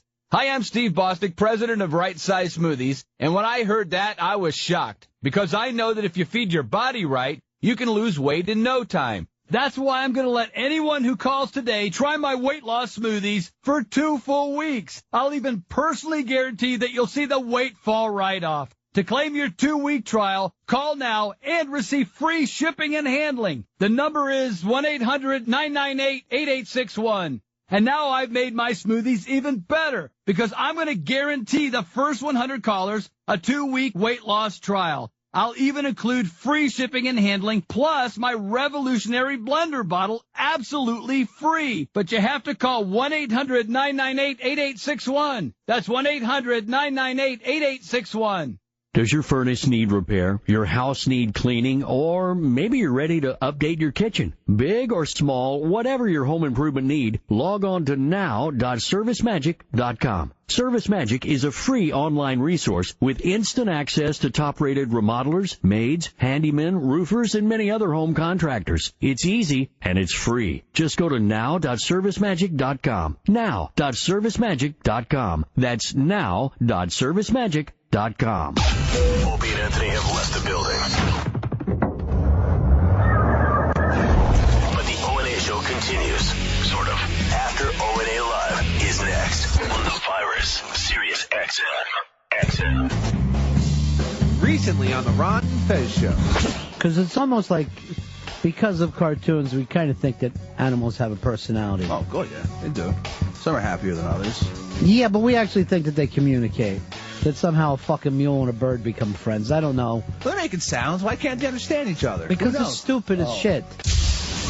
Ron and Fez, next at 11 a.m. Eastern on the Virus. Homeowners, are you struggling with your mortgage, behind on your payments, worried about foreclosure? We can help you avoid foreclosure with a loan modification program. We're loan mitigation experts and can work with your lender to stop foreclosure, reduce your payments, lower your interest rates, and perhaps even reduce your loan. We work with all lenders nationwide. With over 20 years of experience, we know what your lender needs to modify your loan. So give us a call and let's talk it over. It's time to make a fresh start and get back to a happy, comfortable life without worry. Don't let your lender take your home. Call us at 1-800-532-8099 right now and let one of our friendly counselors tell you how we can help you mitigate your mortgage and stop your lender from foreclosing. There's no pressure or obligation. So call now and let us tell you how we can give you the help you need to save your home. That's 1-800-532-8099. 1-800-532-8099. Call now. Rates, policy forms, and availability vary by state. Why spend more than you have to on your life insurance? Our free service can save you a fortune on your life insurance in just one short phone call. I'm Byron Udell, founder of AccuQuote. At AccuQuote, we monitor hundreds of top-rated life insurance products to find you the lowest prices. For example, a healthy 40-year-old can protect his family with $500,000 of 10-year level term for less than $21 a month. Rates for women are even lower. We even have term life policies that guarantee your money back even if you don't die. AccuQuote makes it easy to find the best values. Just call 800-913-2141. Since 1986, we've helped hundreds of thousands of people save a fortune on their life insurance. How much can you save? Just call AccuQuote at 800-913-2141. Call now for your free quote. 800-913-2141. That's 800-913-2141. Did you know that tap water in your home may be hazardous? Not to your health, but to your appliances and your wallet. Your home's hard water creates pipe-clogging limescale, and that can shorten the life of your water heater, ruin your dishwasher, and break down your washing machine. Limescale deposits block your appliance's heating element, costing you as much as $1,200 a year in energy and wear. But you can remove limescale without chemicals, magnets, or salts. It's easy with HydroCare, the patented device used worldwide. You simply clip HydroCare to your main water pipe. HydroCare removes and prevents limescale buildup in your entire plumbing system, guaranteed. If your home has hard water, extend the life of your appliances and lower your energy costs with HydroCare. Log on to softwater123.com. That's softwater123.com or call now for free information. 1-866-339-5533. 1-866-339-5533. No other carrier can outmatch Martin Transport for prestige, growth, stability, and career excellence. I'm Tim Norland, Director of Recruiting for Martin, and we have exciting news for professional drivers who want to be part of a truly impressive organization. Martin has outstanding OTR and regional opportunities available right now. To learn more about openings in your area, give us a call today at 888-239-5746. Martin Transport. Expect the best. The Virus, Sirius XM.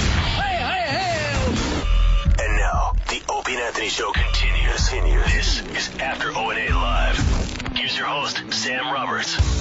That's what it is, After Opie and Anthony Live. I'm Sam Roberts. I just saw one of the funniest things we always talk about here on After O&A, the way when Opie and Anthony leave, every now and then there's someone from management waiting for them outside the studio to try to get a minute with them, and they never give it to them. Just now, our boss, one of our bosses, Rob Cross, who's been on this show before, as a matter of fact, was standing outside the studio. He's still standing out there talking to Roland. I wonder what they're talking about. I would love to know. Opie was leaving, and Rob Cross was standing outside the studio, obviously waiting for Opie. There'd be no other reason for him to be standing there.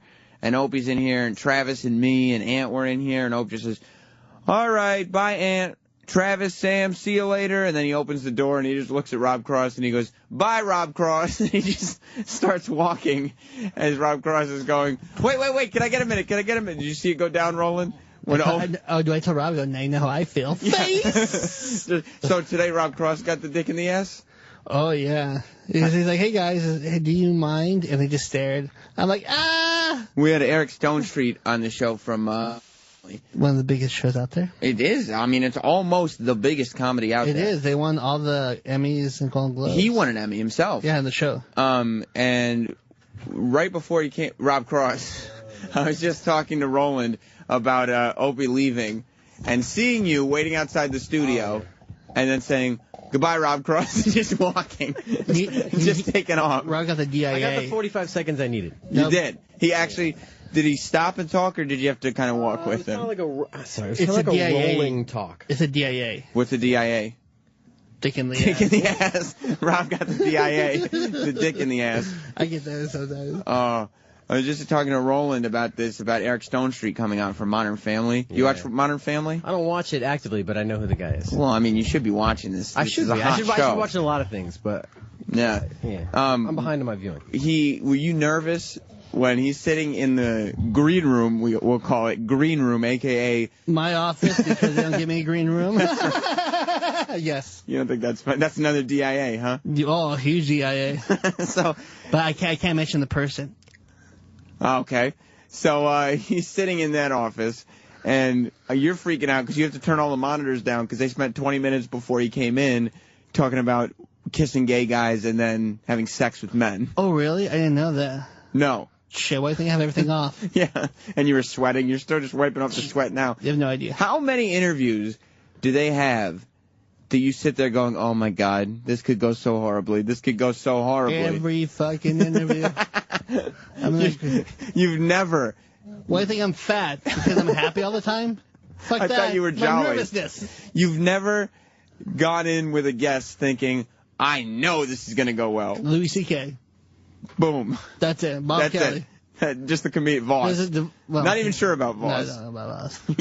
Voss, you just don't like him yourself. Yeah, he's like, all right, dude. I'm just sick of hearing about his documentary. Just release it or just bury it already. Jesus. I'm tired of it. Hey, I have Joan Rivers for an hour. So did some kid in NYU who had it for 2 hours. Who cares? You are venomous today, Roland. I'm not. I'm just scared today. Why is that? I don't know. Were you pitching guests? No. Do we have, tomorrow's a big day. Yeah. Are we announcing that? Well, the one I'm waiting for full confirmation. But the other two, yes. Mark Paul Gosselaar and Breckenmeyer. Breckenmeyer, of course. A great show. Zach Morris. Yeah, Franklin Bash is an awesome show. Is he going to be willing to talk about Saved by the Bell? He better. We'll find out tomorrow. They're going to ask him. Yeah. Rob Cross, what can Roland do to make his life easier? Well, Sam, I don't know. I don't know, man. And what is his level of... Do you guys in management get concerned with Roland's level of stress? No. That's a better question. I think, Roland volunteered for this. I mean, he handles it as well as you could possibly handle it, I guess, right? I mean, he said, you just said it, like, the only dudes who you have, like, the guests you know are going to go are the ones who've been on, like, 20 times. Yeah. Like, once you reach that, like, 20 appearance threshold, it seems like you just have to work on getting them in 20 times so you can relax. Exactly. Yes. You're working on that with David Duchovny, right? Oh, you bet your sweet ass. I'll be here this summer. Yes. We always love hearing from David Duchovny. E-Rock is back, too, by the way. I know, because my snacks on my desk are gone. Oh, E-Rock, how happy are you to be back? Oh, very. You're not even approaching the mic. He's got his feet up. He's got his mic away from his mouth. I'm going to talk more to E-Rock in a little bit, because I think they should have spoken to E-Rock more on today's show, because I would like to see how the vacation went and how he's feeling. Last week was a very traumatic week. You did make number 1 on the Worst of the Week countdown. Just so Eric knows, this is all Sam's doing your vacation. All right, well, by the way, ideas. remember this audio? I haven't thrown out that. That's the one CD that I'm keeping. So we'll listen to it again, and we'll see who really got a kick out of this whole thing. Sam's like, hey, I got a great idea. Like, Sam, to leave the man alone. Everyone is up for. I don't think they miss religion. I don't think they miss culture. I don't think they miss. They hit everybody. Right. And when you get dragged to a musical and you sit through the first 3 songs, we all look at the playbill and go, "Oh my God, 12 more songs to go." Yeah. You start counting them down so you get the heck out of there. Oh, you got to leave, Eric. They're saying Oh man! But before I go, really I met my girlfriend in a musical, so I don't hate musicals too much. She was in Rock of Ages. Did you guys see that? I know. I've heard of that one though too. Yeah, that's. She's not in it anymore. I made her quit. I'd see Rock of Ages. I made her quit. Hey, get out. Get in the kitchen. Are you promoting anything else besides Modern Family? Bad Teacher's coming out June 24th. I'm in that with Cameron Diaz and Justin Timberlake. I got a part in that, and then that's it. That's and what's your Twitter? At Eric Stonestreet. Perfect, you got it. Okay. Yeah, thanks, guys. This was fun. Nice to meet you guys. Very cool. Yes. Yeah. Thank you, sir. We're done too, I think, right? What? Yeah, I guess we're getting out of here. Yeah. Oh, our show ends too. So okay. Nice. Come back and see us, forever. It ends forever. Oh, you never know. You never know. It's the last. Obviously. Modern Family Wednesday nights at 9 on ABC. Eric Stonestreet. Thank you. The Virus. Sirius XM. Opie and Anthony. The Opie and Anthony Show. Damn it. The Virus. Sirius XM. Hey. And now, the Opie and Anthony Show continues. This is After O&A Live. Here's your host, Sam Roberts. That's what it is After Opie and Anthony Live. I'm Sam Roberts. I just saw one of the funniest things. We always talk about here on After O&A, the way when Opie and Anthony leave, every now and then there's someone from management waiting for them outside the studio to try to get a minute with them, and they never give it to them. Just now, our boss, one of our bosses, Rob Cross, who's been on this show before, as a matter of fact, was standing outside the studio. He's still standing out there talking to Roland. I wonder what they're talking about. I would love to know. Opie was leaving, and Rob Cross was standing outside the studio, obviously waiting for Opie. There'd be no other reason for him to be standing there. And Opie's in here, and Travis and me and Ant were in here, and Opie just says, "All right, bye, Ant. Travis, Sam, see you later." And then he opens the door, and he just looks at Rob Cross, and he goes, "Bye, Rob Cross." And he just starts walking as Rob Cross is going, wait, can I get a minute? Did you see it go down, Roland? Do I tell Rob? Now you know how I feel. Face! So today Rob Cross got the dick in the ass?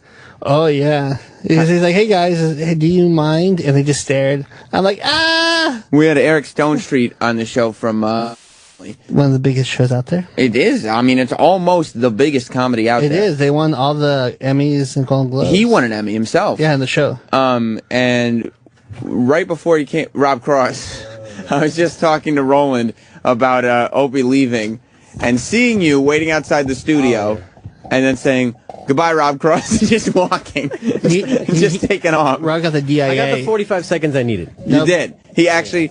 Did he stop and talk, or did you have to kind of walk with him? It was kind of like a rolling talk. It's a DIA. What's a DIA? Dick in the ass. Dick in the ass. Rob got the DIA, the dick in the ass. I get that sometimes. I was just talking to Roland about this, about Eric Stonestreet coming out from Modern Family. You watch Modern Family? I don't watch it actively, but I know who the guy is. Well, I mean, you should be watching this. I should be. I should be watching a lot of things, but yeah. I'm behind on my viewing. Were you nervous when he's sitting in the green room? We'll call it green room, aka my office, because they don't give me a green room. Yes. You don't think that's fun? That's another DIA, huh? Oh, huge DIA. So, but I can't mention the person. Okay. So he's sitting in that office, and you're freaking out because you have to turn all the monitors down because they spent 20 minutes before he came in talking about kissing gay guys and then having sex with men. Oh, really? I didn't know that. No. Shit, why do you think I have everything off? Yeah, and you were sweating. You're still just wiping off the sweat now. You have no idea. How many interviews do they have that you sit there going, "Oh my God, this could go so horribly. This could go so horribly." Every fucking interview. You've never... Why do you think I'm fat? Because I'm happy all the time? Fuck I that. thought you were jolly. My nervousness. You've never gone in with a guest thinking, "I know this is going to go well." Louis C.K. Boom. That's it. Bob That's Kelly. it. Just the comedian Voss. Not even sure about Voss. No, I don't know about Voss. Voss, you just don't like him yourself. Yeah, he's like, all right, dude. I'm just sick of hearing about his documentary. Just release it or just bury it already. Jesus. I'm tired of it. Hey, I have Joan Rivers for an hour. So did some kid in NYU had it for 2 hours. Who cares? You are venomous today, Roland. I'm not. I'm just scared today. Why is that? I don't know. Were you pitching guests? No. Do we have, is this, oh, tomorrow's a big day. Yeah. Are we announcing that? Well, the one I'm waiting for full confirmation. But the other two, yes. Mark Paul Gosselaar and Breckenmeyer. Breckenmeyer, of course. A great show. Zach Morris. Yeah, Franklin and Bash is an awesome show. Is he going to be willing to talk about Saved by the Bell? He better. We'll find out tomorrow. They're going to ask him. Yeah. Rob Cross, what can Roland do to make his life easier? Well, Sam, I don't know. I don't know, man. And what is his level of? Do you guys in management get concerned with Roland's level of stress? No, that's a better question. I think no. Roland volunteered for this. I mean, he handles it as well as you could possibly handle it. I guess, right? I mean, he said you just said it. Like the only dudes who you have like the guests you know are going to go are the ones who've been on like 20 times. Yeah, like once you reach that like 20 appearance threshold, it seems like so you just have to work on getting them in 20 times so you can relax. Exactly. Yes. You're working on that with David Duchovny, right? Oh, you bet your sweet ass. I'll be here this summer. Yes. We always love hearing from David Duchovny. E-Rock is back, too, by the way. I know, because my snacks on my desk are gone. Oh, E-Rock, how happy are you to be back? Oh, very. You're not even approaching the mic. Nope. He's got his feet up. He's got his mic away from his mouth.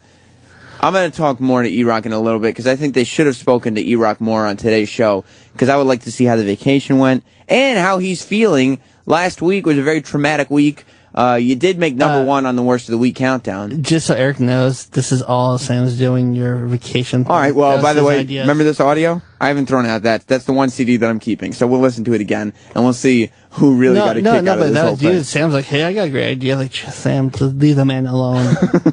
Listen, Roland, they spent some time talking about Twitter haters today. Yeah. And, the guy called up, and Anthony took him to task. Travis and I were listening in the office, cracking up at you giggling as Anthony insulted the man's wife. Yeah, she looked like Cloverfield. But it's not the first time that something like that has happened. All the way back, Roland, do you remember 2005? Vaguely. Rob Cross, do you remember 2005? What year was it? 2005? Oh, yeah, I remember. Right. E-Rock, 2005, any memories? Sure. Oh, boy, you are not... I can't wait to talk to you. Well, in 2005, a caller called up named Dragon Wagon, asking if the boys did any skits. It led to... This was one of the earliest in recorded memories in the satellite radio years, callers getting completely torn limb from limb. Oh, is this because... Stonestreet and Jimmy did a skit like a... No, this is because they were talking. Ant was tearing apart the other. Did you think I just brought up the guy who Ant was making fun of his wife for the sake of nothing? Just shut up. Shut up. Why don't you book a guest? Why don't you just do your fucking Stop show? sweating. Nobody listens. Shut up. Just do Nobody your show. listens. Yeah, right. This is prime time. What's so funny in there, Nagel? So here it is. Let me read a quick Facebook comment about Sam. Why the fuck is he hosting the show? Get somebody else like Roland. That wasn't even clever. You were holding a DVD. This is this is Dragon Wagon. Again, one of the first recorded thrashings on the satellite days. This one by Jim Norton, not by Anthony. And also, you should note that look who's approaching the mic. Former president of the company, Eric Logan, is also in studio to address any concerns that the caller had. Oh, that's great. That's fantastic. This is Dragon Wagon. We'll get to E-Rock in a minute on After Opie and Anthony Live. After O&A Live. Say hi to Dragon Wagon. Yeah, guys. You totally. What? What? You broke up. We What can't was hear that, you. sir? Totally offended me today. We totally. I was over the road truck driver, and this nudity thing that you all are talking about is ridiculous. What are you talking about? The what thing, sir? Did you take an antihistamine before you call next time? Clog-nosed idiot. You guys are disgusting. I mean, I turned it on. I'm calling XM and complaining about this channel. That's all of this to it. Really? Yes. What don't you like about the channel? Well, you guys are hacks. You want to be Howard Stern. I mean, Yeah. and it's indecent. It's immoral what you're talking about. You know what you should do, sir? Right after you call XM, you should drink a fifth of Old Grandad and then drunk drive into a schoolyard. No one cares about you, or if you're offended, block the channel, stupid. It's an XL channel. You can block it. That's why XM has that. You need to F you. That's what you need to do, okay? I'm hanging up. Hey, good. Hang up, cancel XM, and drop dead. Let's not go that far. All right, don't cancel. Don't cancel XM. Go to listen to XM Kids or something. Yeah, go. Yeah, exactly. Maybe that's the wrong thing to say in front of Eric Logan. And this guy, now he's listening to himself. He'll be listening. Listen, I'll go into Sirius Radio. Good. Go to Sirius Radio. There's a fucking dog for the thing. They stink. You're gonna have to drive a truck to have Sirius. Throw it in the back of the truck. You fucking hick. Die. See, get in front of me and I can run you over. Why don't you fucking blow your nose before you call a national radio show, you crank-doing jerk-off? Now he's listening to himself. Of course he is. Yeah, he'll be listening. Of course he will. He'll be listening. He'll call tomorrow. And he doesn't even have the balls to say fuck you. We're uncensored, pal. You can say fuck you. I don't believe in that. You don't believe in that? You're a liar and you're a failure. No, I'm not a failure. Yes, you are.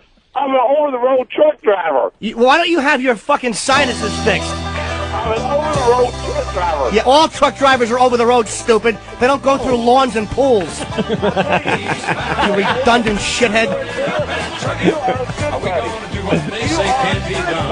I didn't hear you, sir. I'm doing drugs and surviving an incest experience.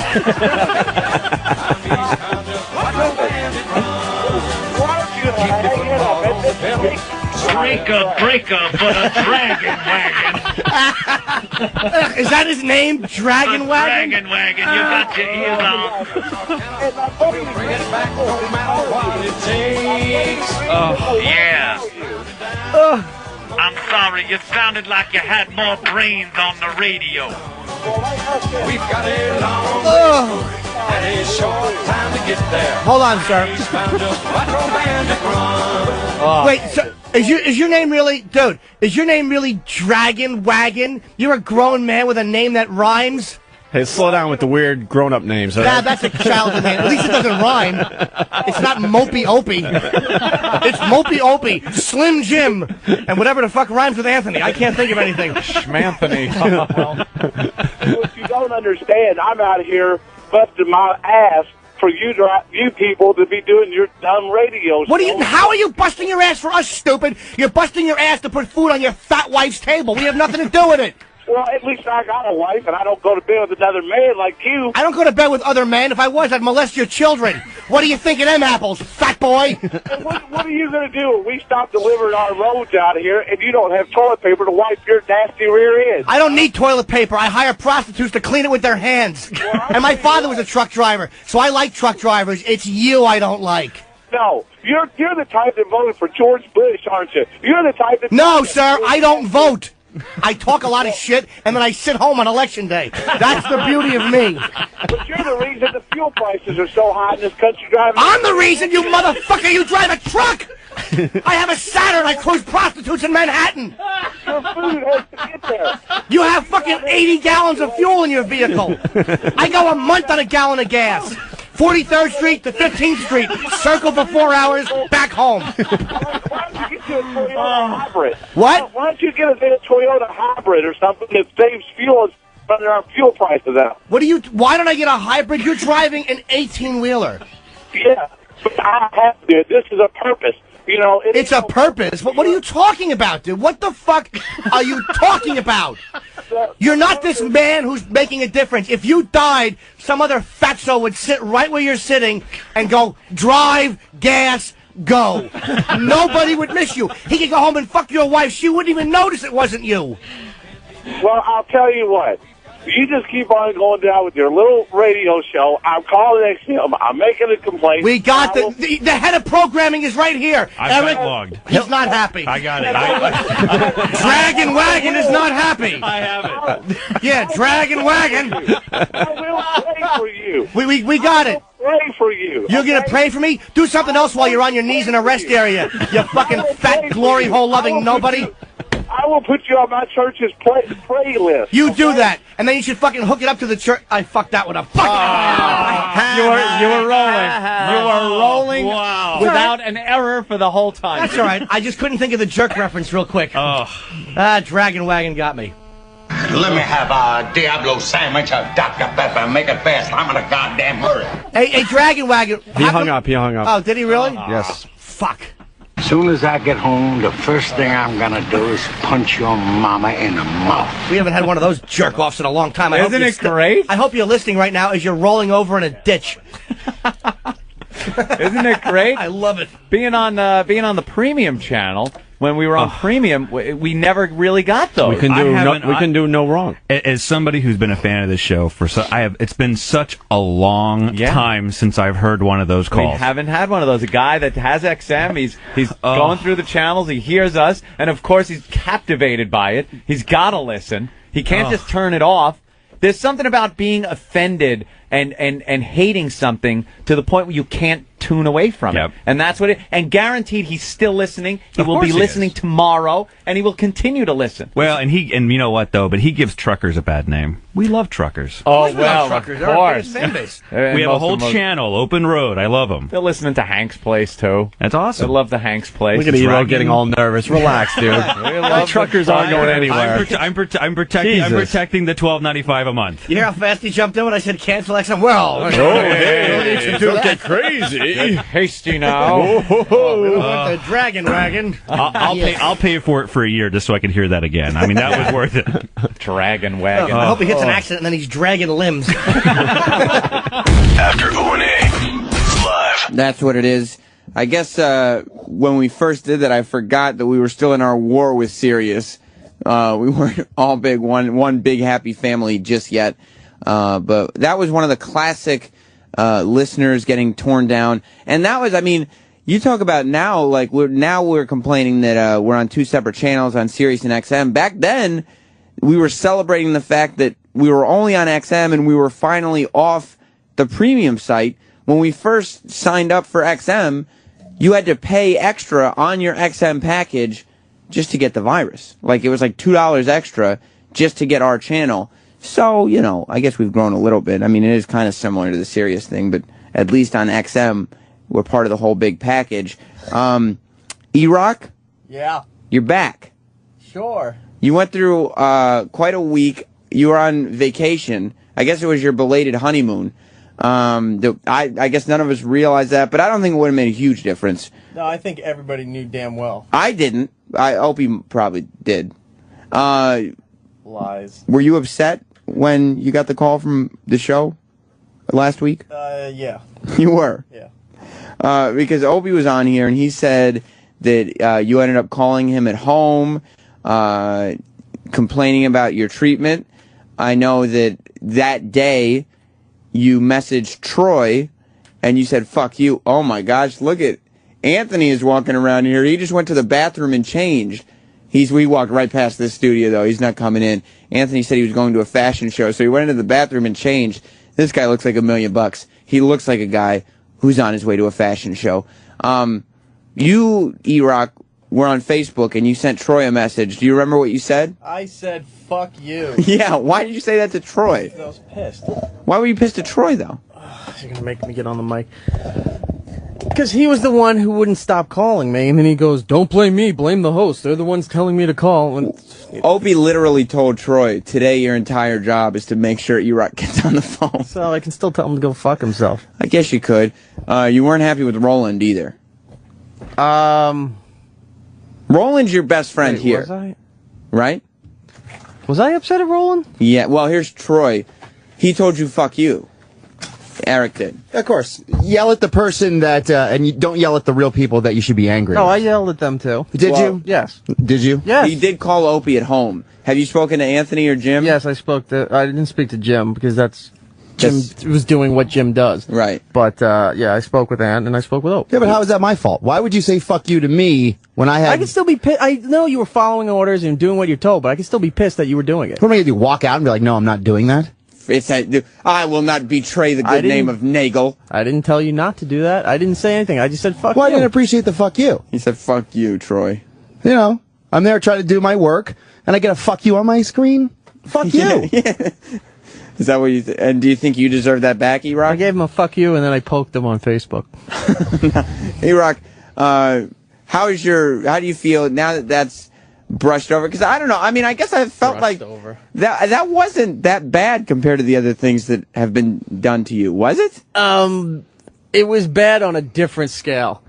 That you were calling me internationally. Yeah.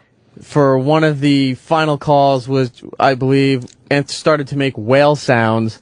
Oh, yeah, for 4 minutes while you were on the phone. And that's where I hung the phone over the balcony and left. You hung it? Oh, okay. We thought you were on hold the whole time. No, as soon as I started here, he goes, I can't do the sound, but as soon as he started doing it, I go, boom, phone just was hanging right over the balcony and I left. It made number 1 on the countdown. Of course it did. Were you mad when Anthony said Fat Landis?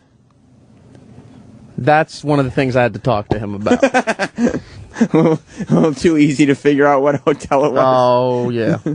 But, I mean, it wasn't in your name, so it's not like anybody could find you. No, but later that day I came back and there was a message to contact the front desk, so I figured they were upset about me hanging the phone over the balcony. Sure, as a hotel would be. And so I contact them, and they were debating trying to find me, thinking that there was an emergency.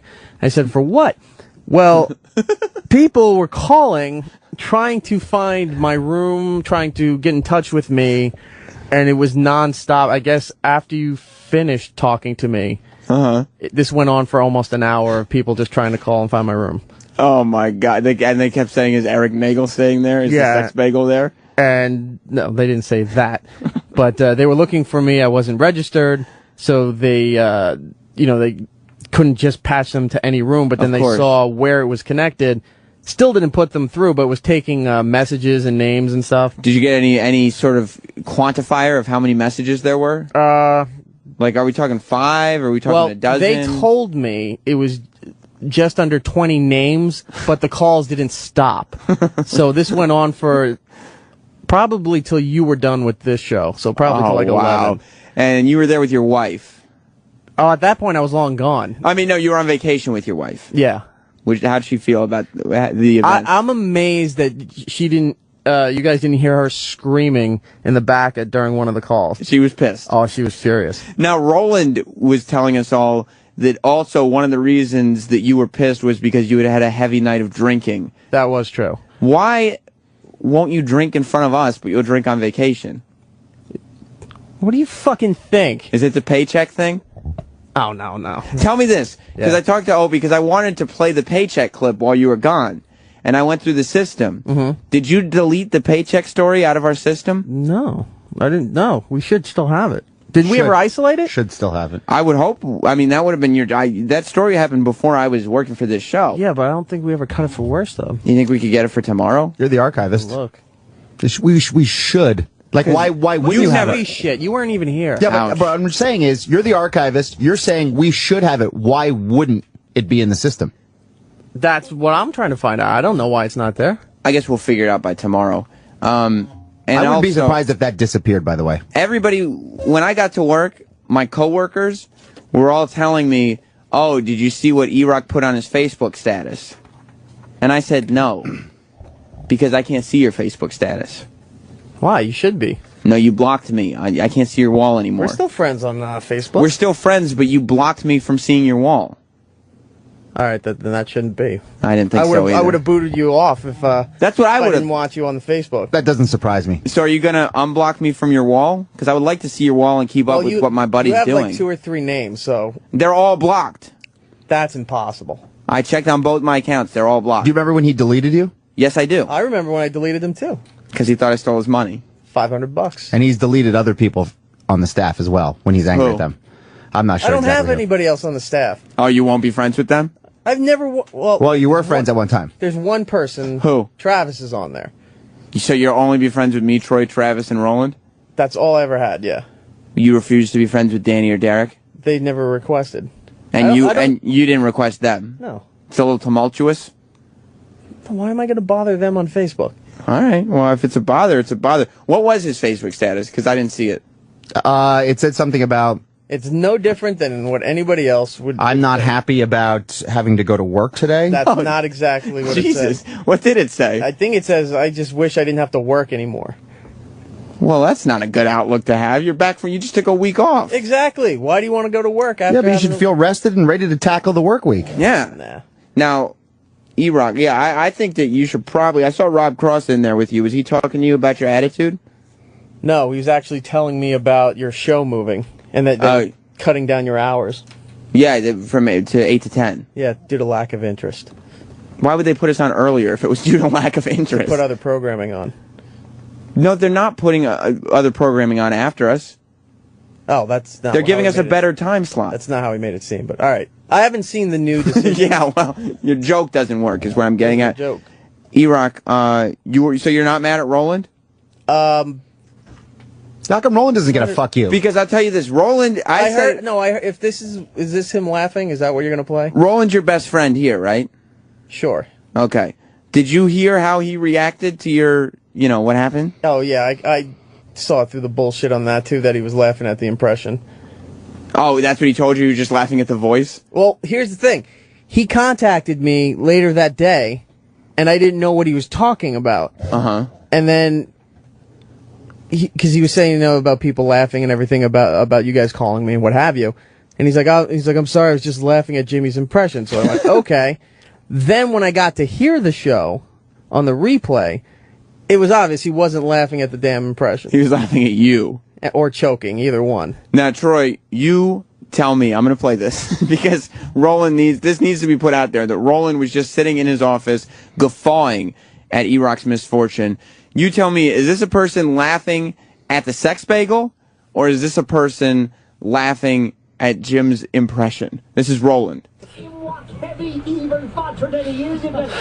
This is disgusting. Poor fat man, 1 week off for being called bastard all day. You need to remind him. I'm singing.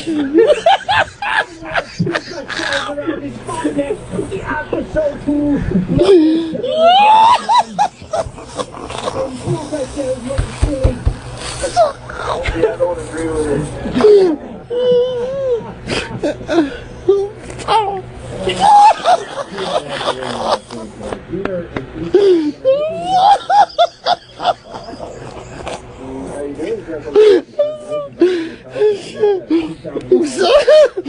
I'm sad now. Why are you doing this to me?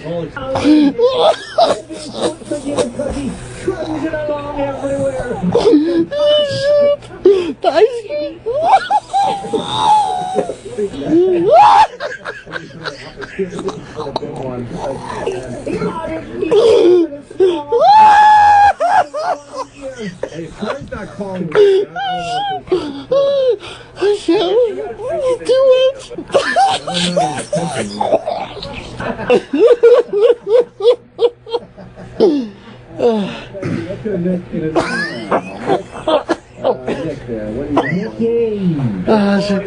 That's the best thing I ever heard all week long.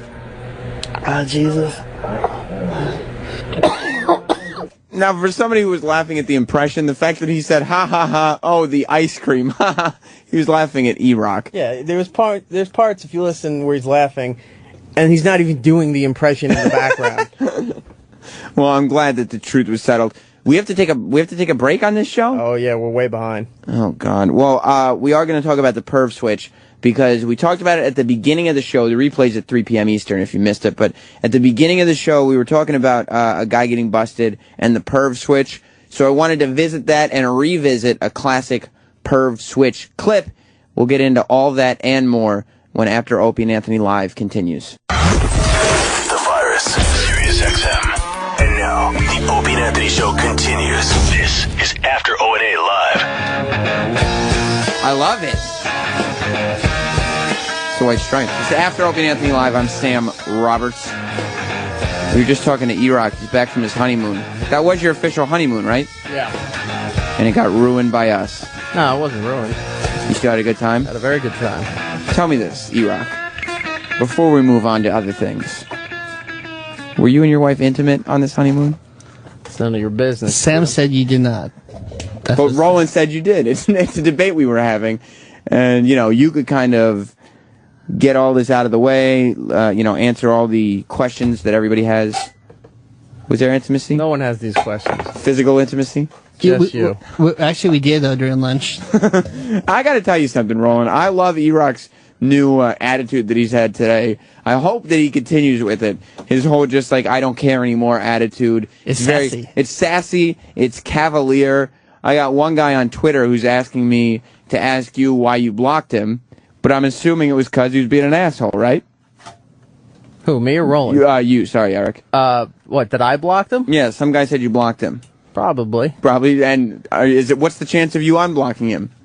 Well, I got to see what he said first. I don't know. Find him on my Twitter, I guess, then. He's, is this your new thing, Eric? You don't really care? You're just going to be like, whatever, dude? I like it. Look. I like it. I'm not saying it's a bad thing. How can you when no one else does anymore?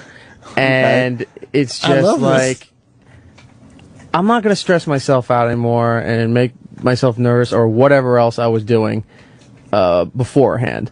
What do you mean not anybody else cares? I'm not. That's staying vague. You're not going to get more specific because you said it. No, because I don't care. Because you don't care enough to specify. Care. No, I don't. I like my job. I like this show. I don't believe either of those two things. And I like what I do. Those three things that you just said are lies. And that's what I'm going to continue to do.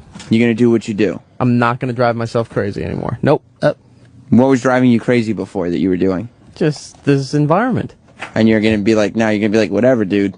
Things have to change, so that's what I'm going to do. I love badass E-Rock. He is. He's bad. So does this mean when they start taking shots at you on the air, you're going to take some shots back?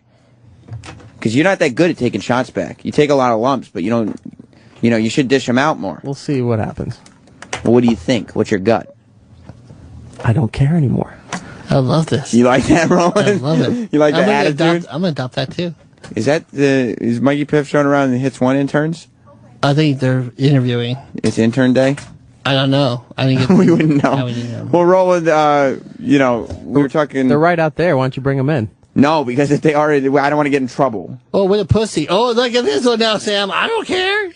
What a pussy. I just made it clear. I don't want to get in trouble. No, but I thought you were like rebellious. Eric said he's rebellious. That was E-Rock we were talking about. Oh, my bad, Sam. That wasn't me. Sorry. Well, we'll play a little bit of this. We're not going to have time for the whole thing, but they were talking about the perv switch being flipped earlier on the show this morning. First thing. We've talked about the perv switch for a long time. This one dates back to 2005. We were talking about a dentist. We were talking about an old man on the train. That perv switch is the switch you have when a man gives up on the life that they have in front of them, forgets the fact that everything is going to crumble around them if they do this, and just has to go for whatever pervy thing it is that they're going for. This is the perv switch from back in 2005 on After Opie and Anthony Live. After O&A Live.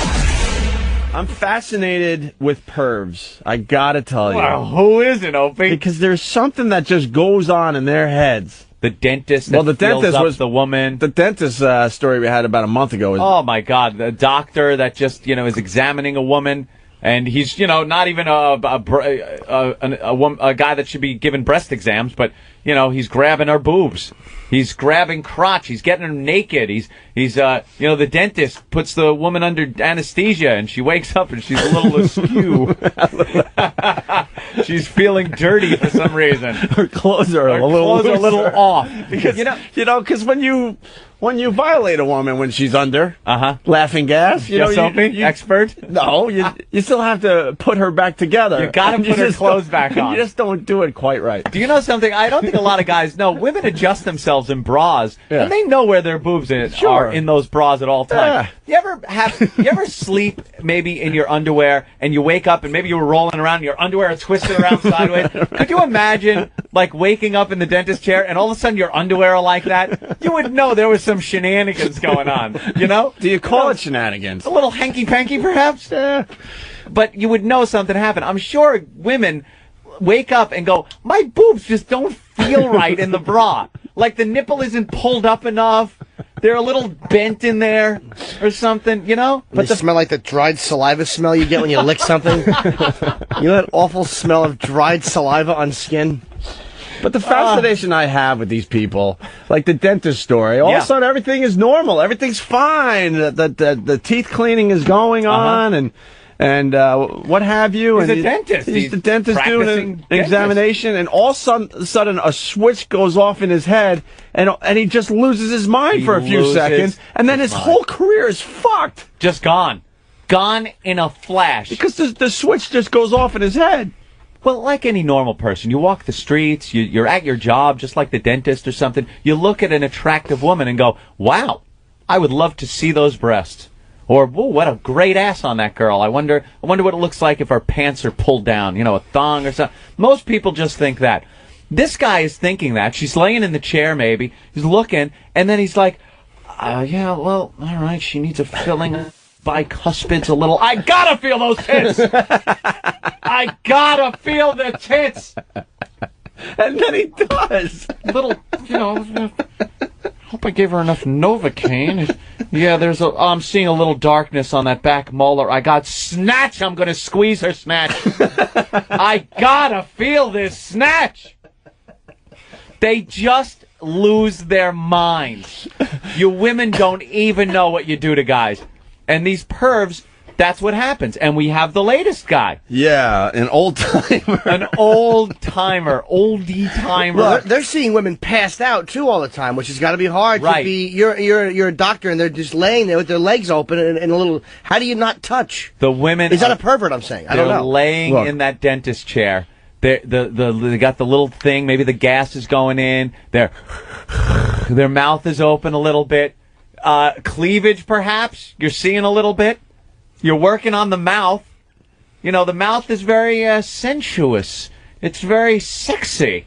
And you're working on that mouth. Not when you're digging plaque out of it, it's not. Well, I'm not talking about a plaque-ridden mouth. Perhaps it's just maybe the girl needs her braces taken off. Jesus. or maybe the tooth fairy came. All right, Jesus, Jimmy. And the breasts are right there, so you're working, and okay, let's look at this. I'll check the X-ray because I think I saw a spot on that. I gotta feel up these tits. God damn it, what nice tits! But I'm getting at. Thank you. You just lose your mind. Thank you for helping me out because the switch just goes off in the head. Click. Yeah. It's not on a dimmer. No. We all have dimmers. Like you think it. But you're able to, before you get that dimmer all the way up and you're going to do something crazy, you bring it back down. Enough time goes by while the dimmer's going up for you to realize, oh my God, I'm going to jeopardize my job. Right. You're in the dentist, you're working on her tooth, maybe you're taking that sharp little pick thing and you're picking at something, and then you look and go, God, this girl's got an attractive set of tits on her down there. But, all right, I'll scrape here, I'll do that. You think that the dimmer went up a little, but you realize, I better slide this down. What a nice body on this girl. My God, I wonder if she's single or married. Right. All right, I'll check this molar. Right. But anyway, all right, back to my job. Okay. Let me get the X-rays. Yeah. It's not. I'll go and think. I believe if we take another X-ray of this. Holy shit, tits! I'm grabbing them.